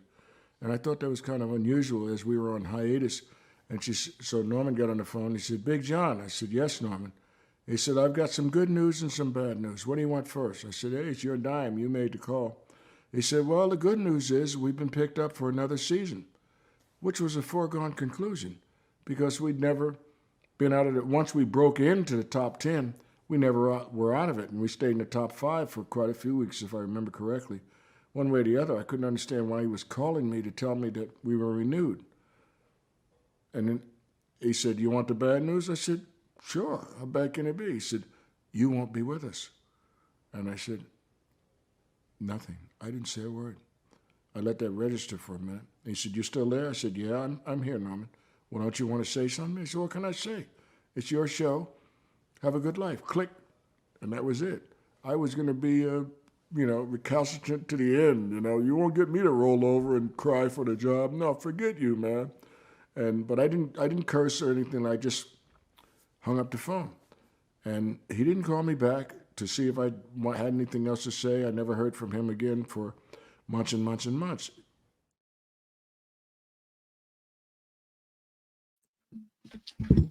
And now you have the rest of the story. And I'm sure some people were screaming at me, what about Bookman? You didn't mention Bookman, played by Johnny Brown as the super. He joined the cast in 1977 until the end in 79. Bookman. Let me see. I think I should just now briefly talk about One Day at a Time, and then we're going to wrap on the topic of Norman Lear sitcoms. CBS did a 1-hour special on Norman Lear, and it was pretty damn good, except a couple things I thought were odd. When they got to One Day at a Time, they mentioned the cast, not one word about Pat Harrington Jr. They did show one photo. Actually, it was a clip of a rehearsal shot, and you see him in the shot, but there was not one word about Pat Harrington Jr., who played Schneider. I thought that was strange. They emphasize, of course, the single mom aspect and the female cast, as they should. But why not talk about Pat Harrington Jr.? He was a huge draw to that show as the super. And he was just such a great actor. Thomas Joseph says Buffalo butt. LOL. Bookman. One Day at a Time by Norman Lear. Oh, and the other complaint or observation, they gave him 1 hour to Norman Lear. They should have done at least 2 hours, if not 3 hours on CBS, considering all of the countless, actually you could count them, but countless hours of entertainment and rating success that network enjoyed. All in the Family alone, #1 for 5 years straight back in the day. Man, I thought Norman Lear deserved more respect than 1 hour, but at least they did that. At least they slapped that together. But you're going to get a lot more here on the Nostalgic Pod Blast. And thanks again to Sony for use of these clips. Now, One Day at a Time premiered on December 16th, 1975 at 9:30, which is a Tuesday night on CBS.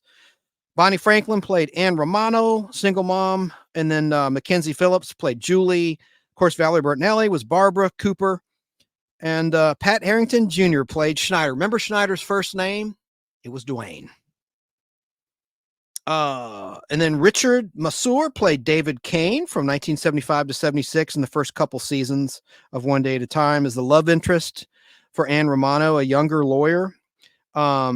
Now, Jenny was the character that came along I was talking about in season 2 of One Day at a Time who didn't take. And the actress, Mary Louise Wilson, did not get along with Bonnie Franklin reportedly. And so they got rid of her, that character, at the end of season 2 of One Day at a Time. One Day at a Time ended on September 2nd, 1984. It lasted for 9 seasons. There's the complete season set on DVD in the background. Let me just read here from my TV Bible. After 17 years of marriage, Anne Romano found herself divorced and living with her 2 teenage daughters in an apartment building in her hometown of Indianapolis, Indiana. The problems of trying to keep a job and be an understanding mother to 2 headstrong girls provided the plots for most of the episodes of this series.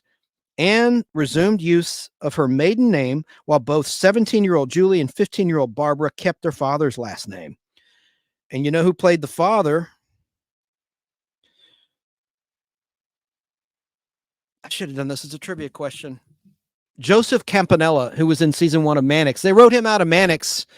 Gail Fisher replaced him, African-American actress on Mannix back in the day. But Joseph Campanella played the girl's father, and he appeared in several episodes throughout the series.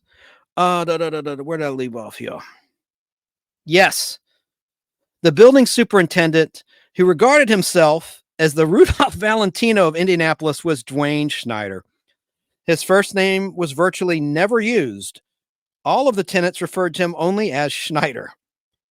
David Kane was Anne's romantic interest during the first 2 seasons, really first season, and just a key episode of season 2 where they got rid of him, wrote him off. And at one point, they did almost get married, but he departed early in the fall of 76. That's what I'm referring to in the season 2 episode. Not long after his departure, Anne acquired an outspoken, brassy new neighbor in the form of Jenny. Oh, yeah. And I didn't like her. Jenny spelled Ginny, like the character in Friday the 13th Part 2. I thought it was so interesting. I never met in real life someone named Jenny spelled Ginny. It's always Jenny. But anyway, I digress. Anyway, I don't need to go down. There's a whole lot here about the show, and I'm not saying it doesn't deserve respect, but I've got to do some self-editing here as I've gone so long already. But there was so many twists and turns in the show, like Nick dying, and she was going to marry this guy, Anne Romano, and then, a lot of changes. And I do want to mention, this is fun, if you like Sid and Marty Krofft, Michael Lembeck joined the cast in 1979 as Max, the man that Julie, played by Mackenzie Phillips, married. And he was Captain Cool and the Kongs lead singer for Sid and Marty Krofft in the Saturday Morning Krofft Super Show. So it was cool seeing him in the show. And then also, if you know Porky's, remember the scene in the first movie, Porky's, with the Howling Woman played by, from Sex and the City, played Samantha. Kim Cattrall.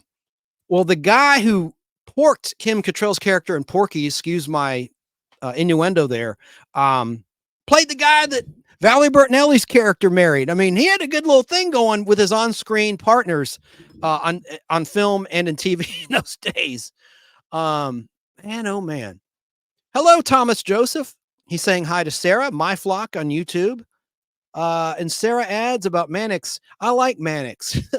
Every episode is an old army buddy who needed his help.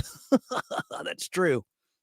Well, cool. Welcome aboard, Thomas. Let me get back. I'm going to play a clip. This is just a few seconds long from One Day at a Time. I love the audience interaction, like when characters kissed. You know, the studio audience will go, "Woo." I can't do it. Woo! And they also react when something shocking happened, like what I'm going to play right now. From One Day at a Time. I'll tell you exactly how long this clip is. I can find it. 56 seconds. Okay. Watch this dramatic scene. It's the end of a part one of a multi-part episode. Let's watch.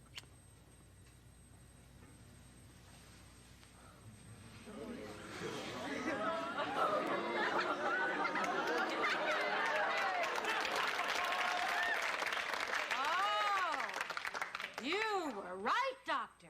You said Toledo would be good experience for her. Ms. Romano. It's all right, Paul. What are you going for? A blue ribbon and pick of the litter? Ms. Romano, I think we better have a little talk. Oh, yes, I think we better have a little talk. You're damn right we better have a little talk. Shut up, Julie. If you have to prove your manhood, get somebody your own age. Shut up! Oh, what's the matter with you? What's the matter with you, Doctor? Ever try getting your kicks with a woman? Shut up, Mom! How about taking me on, or is that too frightening for you? You lonely, Mom? You want him?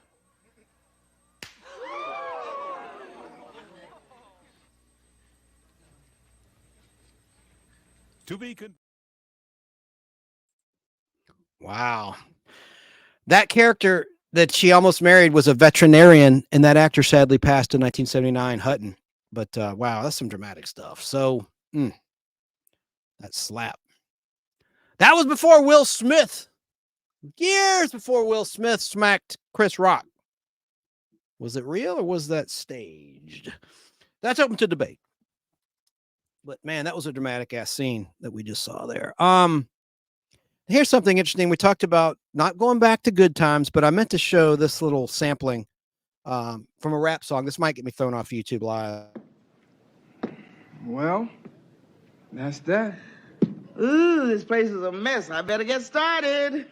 Hey, Ma, let us help you. Hey, Tomo, Michael! No, that's all right, JJ. I don't need any help. JJ, I said I don't need any help. Oh, no, Ma. We're not going to let you... Thelma, I said no!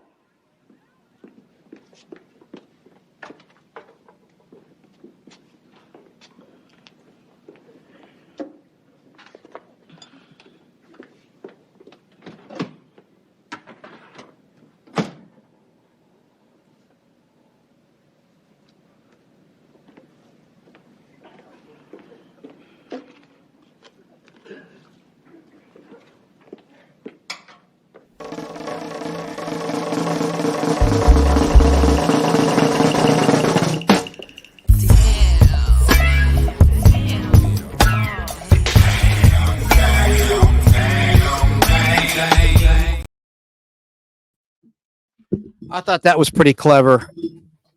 Oh, that sampling there. Very dramatic scene. And that was, of course, after the funeral of James, when John Amos was written out of the show. That I meant to play that after the interview. Say I screwed up the order of that clip.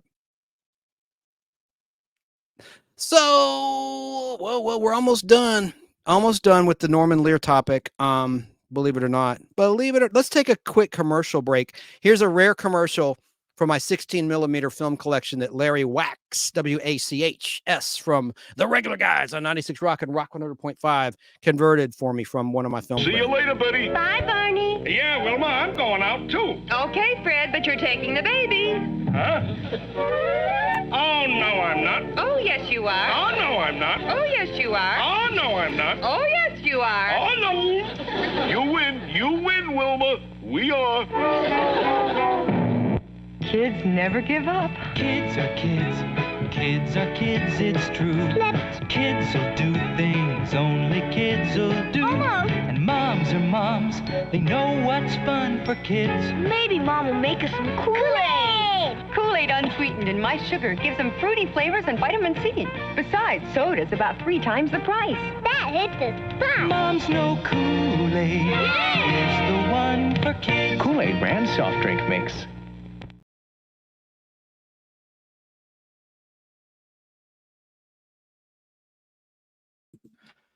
fell asleep at the switch there. I'm going to play another commercial from my film print for a cigarette commercial. This is from an episode of The Fugitive.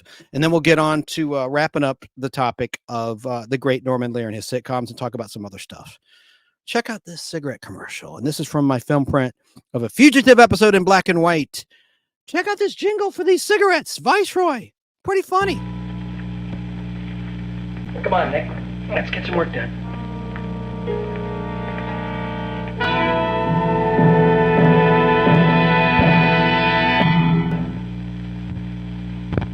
They're riding and roping, working the range. Yippee-I, yippee-oh-I.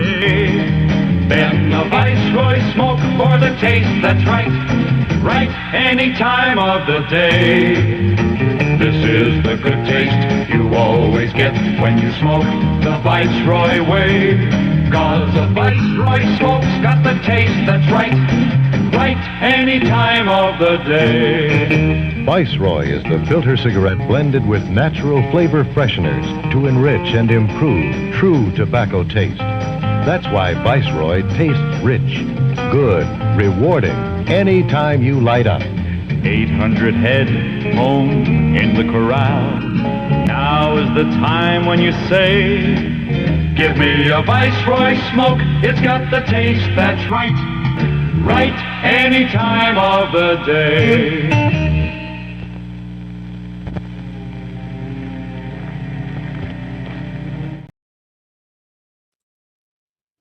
Pretty cool. I love old cigarette commercials. So let's get back now as we start to wrap. I did want to talk about this show, which all my life practically I thought was a Norman Lear show. Talk about Chico and the Man. It wasn't, but it had a great opening, and I hope I don't get again thrown. I'm always so paranoid now. I'm like a scared child when it comes to YouTube Live. I'm like terrified that the stream will go down. Need not be that way. If it goes down, I'm recording it. No big deal. But let's just try to watch the opening to Chico and the Man. Sad fact about this, in case Sarah and others don't know, the star, Freddie Prinze, the father of Freddie Prinze Jr., committed suicide because he could not handle fame. The show lasted 4 seasons. And Albertson was his guest star, who had been in Charlie and the Chocolate Factory as the grandpa of Charlie. Remember, he was in bed for like 20 years or whatever. Let's watch the opening. 1, 2, 1, 2, 3, and.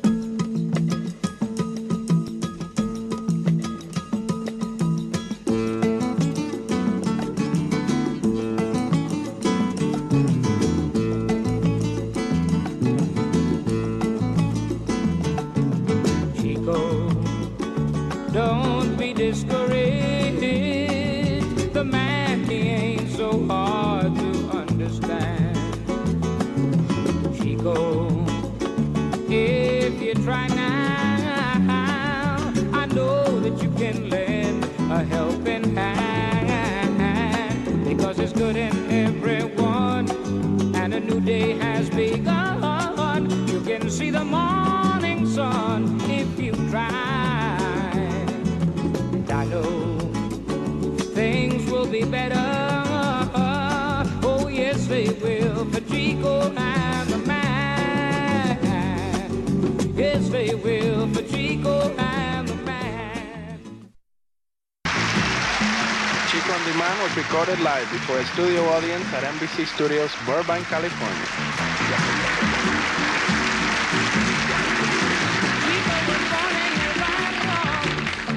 Spent much of his time in the street.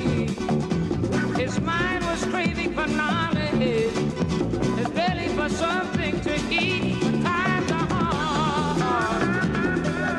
Chico and the Man. Times are hard. Chico and the Man. Hey.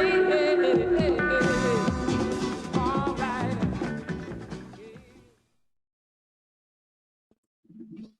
Awesome theme. Yeah, Sarah, you never see that show anymore. Chico and the Man. It was great. It was a great show.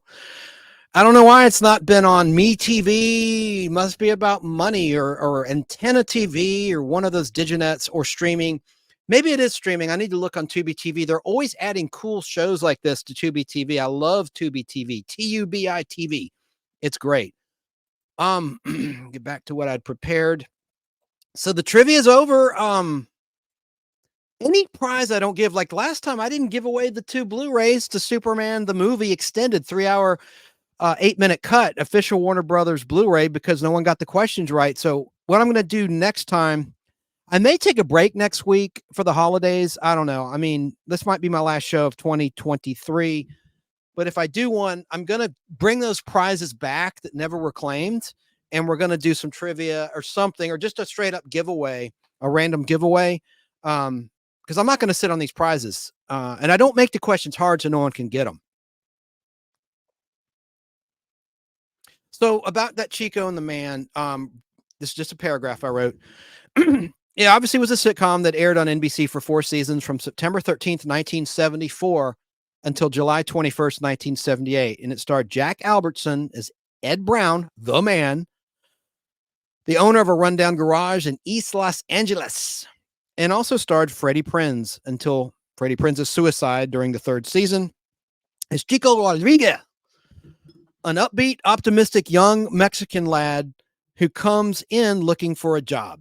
It was the first U.S. television series set in a Mexican-American neighborhood.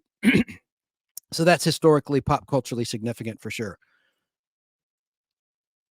So I guess I'm going to wrap on... well, there's one other thing I wanted to show. I just screamed into the mic. I don't think I showed this clip. Sarah, did I show Sherman Hemsley talking about creating the character of George Jefferson? I don't think I did. It's a 4-minute clip, but it's really good. If I did, tell me. I'm looking comments. While this is going, I'll duck out of it if I already played it. I don't think I did, but let's watch this just in case.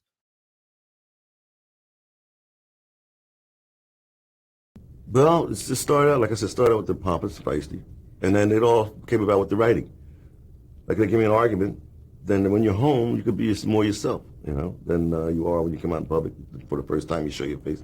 So like I get down. What do you mean? I could be more street, and I start throwing that into it. Before it was like this, polite, my brother, da-ding. So I haven't really. I had just the words helped a lot. You know what I'm saying helped a lot, and then. All this, and then by yelling, it's just things started happening, and experiences, friends that I grew up with in South Philly, walking the way we walk in South Philly, when you think you're bad, or you gotta be important. It's like, what? You know, it's who you? So all this came about somewhere. I know the walk happened when we were just doing the scene where we kept going in the house, into the hotel. Not the apartment building. And we just kept doing it. I was walking normal for a long time. And then all of a sudden we had done about 7 or 8 takes in and out. And we said, oh, how many times you got to do this? So then we start clowning around, you know. And I'm walking. Isabel, yeah, we working. She said, yes, honey, we work. You know, steady work. We were so happy. And so that's the one they kept with this walking like this. And it's, you know. And this was just as a joke, you know. But that's the way I felt because we were working, happy, an actor. You know, it's just amazing. And this is like a spin-off. It's just unheard of. So that's what was on my mind at that point.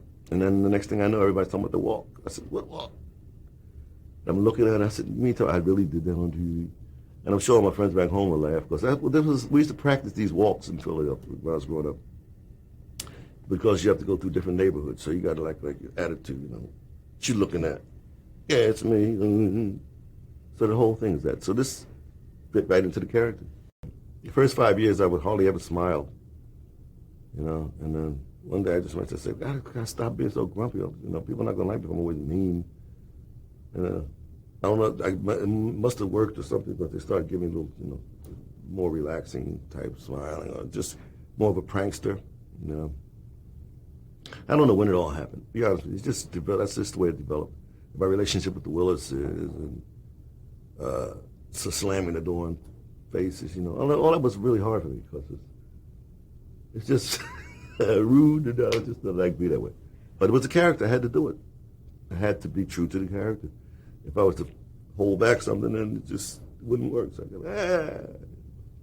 But by me loving Louise, and just by Archie loving Edith, you can get away with being goofy and stupid because people say, well, at least you love something. At least you have that human feeling, human thing happening inside, you know. which is about love, which we all come from. And if you show that, then okay, you know, we know he's not completely a fool, you know. And we showed a lot of love and concern and compassion different times, and there was a few serious bits, you know, every once in a while, which was hard for us because we're so used to doing the crazy stuff, you know. And we have to be real serious, like, you know, trying to look at each other seriously, and never hardly like Frank and Culver and Marlo. You know, we used to just crack up a lot when we were supposed to be serious. Only in rehearsal stuff. Not that we weren't professional minded, but it was just we were a bunch of nuts, is what it was. Paul Benedict. I think Paul was the big instigator. He used to, because he could keep a straight face longer than anybody else, you know. So he saw these two things, and nobody would. He never got caught, you know. Another fine interview. And, you know, I didn't pull any interviews of Red Fox. I thought the stand-up comedy would be enough in the clips. But I do remember one sad thing from the True Hollywood story about Red Fox. He got in trouble with the IRS, and they showed footage of him from the early 90s. And it was just so sad, where all of his belongings were being taken away in trucks. And he looks in the camera and goes, they're taking everything. And it just broke my heart. But you should pay your taxes. Look, Wesley Snipes, you know, that was a long time ago. And I don't know why I mentioned Wesley. I'm not picking on or trying to single out people of color. Don't misunderstand. That just popped into my head because it's happened with white folks too. Pay your tax. I don't know. Damn. Anyway, they're taking everything. It was terrible. Oh, he wasn't crying, but it looked like he was about to start crying. You see like all these belongings being put into a truck. It just broke my heart. Yeah, I agree. Butch Conger on Facebook, he says that Sherman Hemsley doesn't sound anything like his character. That's right. And, you know, he got his break on stage. Norman Lear saw him on Broadway. He was a stage actor, Sherman Hemsley. Man. Willie Nelson, that's a great example, Sarah, of someone who's white who got in trouble with the IRS. Absolutely. Thank you. And I know that. It slipped my mind. I don't know why I thought Wesley Snipes. That was weird. But let me talk quickly. And we're going to talk about something else, but I want to talk about or mention to you when Sherman Hemsley passed away and how old he was. I got to give respect to the great Sherman Hemsley. He was so humble, you know, and so talented. And I thought I don't know why he didn't become a bigger like film star and do more movies and stuff. He passed away on July 24th, 2012 in El Paso, Texas. He was born February 1st, 1938 in Philadelphia, Pennsylvania. What a tremendous talent. And he was 74 years of age when he passed away. What a loss. But he's immortal thanks to video.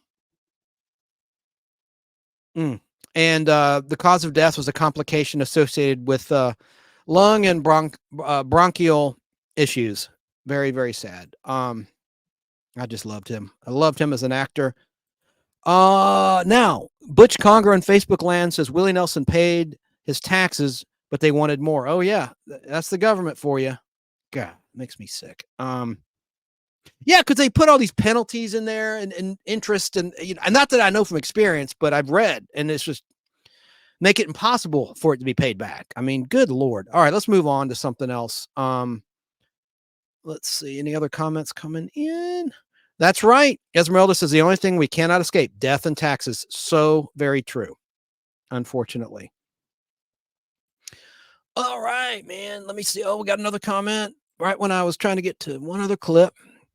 Peter says, Peter Grimshaw, the only two shows watching was Hogan's Heroes, All in the Family, and The Jeffersons. The only two shows watching, I'm just reading verbatim, the only two shows watching was Hogan's Heroes, All in the Family, and The Jeffersons. The only three shows. Okay, the only three shows worth watching is what he's trying to say. Are Hogan's Heroes, All in the Family, and The Jeffersons. Cool. And well, welcome aboard, Peter. We've been talking about Norman Lear, the great Norman Lear, who passed away in December 2023 at the age of 101 in his movie. So I guess we can move on now past that. I just want to give due diligence and I'm going to scan and make sure and I'm going to show two key All in the Family and Archie Bunker moments at the end of the show. What I'll do is do a sign off, a quote unquote sign off in case the stream goes down for the audio listeners and everything else. And then I'll come back and play those two beautiful clips from All in the Family and Archie Bunker's Place, respectively. Yes, gotcha, Peter. All right, so item. Now, this is more modern news. Rest in peace, Norman Lear. Fellow Marvel fans know that this actor, Jonathan Majors, no relation to Lee Majors, is in trouble with the law. A Manhattan jury found Majors, aged 34, guilty of one misdemeanor, thank God it wasn't a felony, assault charge, and one harassment violation stemming from his March confrontation with his then girlfriend, Grace. She said he attacked her in a car and left her in excruciating pain, his lawyer said. But his lawyer said that she was the aggressor. Major's sentencing was set for February 6th, 2024. He faces the possibility of up to a year in jail for the assault conviction, though probation or other non-jail sentences also are possible. Yeah, typically with a misdemeanor, the maximum could be a year in jail. Not that I know from experience. I just know because I know. Manhattan District Attorney Alvin Bragg said in a statement that the trial, quote, illustrated a cycle of psychological and emotional abuse and escalating patterns of coercion, unquote. The dispute between actor Jonathan Majors and his girlfriend, his white girlfriend, began. He's an African-American. She's white. I don't know if that's a component in the minds of the jury. I don't know. That's just the facts. The dispute between the two began in the backseat of a chauffeured car and spilled into the streets of Manhattan in New York. The girlfriend, a 30-year-old British dancer, Jabari, spelled Jabbari, that's her last name. 30-year-old British dancer accused Majors of hitting her in the head with his open hand, twisting her arm behind her back and squeezing her middle finger until it fractured. Before his arrest, Majors had been on track to become a central figure throughout the Marvel Cinematic Universe, playing the antagonist role of Kang in Loki seasons 1 and 2 on the streaming service Disney Plus, and in the movies, including Ant-Man 3 Quantumania. Sounds like a wrestling match to me. Ant-Man 3 Quantumania.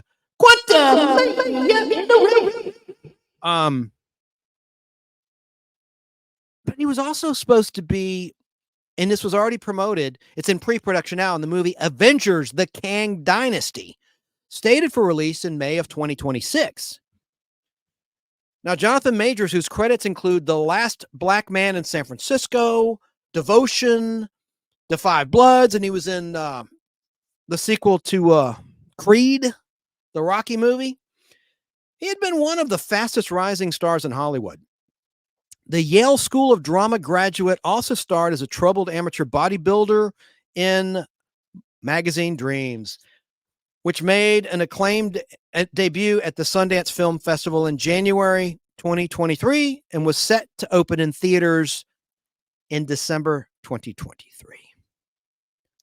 Ahead of Majors' trial, Disney-owned distributor Searchlight Pictures removed Magazine Dreams from its release calendar. Now, the Associated Press has reported that Marvel and Disney drop actor Jonathan Majors after he's convicted of assaulting his former girlfriend. Now, I suppose that they're thinking, meaning Disney, is that because they abhor distractions like this with their talent that tarnish their good image. I can see it now in the boardroom. This is me, Chance Bartels, just paraphrasing, and I can see it now. They probably said, hey, if we can have 3 Bruce Banners, 3 different actors playing Bruce Banner as the Hulk, we can replace this guy. No problem. The current Bruce Banner / Hulk actor, going back to the first Avengers movie, of course, is Mark Ruffalo. And yes, I realize that Ang Lee's Hulk from 2003, starring Eric Bana as the Hulk and Bruce Banner, and the Ed Norton starring movie from 2008, The Incredible Hulk, were Universal projects and not Disney, but you get my point. My point still remains. As in, he who remains, Kang. He who remains. Well, unfortunately, not you, buddy. And I wasn't there. I'm not celebrating. I'm not doing anything because I wasn't there. I do not condone violence against anybody. Man, woman, you don't put your hands on someone else. You don't assault somebody. I have not read the transcripts of the trial. I'm just going to step off this subject, but I can just see it now. They probably look, we've had 3 different actors playing the Hulk. You know, this is an easy fix. They'll probably just recast him. If it's true that he was let go, as the AP Associated Press has now reported. They got a problem in their hands, don't they, in the MCU? Item. This is where I do the correction corner, but this is more of a clarification corner. Last time in the live show, we did a tribute to Superman, the movie's 45th anniversary. This is just one sentence, folks. I know I had a 5-hour stream, over 5 hours, and then 2.5 hours the next day on the actual anniversary of Superman, the movie, which is which was December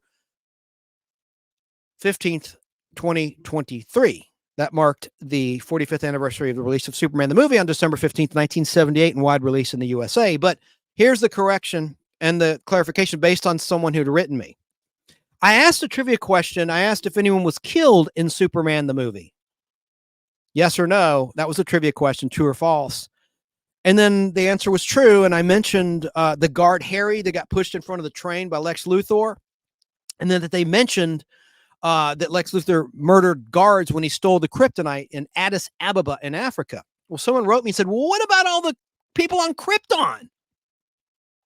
And also, oh, by the way, in the next day version, I forgot to mention, I mentioned Lois Lane. She was killed herself before Superman turned back time and brought her back from the dead. But someone wrote me and said, well, wait a minute, man. What about the Kryptonians when Krypton blew up? Well, that's the difference. In the question, I said, who is killed? I didn't say who died.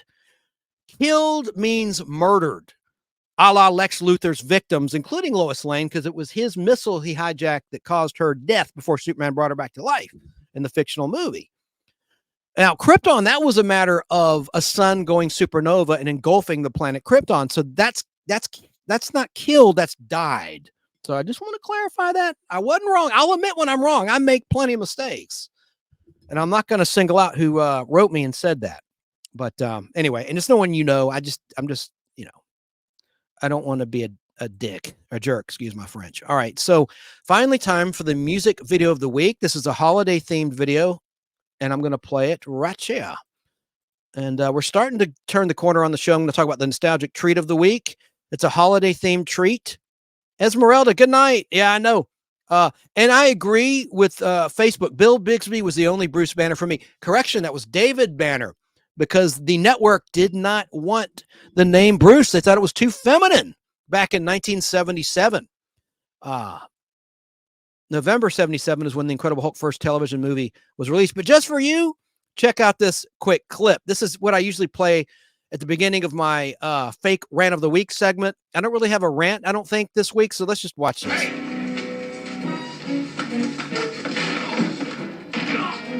You want to fight? I'll give you a fight.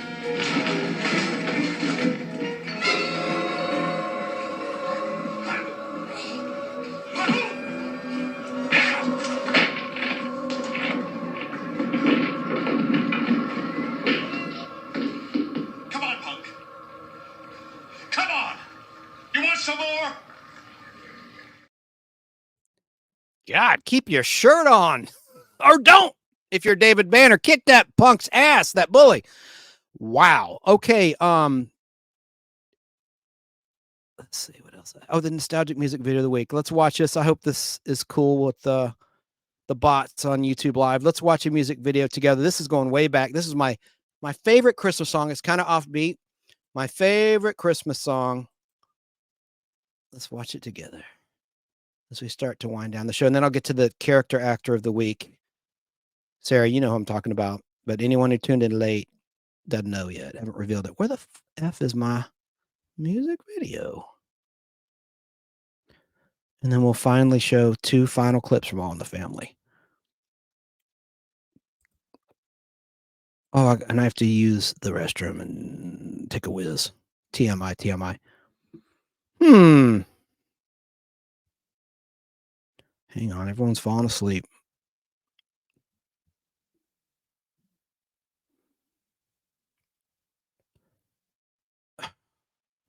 Maybe it's a sign I shouldn't play it. Maybe it's a sign I shouldn't play it, and it'll throw me off the thing, but it's just a quick music video. Hold on, I gotta find it. It's here. Here it is.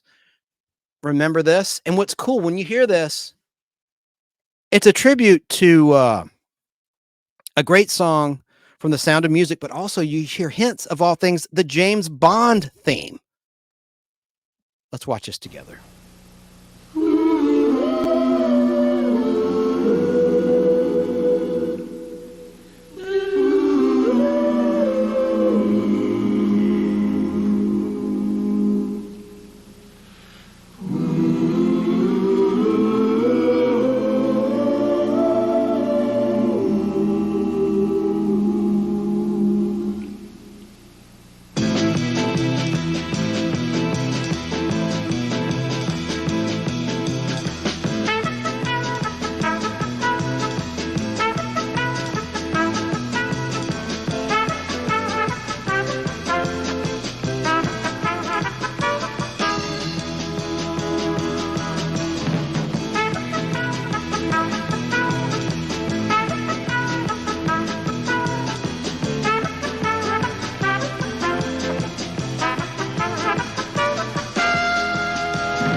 Exactly so, Butch. That was Herb Albert and the Tijuana Band. And the first time I heard that was way back in 1991 when I was a kid listening to AM radio, driving around. I said to myself, what the heck is that? Oh, my God. You can hear a little bit of the James Bond theme. Da-na-na-na. In the background, I'm off key. Along with my favorite things. I just think that's a cool version. I love it. I love it, love it, love it. So, let's see.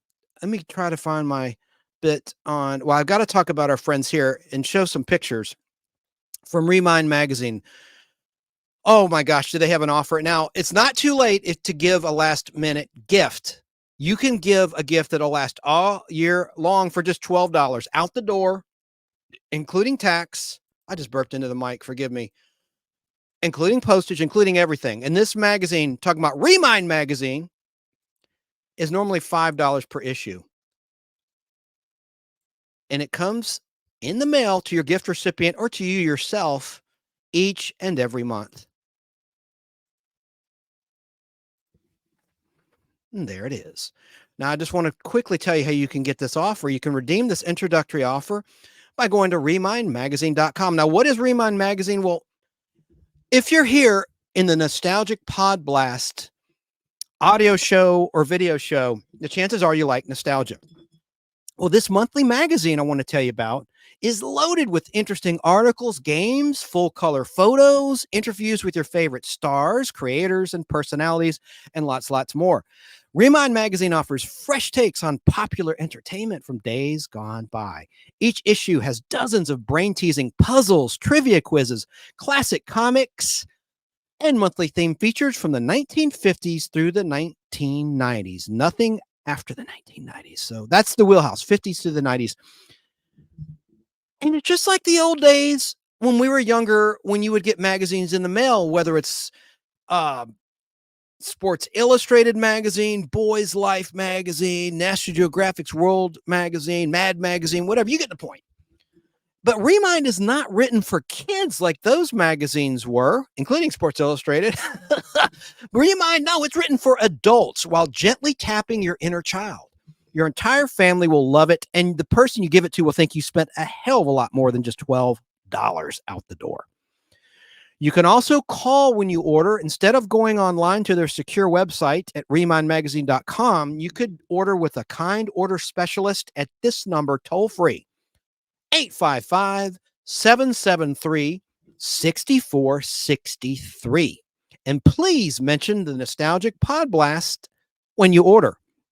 Again, that phone number is 855-773-6463, or go to remindmagazine.com, and this introductory offer will go away soon.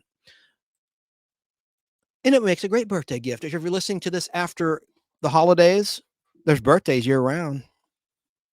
Give it to someone whom you love, and the puzzles will keep their mind active. That's for sure, no matter what their age is.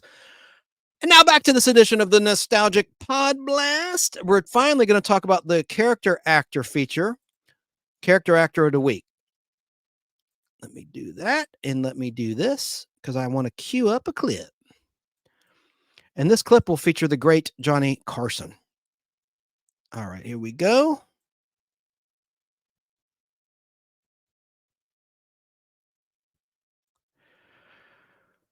Our character actor of the week is this gentleman. I'll just go straight to the clip.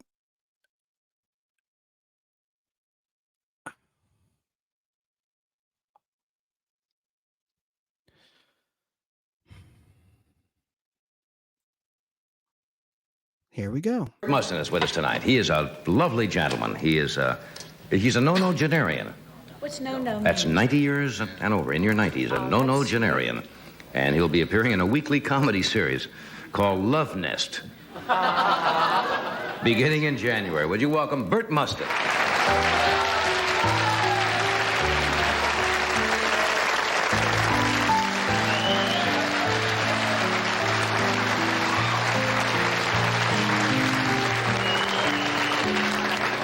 Nice to see you again. How are you? Oh, I'm pretty good for a nonogenarian. Nonogenarian, right. Didn't know that before. You're really going to be in a series called Love Nest. Yeah. What part do you play? I'm a swinging pal of the main gentleman who is not married, and he and his wife are not allowed to be married because they lose too much of their income tax. You know that whole story. I opened the show tonight with doing some jokes about the World Series. Mm-hmm. Somebody said, what was the first World Series you ever saw? Well, what year? I said 1903.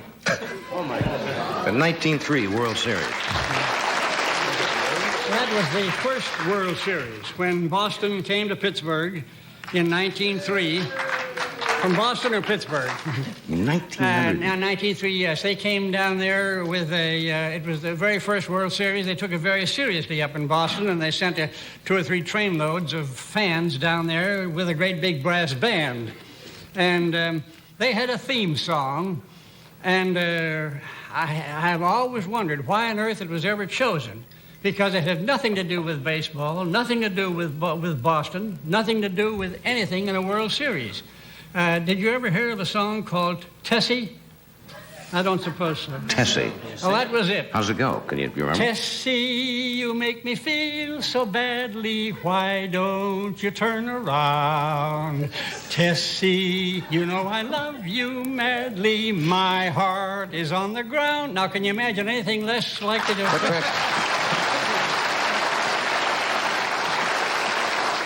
The story was that they had played it up there with the band for some of their final games, and they thought it was a good theme song, a fetish. And they just kept it. They kept it, and when the series, they came to Pittsburgh. We took the first 2 games. Then they went back to Boston. We split even there, and that made it 3-1 Pittsburgh. Then they came to Pittsburgh, and we never won another game. And they played that Tessie, Tessie thing every inning. And in Pittsburgh, for 10 years after that, the song Tessie was outlawed. You weren't allowed to play it in the city limits. 1903. 1903. That's strange. That was the very first one. Very first one. First one. Are you a football fan? Oh, yes. I played football. I wasn't quite good enough to make the varsity at Pennsylvania Military College, where I did make baseball and the hockey team. What year was that won the now? tennis championship. But I couldn't quite, I was only a scrub on the football team. But those were the days of guards back. And if you were to have an argument back around the turn of the century as to who would be the greatest guard in football history, Walter Camp said that the greatest guard in the world was from Yale by the name of Pud Heffelfinger. But there was another man later on that came from Swarthmore, Tiny Maxwell.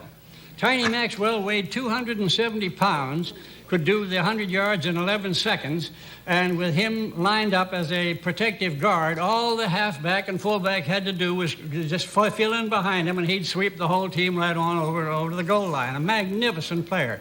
After he'd finished as All-American, of course, and after he'd finished his career, he was in great demand as a referee, an umpire at the great big ball games, and he refereed in the big college games and in the early years of the professional games. I remember seeing him one time in Pittsburgh when it was a very muddy day, and the ball was slippery, so the halfback, he was wearing a beautiful white sweater, and the halfback said, "Tiny, let me this perfectly all right." He rubbed his dirt all over Tiny and Mac. But Tiny had a bit of an impediment in his speech when can you imagine that tonight? He had a bit of a stammer, and when he would be a little bit flustered, he would be inclined to stammer a bit. So he was refereeing a very important game. It was the championship, the Catholic Championship of the United States.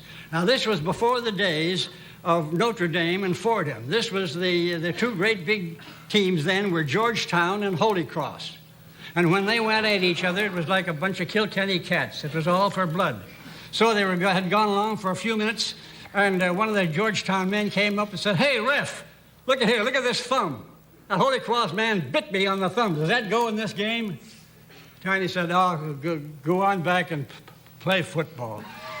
A couple of minutes later, Holy Cross man came up to him and said, "Hey, look at this ear, ref. That Georgetown guy bit me on the ear. Does that go in this football game?" He said, "Oh, hey, come here, you guys. Now, listen. Next year, you mix play this game on a Friday." Let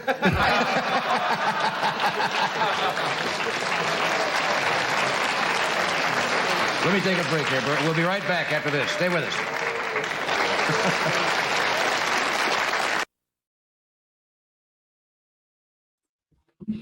He certainly had his mental faculties, did he not? That is just amazing. So that gentleman is Burt Mustin, and I have an Outer Limits on 16mm film he was in called The Guests from season 1 of the classic Outer Limits, which is streaming, by the way, the classic Outer Limits out there for free. So he's my character actor highlight of the week, and Burt Mustin was born as Burton Hill Mustin on Friday, February 8th, 1884. And he appeared in over 150 film and television productions. He also worked in radio and appeared on the stage. Mustin began his professional acting career at the age of 67 after director William Wyler cast him in the 1951 film noir Detective Story. Known for his dependability and versatility, Burt Mustin established a career as a well-known character actor who worked extensively in film and television from the 1950s through the 1970s. During the 1970s, Burt Mustin continued with guest roles on All in the Family, The Brady Bunch, The Mary Tyler Moore Show, Love American Style, Adam 12, Emergency, and Sanford and Son in the episode titled Home Sweet Home for the Aged. Known for his quick wit, as you saw in that clip on The Tonight Show starring Johnny Carson, and song and dance abilities, Burt Mustin was a frequent guest on The Tonight Show starring Johnny Carson during the 70s. From 1971 till 1976, he appeared in 5 episodes of All in the Family, his first appearance as a night watchman, and an additional 4 appearances in a reoccurring role as Justin Quigley. In 1971, Burt Mustin co-starred in the sketch comedy show titled The Funny Side. Hosted by Gene Kelly, the series The Funny Side featured an ensemble cast of 5 married couples that dealt with various issues through comedy sketches and song and dance routines. Burt Mustin was cast opposite Queenie Smith as the elderly couple. The series debuted on NBC in September 1971, but was canceled a few weeks later in January 1972. Mustin and Smith reprised their roles as the elderly couple on a 1972 episode of Rowan and Martin's Laugh-In. Mustin guest starred as Jethro Collins, the son of a victim of Jesse James, who dissuaded Bobby's idolization of the outlaw in the Bobby's Hero episode of The Brady Bunch during the 1972 to 1973 TV season. That was one of the years when All in the Family was number 1 in the ratings, one of the 5 years. The next year, Burt Mustin co-starred in the television film version of Miracle on 34th Street starring Sebastian Cabot, whom most of you know from Family Affair as the butler, Mr. French. And he had an uncredited role in the Disney TV film titled Now You See Him, Now You Don't. Burt Mustin's last continuing role was on the television series Phyllis, which is a spinoff of the Mary Tyler Moore Show, in which he played the suitor and later husband of Sally Mother Dexter, a role he played until shortly before his death in 1977. In addition to his extensive work in television, Burt Mustin also appeared in numerous films. He appeared in his film debut at the age of 67 in Detective Story, talked about that, the film noir piece, in 1951. He followed this with roles in Talk About a Stranger in 1952, The Sellout 1952, The Silver Whip in 1953, Half a Hero in 1953, She Couldn't Say No in 1954, The Desperate Hours in 55, Man with the Gun, not Man with the Golden Gun, Man with the Gun in 1955, Storm Center in 1956, and The Sheep Man in 1958. In the 1960s and 1970s, Burt Mustin appeared in The Adventures of Huckleberry Finn in 1960, Hemingway's Adventures of a Young Man in 1962, Twilight of Honor in 1963, What a Way to Go in 1964, The Misadventures of Merlin Jones also in 1964, Sex and the Single Girl in 64, and then The Cincinnati Kid a year later in 65, Cat Ballou in 1965, uncredited as a former gunfighter. Old. He's also in The Ghost and Mr. Chicken in 1965. He was in The Adventures of Bullwhip Griffin in 1967, Speedway, the Elvis movie, on Speedway, and that had Bill Bixby in it, by the way, in 1968. He was uncredited in that film. And that goes to Mr. Chicken. I really like Don Knotts in that movie. That was kind of a funny, goofy little movie. But Burt Mustin also appeared in the film The Shakiest Gun in the West in 1968, The Great Bank Robbery in 1969, Hail Hero also in 1969, and Skin Game in 1971. In 1974, Burt Mustin portrayed Uncle Jeff in the musical film Mommy, starring Lucille Ball and B. Arthur. He also had a small role in Herbie Rides Again, also released in 1974, which Loki season 2 screwed up in the year 1977 in a scene in the second episode of Loki season 2, where they should have shown the poster for Herbie Goes to Monte Carlo, which was released in 77, the year that fictional story took place in, but they showed the poster of Herbie Rides Again. That was the first movie I ever saw in the theater when I was a toddler at the Plaza Theater in the Atlanta, Georgia area. But the next year, Burt Mustin appeared in The Strongest Man in the World. His final movie role came in 1976 in the Western film Baker's Hawk, starring Clint Walker and Burl Ives. His last major role, I already said this, was as Arthur Lanson on the CBS sitcom Phyllis, appearing on the show till shortly before his death on Friday, January 28th, 1977, at the age of 92. Burt Mustin was born on a Friday, and sadly, he passed on a Friday. And then the last thing I'll say about good old Burt is he was born in Pittsburgh, Pennsylvania, to William and Sadie Mustin. His father was a stockbroker, and Mustin graduated from Pennsylvania Military College with a degree in civil engineering in 1903. And he played first trombone in the band and also played goaltender for the school's ice hockey team in 1902. He was the last surviving member of his 1903 class when he passed in 1977. And he worked as an engineer, but later decided to enter sales. In 1916, Mustin began working as a salesman, selling Oakland Sensible Sixes, and he later sold luxury Franklins. After the Franklin Company folded, Mustin sold Mercuries and Lincolns until civilian car production was halted during World War II. He then worked as a fiscal agent for the Better Business Bureau and the local Chamber of Commerce. God bless him. And he's immortal on film. That Outer Limits is cool. He's not in it long, but he plays like this guy's like, that's the oldest man I've ever seen. And then he turns to dust. It's about this house, and it's really like the form of an alien looking brain. And once you enter the house, it must have been the basis for the Eagles' Hotel California song. Once you enter this house, you can never leave. There's a grotesque jellyfish looking alien that mind locks with everyone that enters, and they literally can't leave. And if they do, because there's people that have been there for hundreds of years and decades, it just depends on when they entered the house, they turn to dust. And Burt Mustin played a guy who escaped, who was a young man at the time when he escaped the house, the brain house, called The Guest, The Outer Limits. And then right at the beginning of the episode, this young guy who looks like a knockoff on Rebel Without a Cause, like one of the punks, like he's just a drifter. He sees Burt Mustin, and what he doesn't see when he turns his back and heads towards the house, Burt Mustin trying to warn him, holds up his hand, and then he just turns to dust. I love The Outer Limits, especially season 1 with that music by Dominique Frontier, who left The Outer Limits after season 1 to work on the then new show 12 O'Clock High, based on the movie of the same name by Quinn Martin that was about the World War II conflict.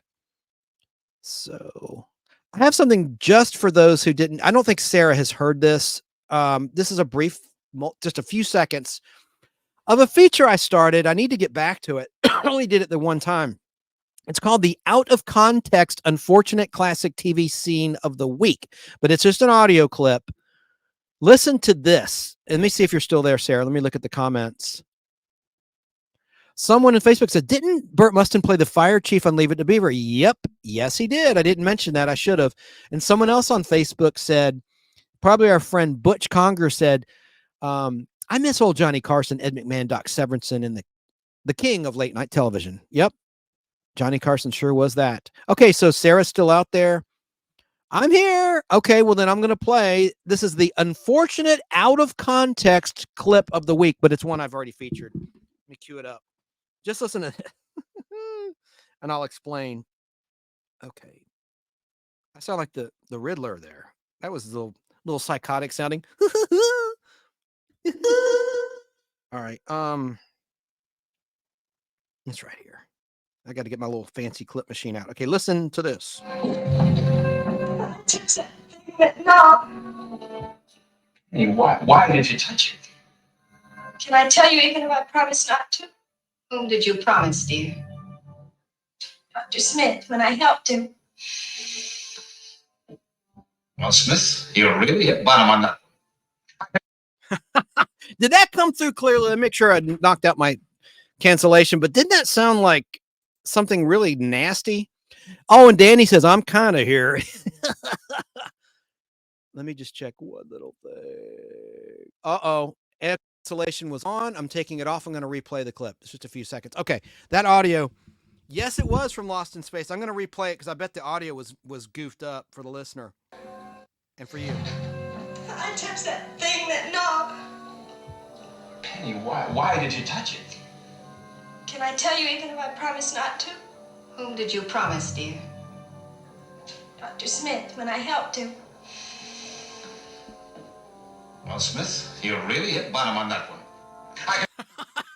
I just thought, I touched that thing, that knob, and they really, I know, Danny, it's been over 4 hours, and I'm going to wrap the show. Yes, that was unfortunate. What happened was in the episode, it was the second color episode of Lost in Space. Dr. Smith asked Penny to mess with the astrogator, the navigation system of the Jupiter 2, to put the course of the ship back towards Earth, because they actually, Smith and the robot had located the location of Earth once they got back into space.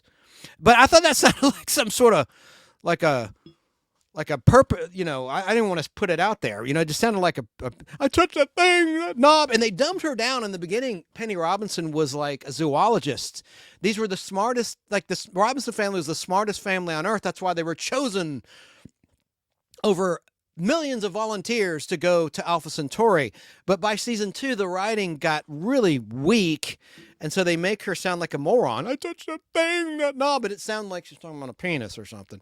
Who did you promise, Dr. Smith, when I helped him? Helped him what? Ejaculate? It's just gross.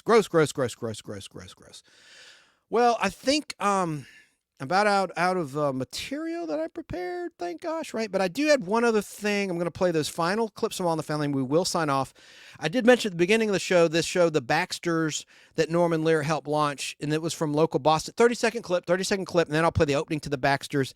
I'm not going to rehash everything I said about The Baxters in the very beginning of the show, but listen to Norman Lear in this 30-second clip talking about the show, The Baxters. Inviting you to participate in an exciting new television experience. It's called The Baxters. Each week, the Baxter family will face the humor and heartache of everyday life, exploring the problems that beset us all. This will be followed by an audience discussion produced by this station, giving you the opportunity to speak your mind. Share the laughter and tears with us, and whether at home or in the studio, exercise your right to respond. On The Baxters, Thursday nights at 6:30 on KSTP Channel 5.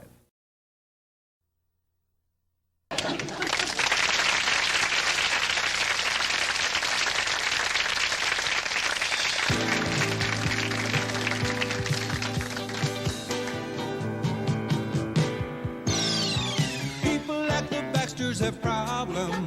Oh, and how's it all gonna work out? Watch, we'll show you what happens, yeah, when talking turns to push and shout. Don't you know family people with family problems? Love is gonna see us through. Yes, we're family people with family feelings. Love is gonna see us.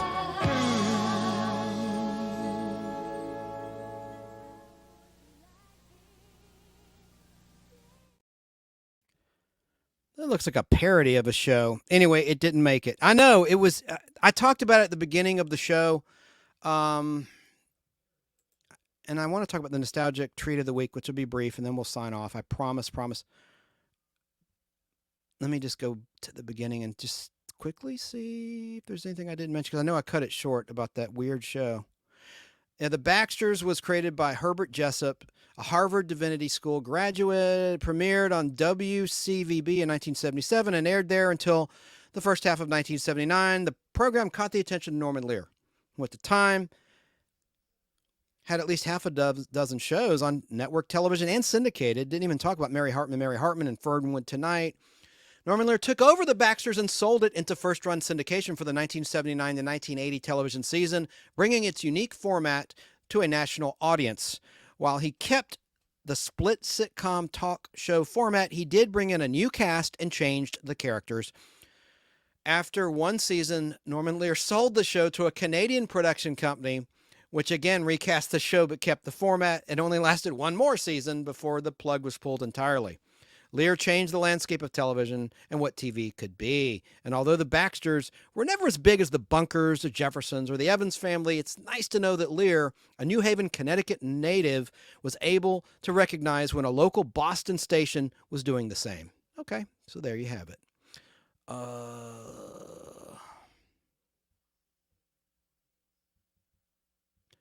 Oh, yeah. The old-fashioned ties into what we're talking about. The old-fashioned expression of the week, which also could fall into the TV cliche of the week, is the word honky, which George Jefferson said a lot. Before on the show, I did talk about the origin of the word honky, and it referred to something that's not so nice. Basically, when people would honk at people with little horns. So the people who were people of color called them honkies. Quit honking at me. But where was the other one? I thought I wrote it down. I found another origin to honky. Hang on. Of the word. And that is so old hat. And it didn't catch, like Cracker did. Origin of the word honky. It was, what did I find? Here, I'd never seen this until today. And I didn't see it when I researched it the first time I mentioned the word honky. Honky may have come from coal miners in Oak Hill, West Virginia. The miners were segregated. Blacks in one section, English-speaking whites in another. Foreigners who could not speak English, mostly whites, were separated from both groups into an area known as Hunk Hill. These male laborers were known as hunkies. I don't know if I buy that. I'm going to leave that right there. But anyway, that's what I found is the origin of the outdated expression honky, which Sherman Hemsley, playing George Jefferson, would say all the time to insult white folks. And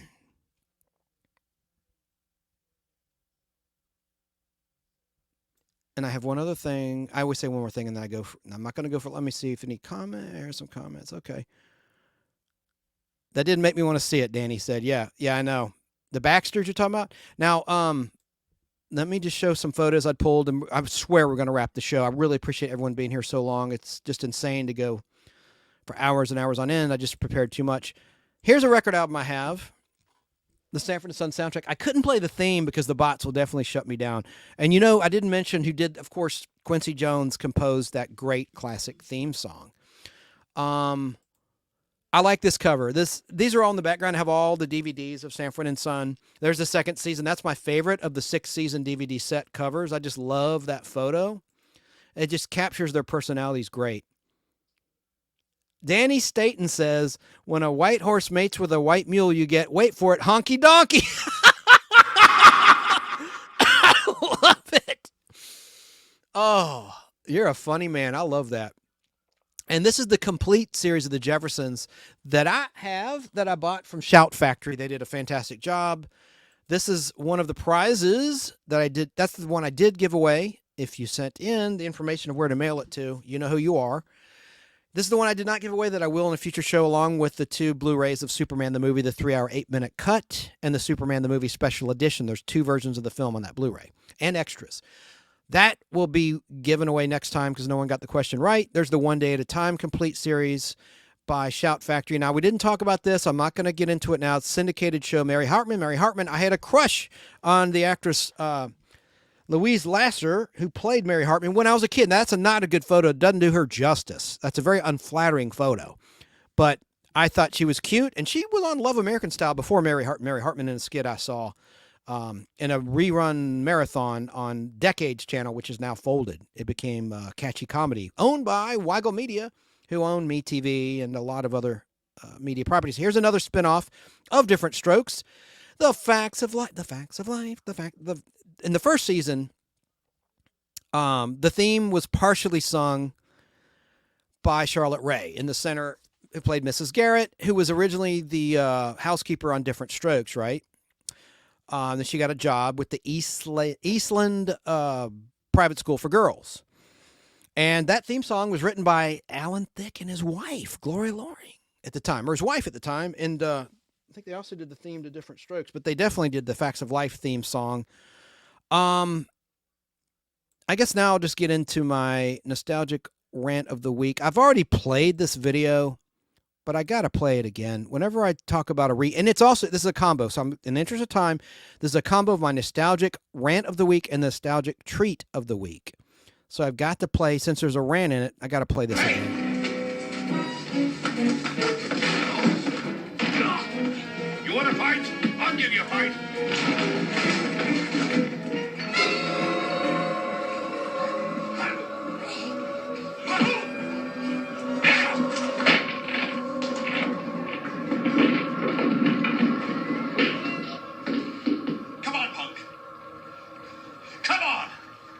some more? You want some more? You want some more? All right. Well, here it is. I'll do this really, really quickly.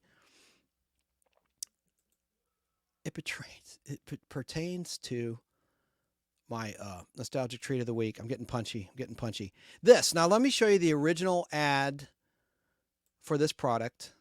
If you're on the Nostalgic Pod Blast Facebook group, you've probably seen this. I need to tweet this out too. Talking about this. Remember the Lifesavers book of candies? I have one here in the background. This was a holiday. We're in the holidays as we're live. I love this. Just one more thing, Sarah says. Well, I have a bit of a beef with this product here the way it is today.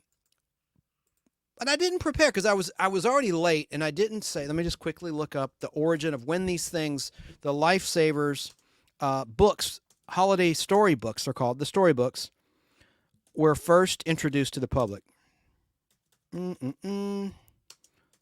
Storybook. And I'll get to my rant, and I swear we're almost done. And then I'm going to play this 2 All in the Family clips, and then that'll be it. Oh, gosh, let me put the word origin. I'm literally Google searching, Google cheating. Okay. Well, Lifesavers were founded in 1891 by Clarence Crane, with a C, Crane, in Cleveland, Ohio. And it moved to New York in 1920. Okay. Well, let me find out.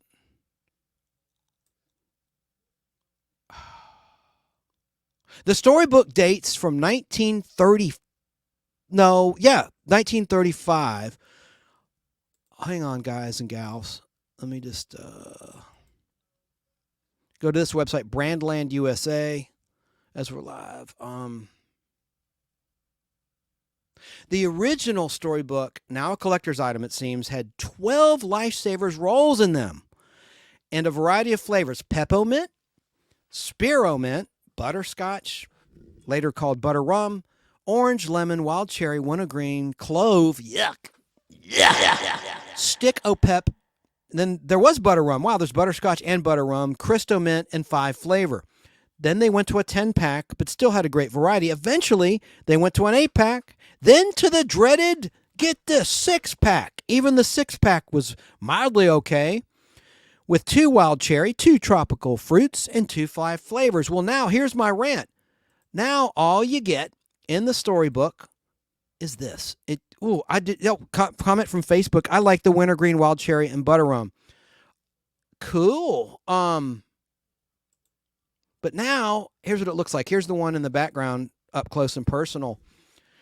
You only get half the book. It used to be you'd get rolls on each side, and here's the kicker. They only give you the 5 flavor rolls. They still make in roll format the butter rum, which you can see upper right. And I have a roll. I found it at a CVS pharmacy near my home. And they still make in the roll form the 5 flavors. But what a ripoff. I mean, the price has gone up. And now not accounting for inflation, basically the price is the same, if not more. Of course, it's gone up with like everything else with inflation. But you get less than 60% of what it originally was. Plus, you don't have the same variety. I love the wild cherry, the butter rum, the 5 flavor, and the peppermint. The wintergreen roll came. My grandpa liked those. But anyway, isn't that just so freaking lame? Man, I think that is just ridiculous. Ridiculous. Now, I want to quickly plug some other shows that I like that are nostalgia related. I do that towards the end of the show, but first I'm going to show this while I have this screen up. There's one of them, Retro Zest Podcast. That's the latest edition as we're live. Curtis Lanclow does an awesome job. RetroZest.com is Retro Zest on Facebook. Lots of great guests, lots of exclusive. It's an audio-only show, but the audio is phenomenal. Recommend that. And then, my last couple weeks of rants have been about the skipping of the Beverly Hillbillies episodes of Shorty, the dude on the left, and his affinity for younger women, 30 and younger. And MeTV actually did air this episode, Annul That Marriage, where he not accidentally, but he winds up sort of accidentally marrying one of the secretaries of Drysdale at the bank. This character, and she's much taller than he is. But I just took these shots. I thought she was really pretty, and she's still alive, this actress. But anyway, I just thought I don't know. I like Old Shorty. He's my favorite character on the Beverly Hillbillies. I guess that's all the photos I had. So now I can get back to comments. Let's see what Sarah's saying. Walmart sometimes has a big bag of butter rum. Yes, they do. Really, in California, it must be a California thing. I know Amazon, you could probably get more varieties. Hang on, let me get out of here and get back to. Geez, Louise, I'm starting to mess up. There we go. Get back to here. Get back to there. There. Now I'll show you. Look what I found, Sarah and Butch and Danny. My video's messing up. I thought I brought it in this room. Well, there's the storybook the way it is today, and I was gifted one, and I'm grateful for the gift. Back on my birthday, November 21st, from a family member, but it just kind of stinks the way they've done. There's the I already showed it on camera, but there's the butter rum roll, which are basically butterscotch discs. Yeah, here's one of those bags. I love these orange mint bag of Lifesavers, and these come from the state of Maine. My mom was up there with my niece and nephew visiting my aunt and uncle who live in Boston. They own property in Maine, like on a lake, a lot of great land. Anyway, and I got COVID. I couldn't go. I got damn COVID at the end of June, early July. I had the worst 4th of July ever, but Mom brought these back. And these are orange mint Lifesavers, and they're so good because they remind me of the Certs assorted fruit, which Certs have been discontinued since 2018 thanks to the Congress. U.S. Congress banned Certs. Did you know this? Because of cottonseed oil content. Unbelievable. Now, the last thing I want to say about, I keep saying the last thing and then I go for another hour. I saw the Godzilla movie. If you want to see a review of it, I reviewed it with the fellas, Al Hardy and Tom Williams. And it's in the Nostalgic Pod Blast YouTube channel. I didn't put it in the audio platforms. It's just a video only thing. I may run it on Fistful. I don't know. But it was, I thought it was a good movie, but I'm telling you, it's overrated. When you look at Rotten Tomatoes, in my opinion, there's subtitled. That's not my beef with it. And I love Japanese stuff like Ultraman, Spectreman, the Space Giants, Godzilla, of course, himself. I mean, hell, Al and Tom and I saw the original Godzilla at the Plaza Theater not too long ago, maybe over a year ago. But so this new movie is kind of a throwback to the first movie, but it's just got some hokey moments. There's not enough action in it. I don't want to rehash. Okay, run out of time. There's my movie ticket. Big whoop. And if you can see it, I saw it at Phipps Plaza AMC movie theater in the Atlanta, Georgia area, in a ritzy mall, Phipps Plaza. It's kind of like the Rodeo Drive or Beverly Hills of Atlanta, if you will, shopping districts with a big mall. A big movie theater in the middle of the mall. Did I get to everything? Okay, we're going to start to wrap. I do want to do my plugs. I want to plug Sarah's YouTube channel, which I've done all night. She's such a sweetheart. My Flock on YouTube. Check it out, man. Especially if you like to laugh, because her material is hilarious. Funny stuff. What else do I want to plug? I talked about Curtis, Retrozest show. It's actually called Retrozest. The Retrozest podcast, retrozest.com. Geek to Me Radio, which is a live 1-hour show live on the radio in St. Louis, Sunday nights on KTRS. And he's on YouTube as well and Facebook Live. And he airs Sunday nights for 1 hour starting at 7 Pacific, 9 Central, and 10 p.m. Eastern Time on Sunday nights. A 1-hour show. He has great interviews. Check out Thrash Pondo Ponds on YouTube Sunday nights at 7:30. After supper, he does live trivia, and he's not as long as me, which is good, right? I have marathon shows. He goes on for about an hour to 90 minutes, interacting with people like only he can. His real name, first name only, is Bob. He's very nice. He's in the Cape Cod area. And he just does nostalgia chat in the beginning and then a trivia contest. And I really like him. He's a very nice guy. I want to recommend Open by Chance Toys on YouTube. If you're into collecting classic toys. Superman Homepage, they're a live show on YouTube Monday night at 10:30 Eastern Time, 7:30 Pacific, and they're 1 hour, hard stop, 1 hour always. K-Pop Junkie out of Michigan. She interviews artists, and she's really into arts and crafts. Letter K, Pop Junkie out of Michigan. Katie's her real first name, and hosting creative guests is her game. So her YouTube channel is spelled letter K, letter P, letter O, letter P _ JUNKI. I like it. She goes live all the time. If you haven't already, check out Dave Sundstrom on YouTube. He has a big pop culture related live show and some pre-recorded content. He did a great piece a while ago about Tops and Flair TV and movie cards. You can see him on YouTube. Check out Pat McCormack, Golden Rage of TV on YouTube. He interviews a lot of classic celebrities in terms of classic TV. Television is what he focuses on. But he said recently on Dave Sundstrom's live stream that he's going to reconfigure his show in some way. He didn't elaborate, but I really like him. And BK on the Air is a radio show, audio only, Saturdays 10 a.m. to noon on WBHF Radio in Cartersville, Georgia. Sometimes I call in there. Again, there's no video, but they have great audio. No big deal. I'm not saying you need video, but I'm not saying that as a deterrent. But I'm just saying both RetroZest and BK on the Air are audio only, and just describing what these shows are. But it's 2 hours Saturdays, 10 a.m. to noon Eastern time. And then it's on after the fact on YouTube. Usually about a month after the fact, the shows wind up on YouTube. On the YouTube channel, BK on the Air, guy's name is Barry King, who hosts that. And, of course, my buddies Al and Tom. I've already talked about their Facebook groups. Basil's Nostalgia podcast. And Al Hardy's is Nostalgia Rewind. And, of course, mine is The Nostalgic Pod Blast, where you're at here. Remember, ladies and gentlemen, the geeks shall inherit the earth, in case you haven't noticed what Elon Musk and Bill Gates are up to. So there you go. And I wish everyone happy holidays. I'm going to play this final clips of All in the Family. Facebook, I listen to RetroZest on your Fistful of Radio. Yeah, how could I forget to plug my own music show? And this show airs in audio form at 2 p.m. Eastern Time, 11 a.m. Pacific Time on fistfulofradio.com. I'm airing best of Christmas specials on Fistful. That's what's going to air Saturday and Sunday at 2 p.m. Eastern, 11 a.m. Pacific. Some really good Christmas specials I did with Al Hardy and Danny Cochran and Tom Williams. And so we're going to run those. Then this one I will air. I'll find it somewhere on the schedule. This very show that you participated in right now. Danny Staten says, Merry Christmas to all. Sarah in Southern California says, great show. Thank you, Sarah, my flock. Merry Christmas, Dan. Sarah says to Dan, great guy. We will meet face to face. But yeah, check out all those shows that I mentioned if you can.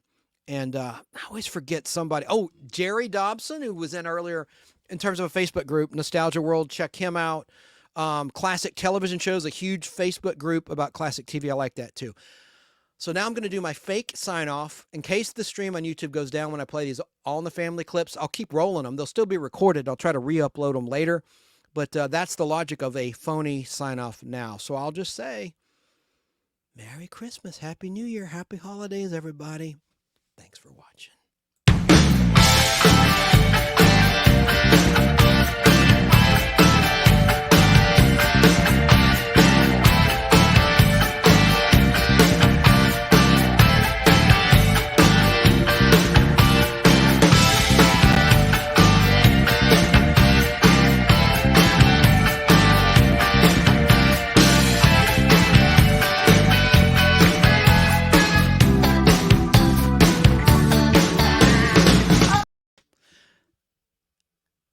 And now for 2 more clips from All in the Family.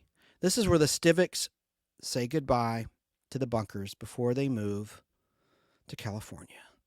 And I bet this gets me dinged. And then I'm going to play Archie mourning the death of Edith Bunker, which was from the season 2 premiere of Archie Bunker's Place. And unfortunately, not unfortunately, but just so you know, on camera, those that don't know, they never showed Edith's death. Spoiler alert. But boy, Carol O'Connor's acting was just amazing. Let's watch this now. The Bunkers say goodbye. And there's a tender moment between, in case this gets dinged, between the meathead, Mike Stivic, and Archie Bunker. Man, get you right here. Let's watch it.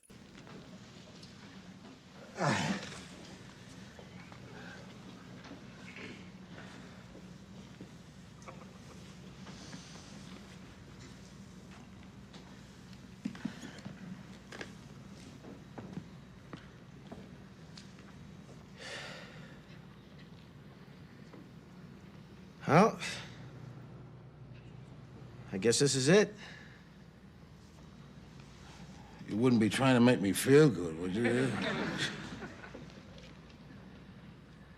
Arch, I want to thank you.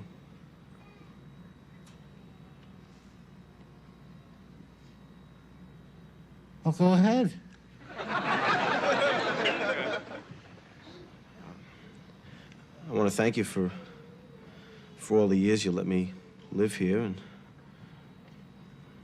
for all the free meals and for all the nice times we had together. I know there was a lot of arguing and fighting, but we did have some nice times. Yeah, there was nice times.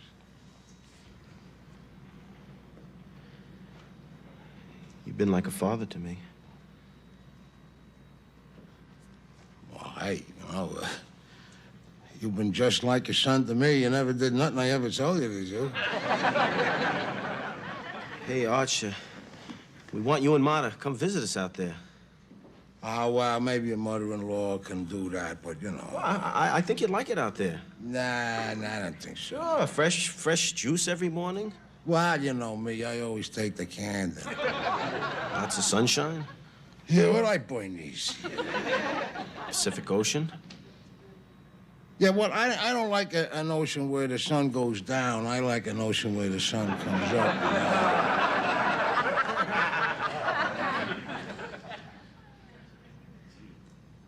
I'm gonna miss you. Well, listen, I'm gonna, hey, listen.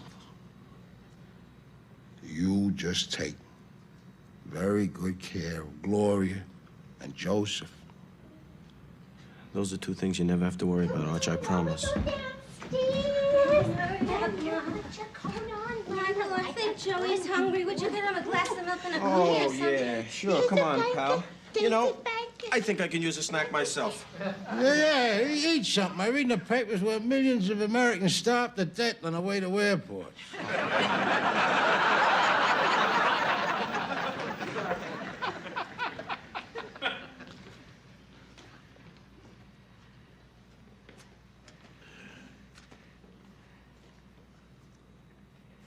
Ma?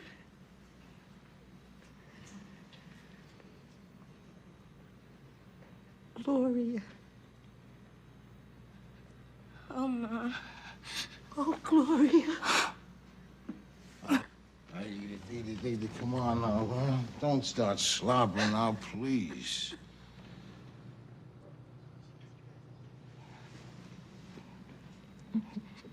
I love you, Ma. I love you, Gloria.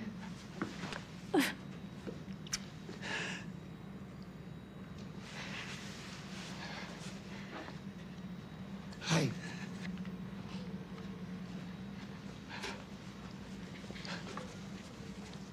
I love you, Daddy.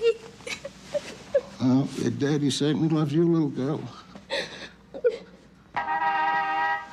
Yeah, the taxi meter's running out there, you know. You better call them two out of the kitchen, huh? Yeah, you better do that. Michael, the cab driver's honking. Okay, honey. You want to take Joey? Joey. Goodbye. Say goodbye to Grandma. Yes, quick, say goodbye to Grandma. So long, Joe. So long, Joe.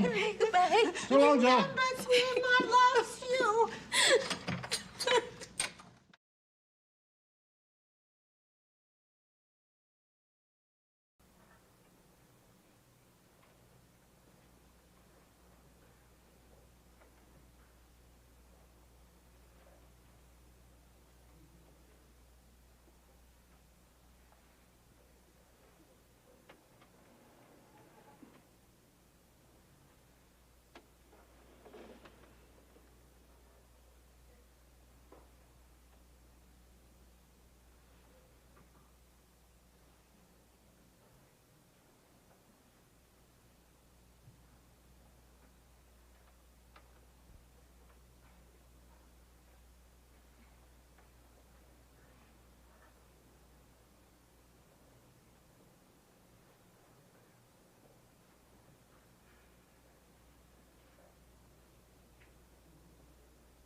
Wasn't supposed to be like this, you know. I was supposed to be the first one to go.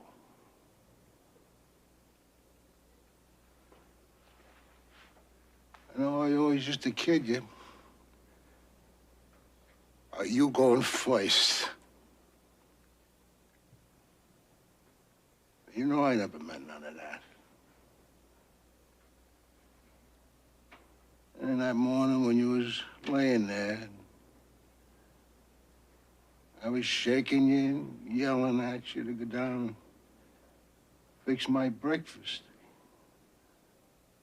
I didn't know. You had no right to leave me that way. Without giving me just one more chance to say I love you.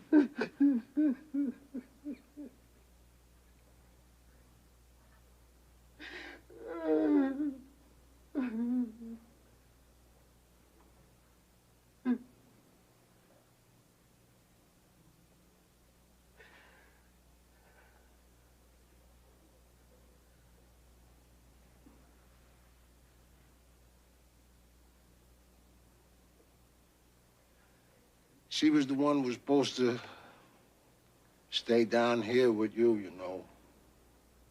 Not me. 'Cause I ain't no good at none of this.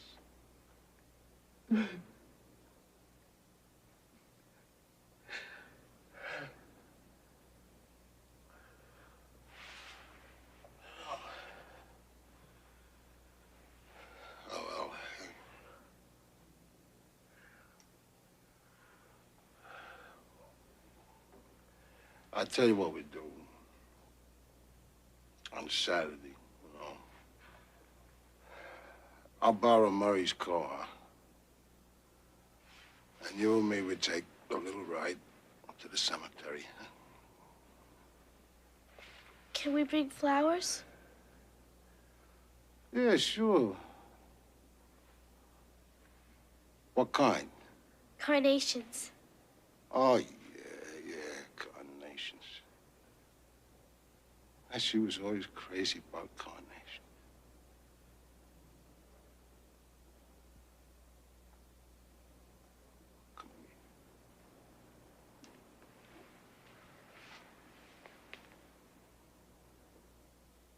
Are you all right now? I'm all right.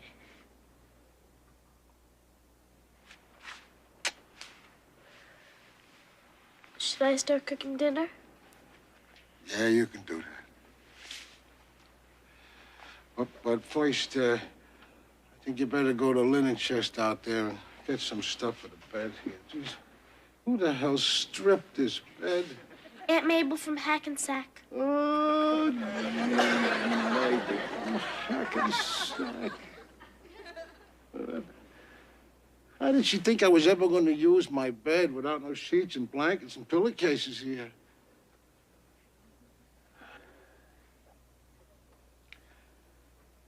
Oh, God, them people from Jersey is brutes.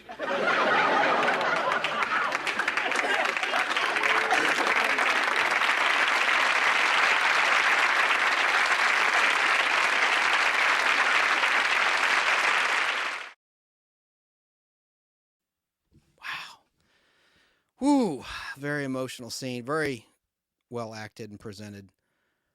I gotta shift gears and then I'll really say goodnight. Here's a little commercial I showed at the beginning of the show, a little Christmas ad of Fred and Barney. I don't want to end on a sad note like that, inspirational note though, but let's watch this and then one final little thing. Yabba yabba dabba do time, a dabba do time, we'll have a gay old time. Watch me trick Fred out of his pebbles. Santa! Merry Christmas! Got some fruity pebbles for old St. Nick? Sure! Ho, ho, ho! I've been a good boy! Santa! Ho, ho! Merry Christmas, Fred and Barney! Barney, my pebbles! Careful, Fred. Santa's watching. Ho, ho, ho. Happy holidays from Post Fruity and Cocoa Pebbles cereal, part of this nutritious breakfast. That's from a 16mm film print in my collection. Now, here's the very final thing. I don't know if this will be cool or not. This is a rare song from the cartoon Chilly Willy. For some reason, it's not on YouTube. That probably means the bots will strike it from existence. This is just like maybe 10 seconds, and this will be the final last thing. But I just love this little jingle. Let's watch it. I'm Chilly Willy the penguin. Good night, everybody. Thanks to everybody who watched live. Contest winner, send me an email of where to mail your prize to at goldr3@aol.com.